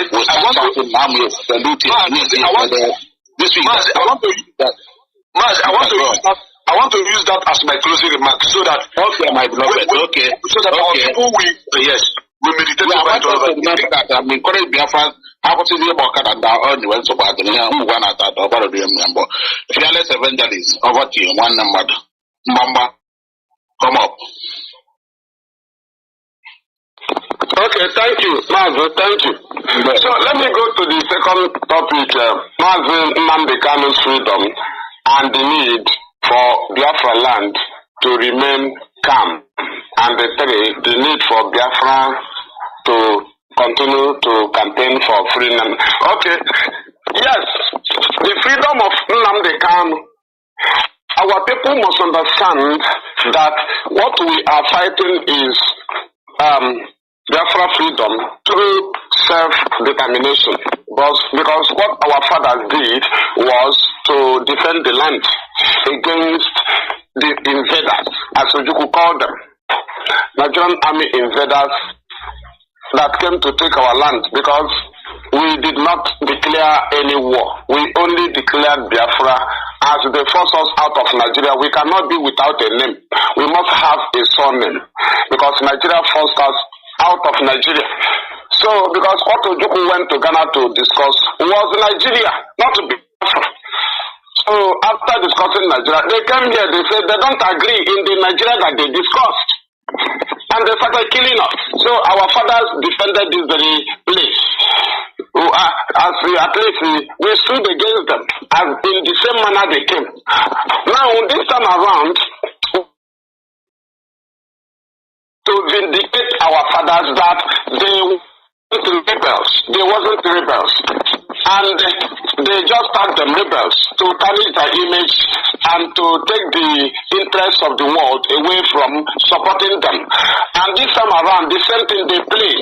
But IPOB have beat them by the way Nnamdi Kanu started, trying to mark Nigeria out of the field, which he finally succeeded by always in his broadcast indicate that IPOB is not a terrorist organization. We are not criminals. Initially, before we were tagged terrorists, because he knew the last weapon of the British, they would try to criminalize it. That is their only weapon. To be blamed, no? They will criminalize you and you will be the topic. Now, they wanted to do us so that when you call Nnamdi Kanu on Radio Biafra, he will tell you that your name and where you are calling us from. If you appoint IPOB family official, any official, he will announce it. If you have been a friend, he will announce it. That is to say, terrorism does not have address. They don't tell you where they came from. That is what IPOB is telling you. That you remain calm means that you are maintaining the ideology of Nnamdi Kanu. You are fully supporting him because his method of freedom fighting is what you will support him on. Up to him because he studied those ones. He knew violence one, he knew armed struggle, he knew government in exile, he knew all these things. But he chose one, self-determination. That does not mean that we don't have right for self-defense because Nigeria have declared war on us since 2015. But in IPOB modus operandi, we do not involve in violence. And the since Nnamdi Kanu is in detention, DSS, the language of IPOB leadership, the language of the lawyers is that our leader says that we should continue in our peaceful conduct. He did not say learn to be peaceful. Now in this topic they said we remain calm. The reason why our people should remain calm for freeing Nnamdi Kanu, that is to say, not that our people should learn to be calm. Remain calm means that from the starting, we have been calm.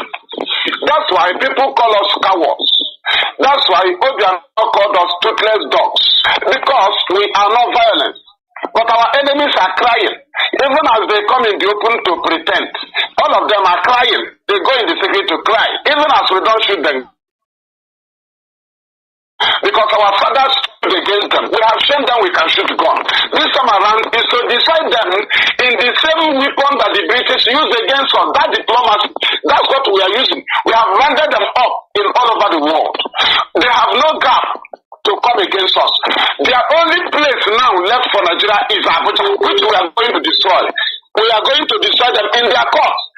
No government of the world welcomes the blackmail of IPOB from Nigerian government. Of any kind. What you have to do now is to remain calm, to destroy them. You now see that Nnamdi Kanu will be good. No, you cannot use violence to defeat Mobile, Ajib, Tezaku, Shell, Izon, Chevron, then AP. No. You will use the same pattern that the British used to hand them over this very oil to, so that they can supply ammunition to kill us. Now, you know that this is their own right. They inherited by supporting the massacre of Biafra. You cannot beat them with violence. They are prepared for violence. Now you have to destroy Nigeria in their courts. And the fight against all the allegations of the British against the people of Biafra by standing within Nnamdi Kanu in a peaceful manner, which he has been leading us in. So our duty is to guide you to remain on the line. The line is maintain peace. Anybody that comes with violence approach to you in Biafra land or towards Biafra land, you see that person as enemy of Nnamdi Kanu, because the killings of IPOB family members from 2015, the first attack was in October 2015, but they didn't kill us, they wounded us. Some of us fall in swamp. In Bayelsa, our first protest in Biafra land, where we were asked to go by the leadership. That is plan A. When they attacked us, both A and the land, we now apply plan B, protection from your state. Because when we call for a protest in a place, all of them from different barracks will come. We now go to state. So before they killed us in February, in the open, February 9, 2016 in Aba, they killed us in Impo, 2016. If you know they are not killed us 2015, 30th of August, that's how they have been killing us. Have we ever retaliated? Does it mean that we cannot even throw a stone? But that is not the bottom line we cannot agree on. And that does not stop us from self-defense. Because that one is a universal law, is a natural law already. So when we tell you that the freedom of Nnamdi Kanu, okay, ask yourself, why is it that after the discharging of Nnamdi Kanu, the discharging acquitted by the appeal court, that we have not gone into violence? Now, the people that have been in violence, who have been opposing the freedom of Nnamdi Kanu by telling you that they are enforcing Monday sit at home, that it is the only thing that will free Nnamdi Kanu. Now, you ask them, do they achieve anything through violence? No. Rather, they brought tears, unending tears to different families in Biafra land. And in these tears, they try to connect the name of Nnamdi, that because of him, that they brought tears to this family, which is lie. Because Nnamdi cannot be killed for the same people he has paid sacrifices for them to be safe. That is to say, Nnamdi Kanu hate himself and love our people and hate himself. Then he is sacrificing himself to save us. How come somebody will now come and kill the same people Nnamdi Kanu have sacrificed even his parents to save? You kill the people and say they are saving Nnamdi Kanu. A man who is in detention and directing the lawyers to fight for our people that are in detention. Then how come you kill an innocent people, you say for free Nnamdi Kanu, the same man who wants our people to be safe? That is when our people have to study and say, why are people that tell you that they will do violence, why can't they shift it to the north? Why can't they shift it to any part of Nigeria? Even as our leader is alive, right? And we are seeing him 2 times in a week. They said if you did not see him, burn down Nigeria. Then let us, though we are seeing him, but had it been we are not seeing him now, is all these shootings and killings in Biafra land, is it part of Nigeria? The answer is no. That is when our people should count their teeth with their tongue. That you cannot bring war on your people, whereby the main oppressors, they do not fall victim. The northerners does not fall victim in any violence in Biafra land. Because it is highly prohibited by Nnamdi Kanu. It is a no-go area. Any northern residents, those that are doing their legitimate businesses, nobody goes there. It is a standing order. Then the people that these people kill in our land are people that are praying for Nnamdi Kanu, people that are so compassionate, people that love Nnamdi Kanu. That is what we are telling you. Do not buy the idea. Do you know sit at home was not our starting point, but because if we want to protest, then because we find ourselves in a place where tyrants and dictators rule, if we want to protest, we sit at home. And it is not to intimidate people. You must be carried along because we will tell you the reason and you welcome it. But some people came and they are enforcing it, which is a lie. Now, since our leader was discharged, you have not been, some people have been violent, and we have brought them to everywhere school. Only few criminals that are in the hideout, some hideout, which will fish out. That the people still doing something. Ask yourself, how come the date of court came up? The appeal court, Supreme Court hearing came up after some months that Nigeria refused to give us date. Did it come up because Nigeria was burned down? Did it come up because there was violence? No. We follow the normal proceedings, which is the normal track Nnamdi Kanu that will be fighting through. We have been following them up. There have been serious legal battle in the Supreme between Nnamdi Kanu and federal government. Understand this, Nnamdi Kanu and federal government. That is the battle, a very serious battle that you must have to be careful and hear from Nnamdi Kanu, who is leading this battle. If he tell you to be cool, be cool. That is in the front line. The enemy will sit him. They try to convince him that is to say he knows the standard of this matter. He knows when the matter will end. He knows he's the one holding the key. You must get him through IPOB leadership. If IPOB leadership communicate him through the normal source, right? If you are fighting for Nnamdi Kanu without his guideline, then you are not fighting for his freedom.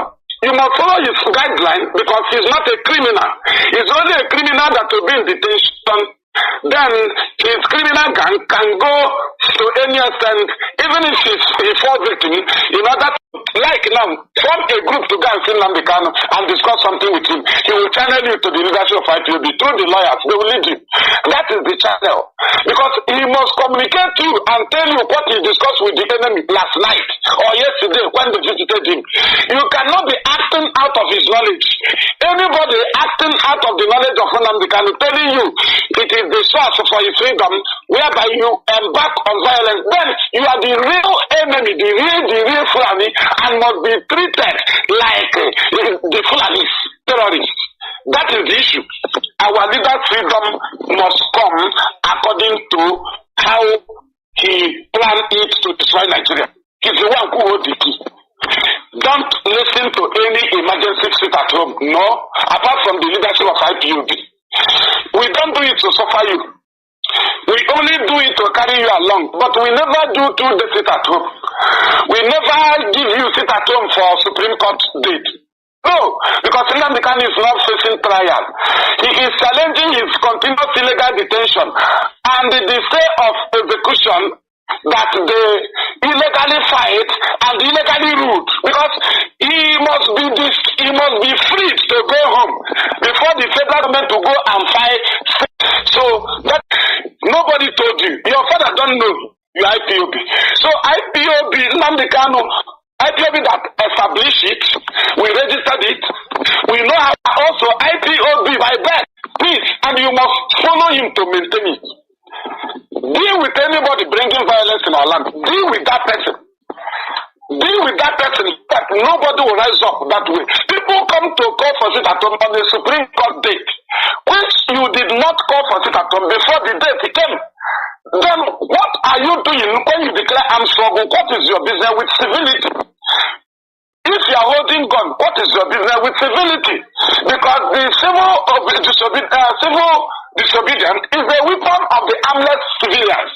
Hence, you are holding gun, you are violence, you have no business with civil disobedience. It is not your track. You are out of track. You do not mention referendum because you are out of track. You do not question court order. You do not question disobedience to court order. It is not your track. All those things are political solutions. All those things are legal proceedings. All those things are self-determination. So people should be calculative to know when people are deceiving them. Anybody holding gun cannot lead civil servant in a protest. So if you declare armed struggle and people tell you that somebody holding gun is now giving civilians order to sit at home, then you are now a dictator. It's only harmless people that can call them for sit at home. Then if they sit at home, you know that they voluntarily did it. But if you hold gun, you call for sit at home, that is to say you enforce them. And that's why people refuse to go into armed struggle, because we will stop calling for the freedom. We will not be broadcasting because we will all be in the bushes. We cannot be protesting in the world as we protest before the presence of different organizations and international communities and government in the world. If you declare armed struggle, you cannot protest to them because your protest should be with a gun, because your protest, your voice should be the sound of your weapons. And that is what we are bringing to the knowledge of our people, that they must understand that violence is not needed in our land. And this place must be protected. The need for Nnamdi Kanu's freedom. Our people should know that all we need is within Nnamdi Kanu in detention. That is the punishment from God. If you abandon him, you are gone as a people. Because the good road is with him there. He's the one who called for second Niger bridge. Are you aware? Good school is with him there. That is the punishment. God will converted everything in him. If you abandon him, you'll be abandoned. If you fight for him, those things will reach you. It's very, very important. Before Before now, we have never got a security outfit that have no connection with the government of Nigeria. Independent security that have no dealing with politics. That is ESM. And they are anti-terrorism vigilantes. They do not operate in the communities. And these people are our boundaries to see that your place is safe. When we did some location yesterday, they said there is no cow meat because Nama, the cow people had sacked from that area. Do you understand? I was happy. They don't even know how I was happy. They didn't use it. They didn't go for it. They say it's no longer here. Nobody kills it around here. Nobody talk about it. They have forgotten it. They say they are pursuing Nama people, cow people, since. A very good development. These are efforts of men, and this thing came from Nnamdi Kanu. So the seaport, you need it now. Within okay, do you know Nnamdi Kanu detention gave birth to the strength of P2B? Don't you know that his detention gave birth to P2B? Are you not aware? That's why people supported P2B because they thought his freedom will intimidate Biafra struggle, and his presidency will stop Nnamdi Kanu. So these things you are seeing is because of Nnamdi Kanu. Even Nigerians are benefiting from it. His efforts. So you should know that that is related to Nnamdi Kanu as a Biafran, you need him out. Whether you are anybody, whether you are a freedom fighter, you need him out. Mazi, I'll be stopping here. Thank you. Mazi, one Ibala, to look on one. They are watching it, you don't wonderfully well. Thank you. I'll still move to my brother, We'll see you, Rodin. Let's go, Hagi, 2 and 3 together, okay? Then we go for our last one and conclude. Okay. The next topic is Mazi Nnamdi Kanu's freedom and the need for Biafra land to remain calm. Then the third one, the need for Biafrans to continue the campaign for the freedom of Mazi Nnamdi Kanu. So I'm going to take the first one first. The event of these 2 years has been orchestrated by the operators. They wanted to use this event to confuse us.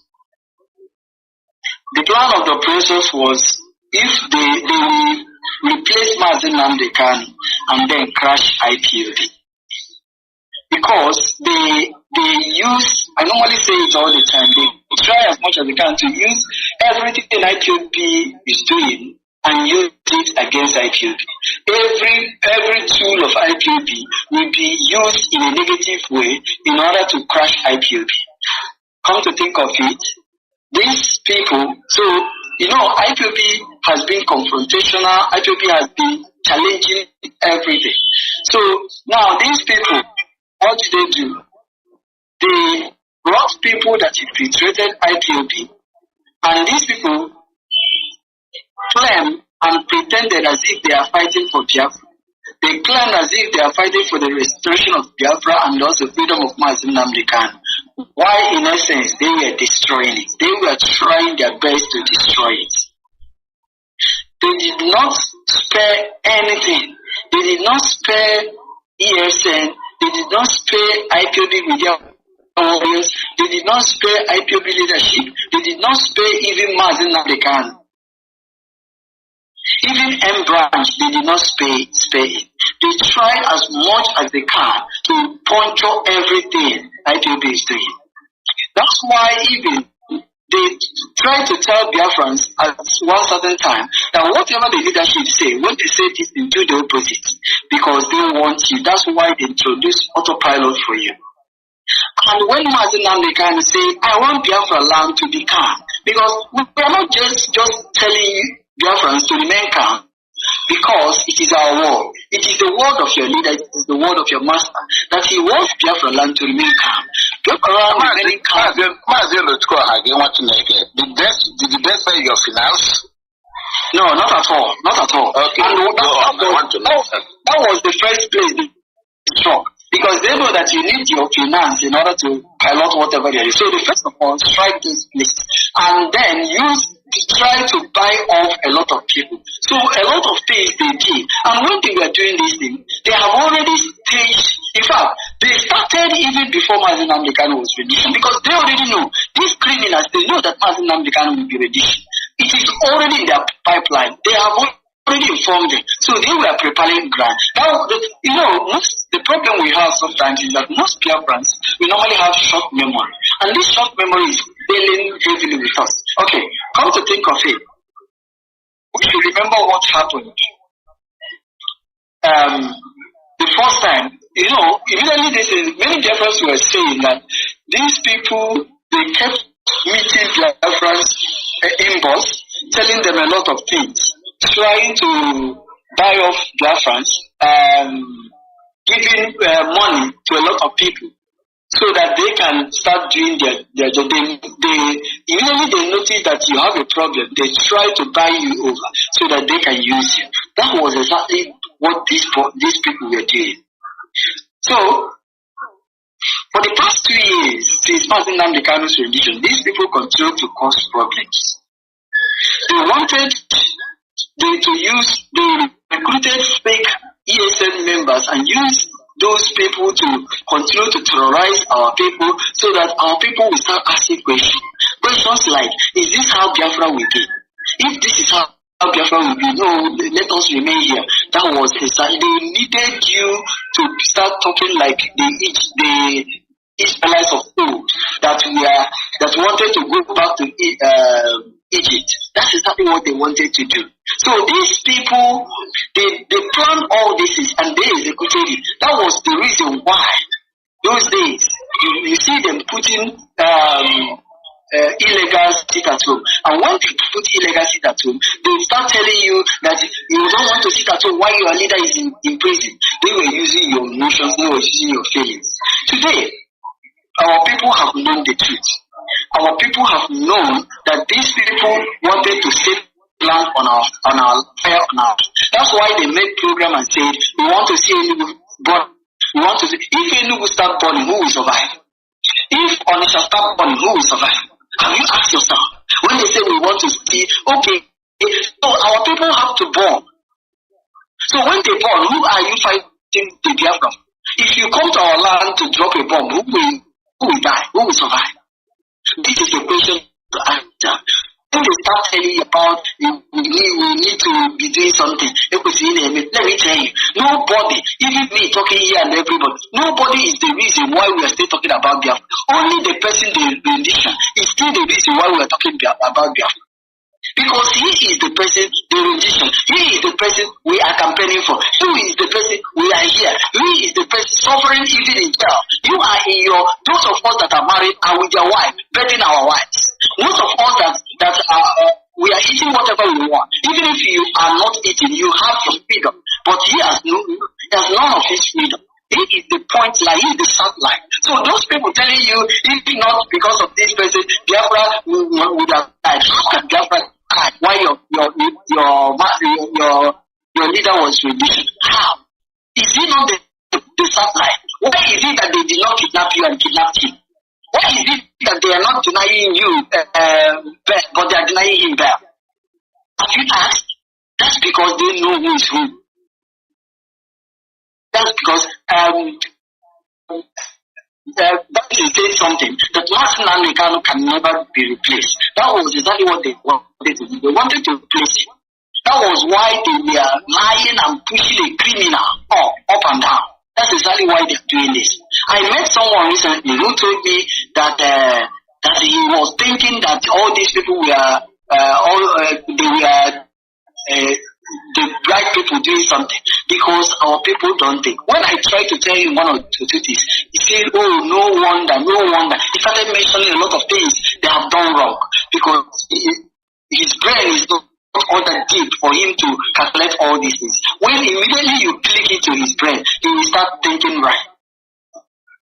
So, we must understand that we need to remain calm, so that we cannot be an architect of Mazi Nnamdi Kanu's misfortune, so that we can know, so that even Supreme Court cannot have any reason not to pronounce justice, because we already know, even someone that did not study law already know that the freedom of Mazi Nnamdi Kanu is justice. Everybody knows this. They cannot even use media again to write nonsense. They cannot even use. Have you seen that most of them that are even speaking on on television now is calling for Mazi Nnamdi's freedom because they are now short of light. They cannot blackmail you again because they now know the truth. They can only blackmail you when these criminals are calling for because when they call for anything like problem, those criminals, those Nigerian agents, secret Nigerian agents, will use the opportunity to cause problem and they heap it on you. But IPOB has been able to distance themselves from all these criminals. Now, I saw when some of them shouting some nonsense that this and that we have gone to all land today. You will see that the people have already known who are representing them. The people have already distanced the people recruited by the government and the oppressors and the right people. The people already know. Everywhere is busy. Everywhere we are busy tomorrow. Tomorrow. Until the day I believe that should say all of us must remember our heroes. So I call on Biafrans to continue the campaign. Because don't be surprised that it is your campaign that made the picking of the date for Mazi Nnamdi Kanu's the last date, and also now it is your campaign. You started calling EU, you started calling UN, you started calling British you started tweeting, you started calling them out, telling them to do the necessary thing, that it is an insult to Britain to neglect their own citizens. They owe him a duty. It is all your effort. Are you going to sleep now? We have few days to the election, to the court case. They are going there to decide, and not just any other. So that's why you must continue pushing. If you have not tweeted, please continue. If you have not called, please do the needful. You need it. You just need to load some card and sacrifice it. And call them. Speak like a reasonable human being. Tell them to do the needful. Tell them that all we're seeking is justice. We have not called for war. That is what you need to do. Those that are calling for war, we have already shown that they are agents of the same government that are causing trouble. So thank you and God bless. Thank you, my brother. Thank you. Zip for some water. We'll come back to you for your last closing remark and last topic. As in the hot TV, we're taking the last speak. From there, you know the need for about the clip Mazi played on the air. Unmute yourself, in the hot TV.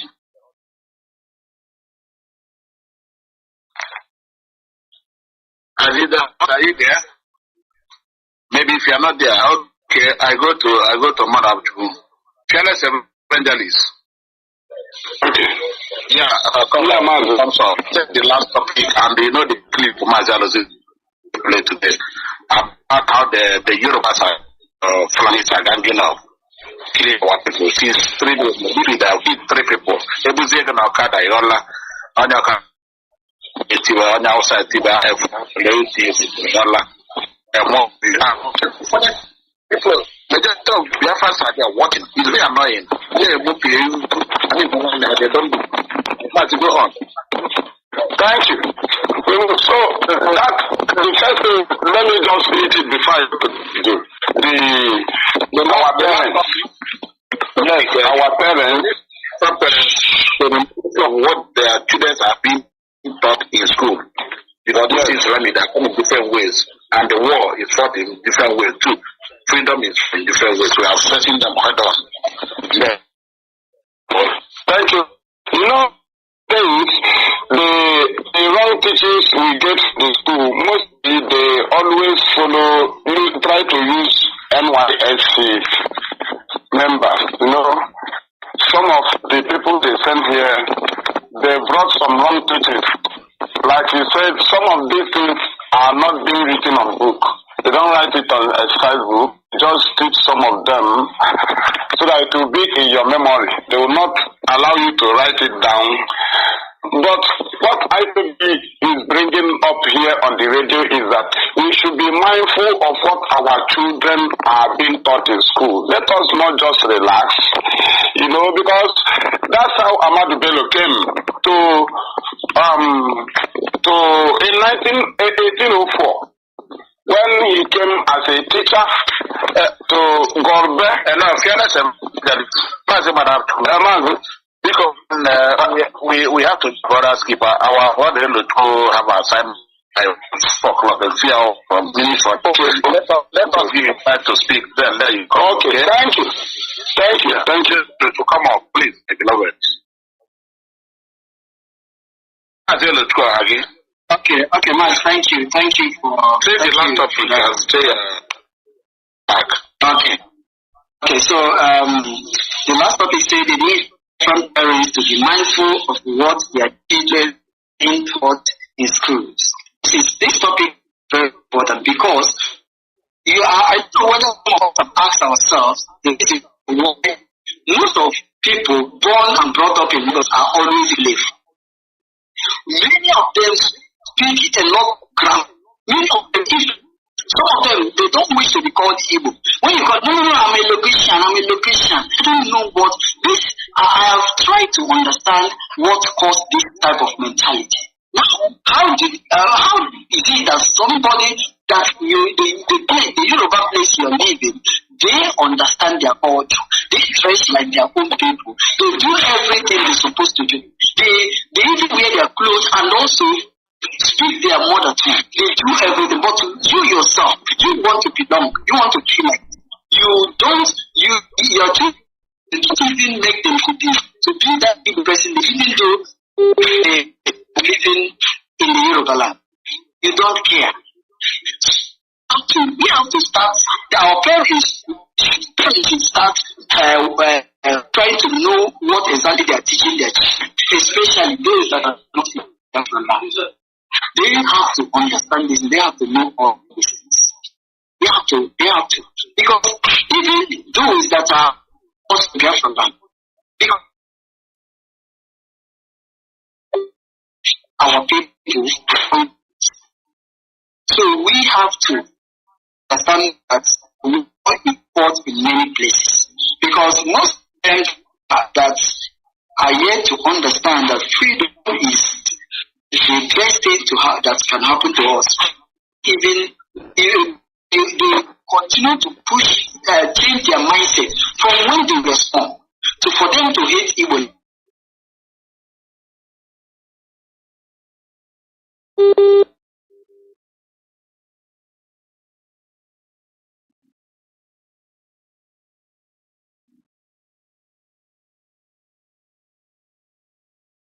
Most of them, they never even knew.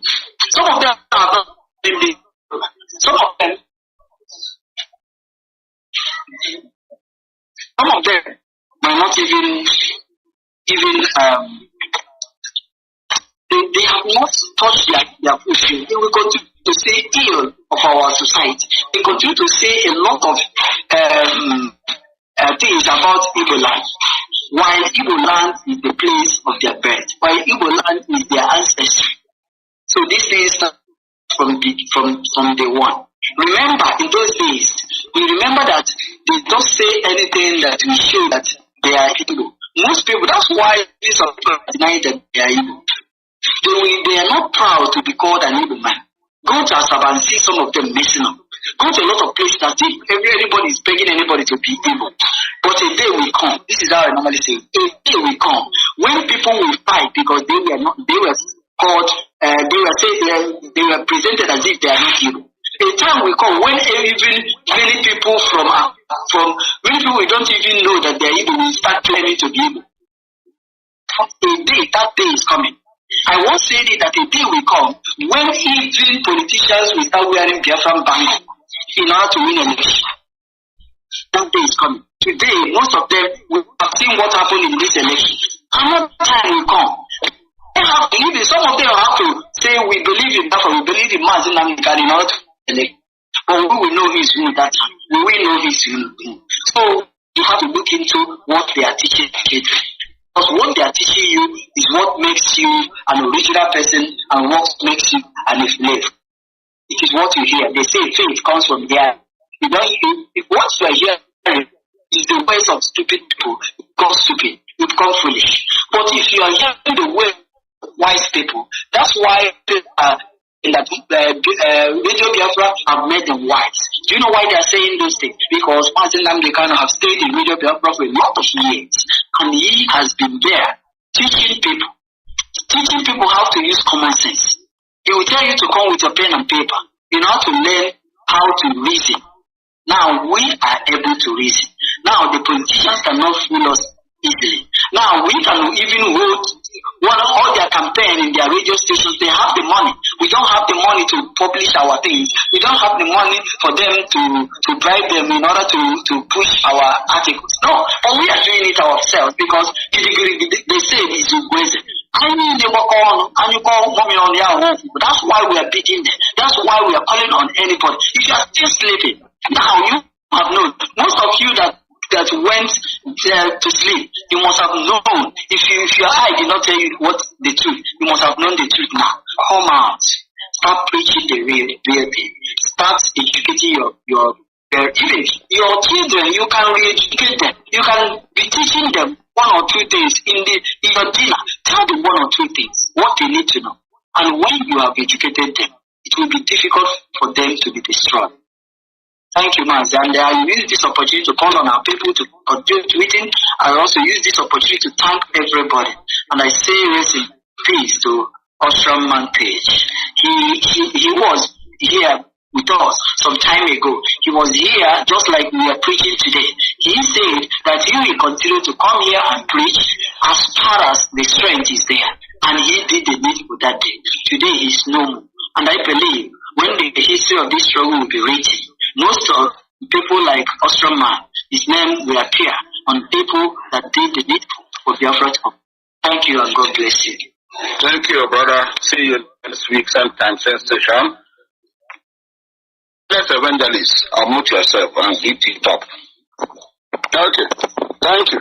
So let me continue on one of the more reasons why we are calling them to be very, very careful and investigate what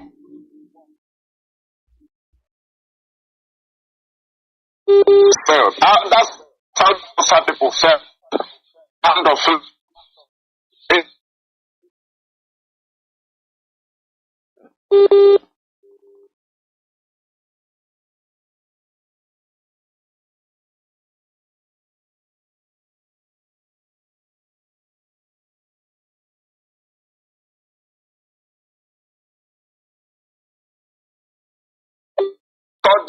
Islam to turn against their fathers. And the Ahmadu Bello blackmailed the fathers of the Hausa people, the original Northerners. He blackmailed their leaders, he blackmailed their kings, he blackmailed their fathers and their parents. And they were the people that was used to kill their fathers, and they started seeing their fathers as evil through a teaching by this Ahmadu Bello. And when he killed King Yumfa, because he came 1804, after 4 years, 1808, he killed King Yumfa, Sariki of Golbe, and changed Golbe to Sokoto. And he now crowned himself Sultan of Sokoto. And that is what we are telling our people, because that's how they came to our land. Now you are a minority. Do you know that the Ibibio and the Igbo is not the same? That's what they were writing. They told the Igbo hate themselves. Hey, Northerners hate themselves. That is one of the reasons we are telling you to study what they are telling you, what they are teaching your children, because they told you Northerners love themselves. But Nigeria is 63 years now. And the Northerners have ruled for 43 years now. And they are the people that will give you the highest number of beggars, poverty, the people that are going through different deadly diseases, people that are, where you see highest number of illiterates, where you see people that have no hope of next month. Yeah. Now I ask them, if the Northerners love themselves, as you claim, how come one of their presidents, Babangida, Al-Salami Abubakar, Gowano, Buhari, and all of them, why did not they fight poverty? They didn't fight illiteracy. They didn't fight deadly disease. They didn't fight all these things, but they love themselves. So that is the love you need. The love that a northerner, a Hausa man will come, a northerner will come. You give him one pair of shoes. You will give one to his they will punish it. You give them 50, they share it in 5. And an Igbo man will say, Igbo will not do it because we are not reasoning like them. That is poverty mentality.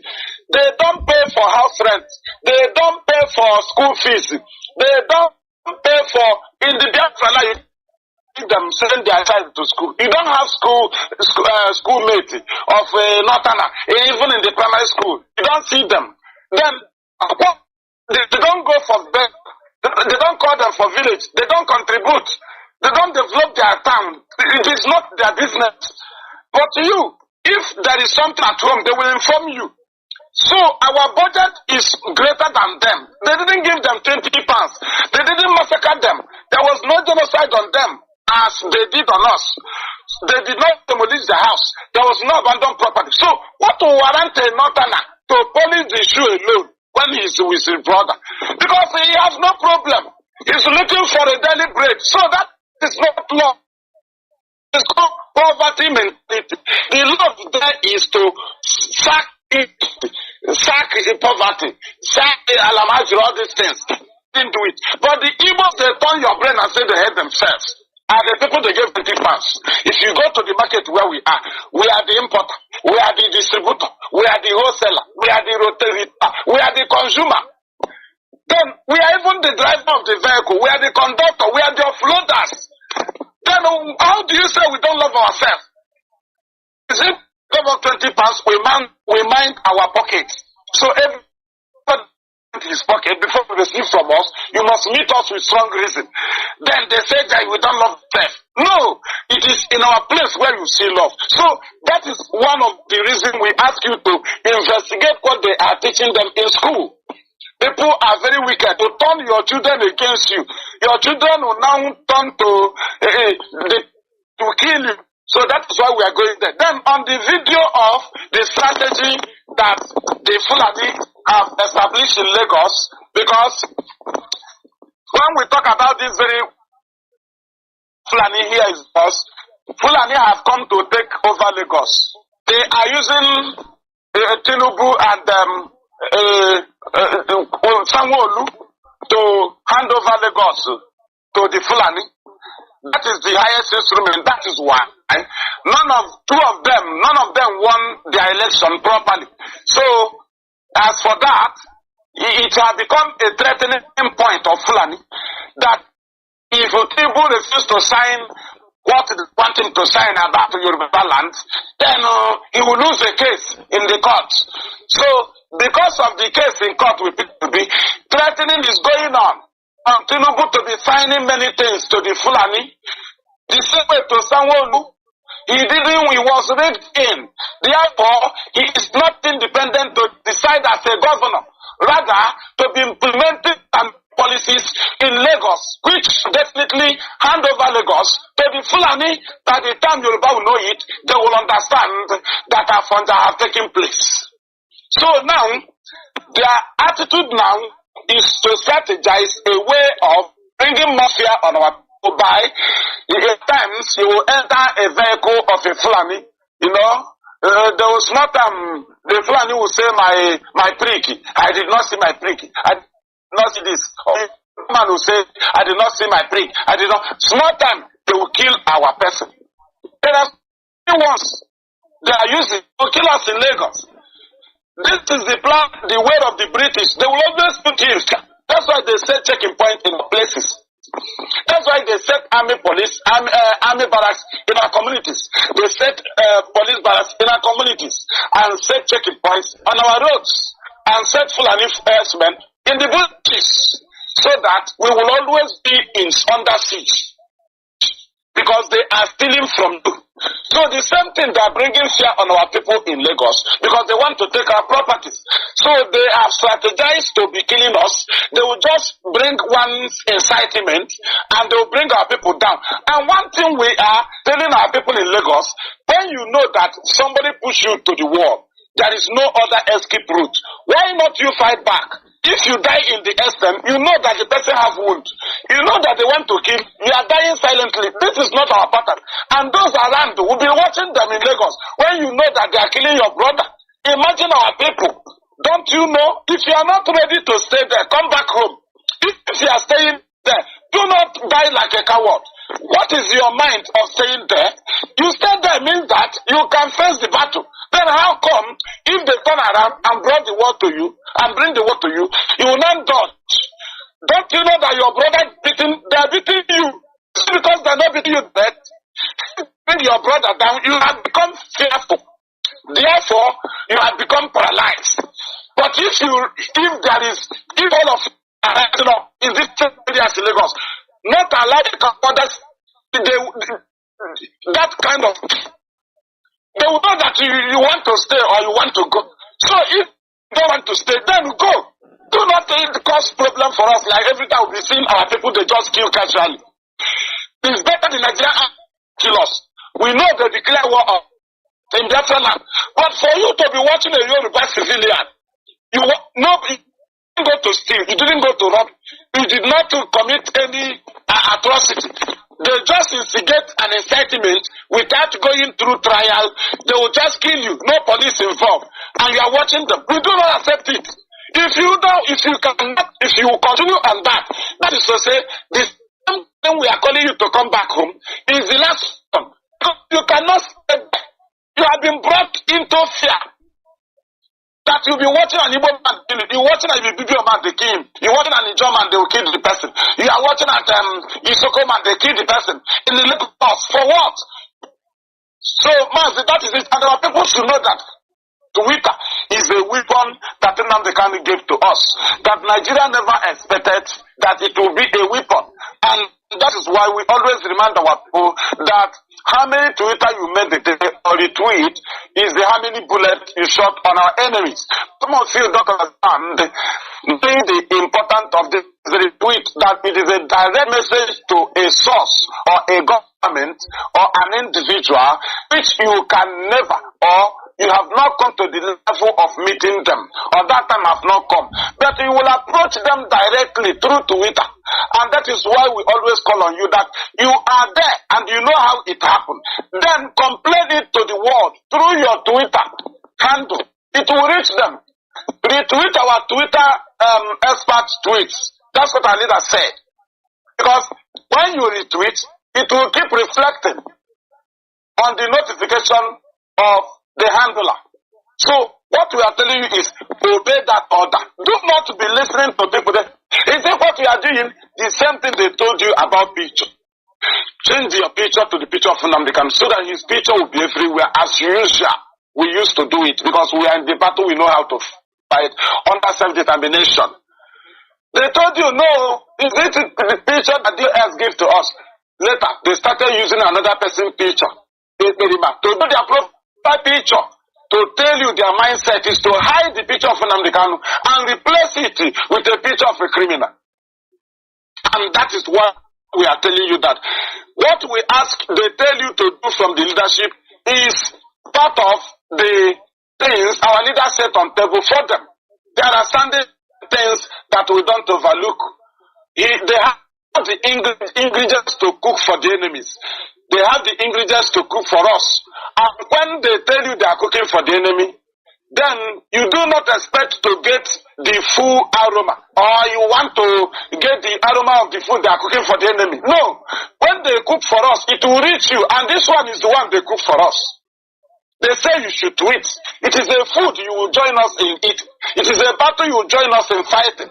That even if you are not IPOB, you are a Biafran, you can screenshot your tweet tomorrow and when Biafra come and show it to your children. You call for free Nnamdi Kanu. It is a very good example or something or presentation. So we are calling you to continue on Twitter. Share IPOB press release. Read it and share it. Share it, very important, because if you know the weight and the what IPOB press release, the power of it, and the Radio Biafra, then you will know that the press release of IPOB must be shared. This is the weapon we use to destroy the infiltrators officially to the world, because when you are marking them in your platforms, the official press release will come through IPOB. That's why Monday Sit at Home did not hear the truth, because there has never been an official press release backing it up from an recognized organization. Rather, people that shouted Monday Sit at Home will enforce it. When they commit crime, the federal government of Nigeria, through their media, will say it's IPOB that did it. That is to say, IPOB is a recognized organization. But people say the autopilot, they committed it. Government can never say the autopilot did it. And when Imakwafu come to debunk it, the enemies will now come against him and say, why is he debunking it? But we are not the people that did it. We expect those that did it to claim it, but they never claimed it, knowing that they have no serious organization. That is why we ask you to share this press release, retweet and tweet our Twitter, tweet every Tuesday, even ordinary days. Thank you, Mazi. I remain the fearless IPOB evangelist, Mazi Madam Chingwachu. Thank you. Thank you. Thank you. Thank you. We'll meet same time, same next week, okay? Same session. Stay on mood. Dicken, as in the hot. Come on, piano bomba, can make this program, okay? Unmute yourself if you can hear us now. You're the last speaker.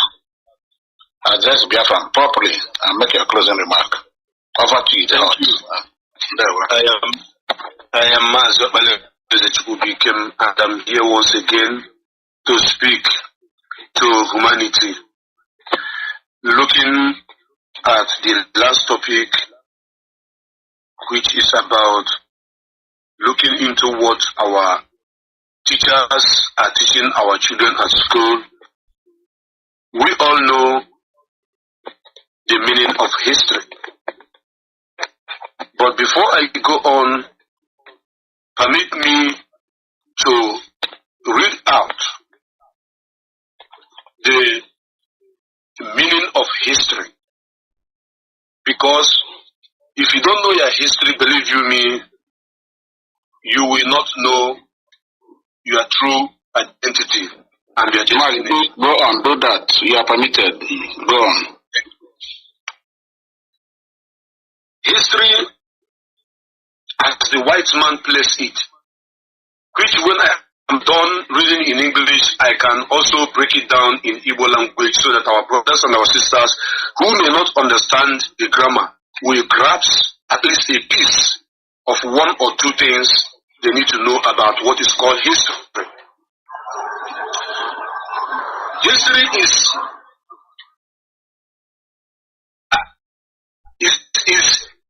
inquiry, knowledge acquired by investigations. Inquiry, knowledge acquired by investigation. I repeat, inquiry, knowledge acquired by investigation.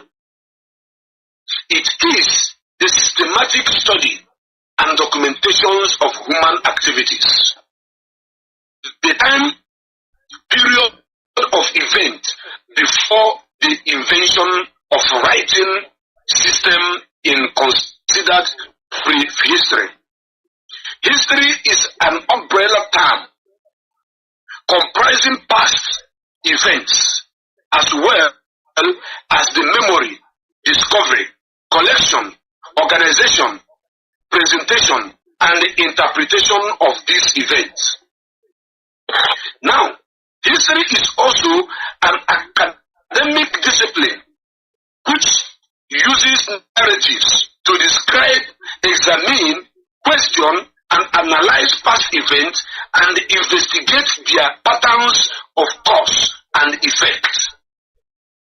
Now, I want to break it down because we are indigenous people of Biafra. Even though some of us may not be PhD holders, but there is something that Chukwu Kabema gave us in quantum.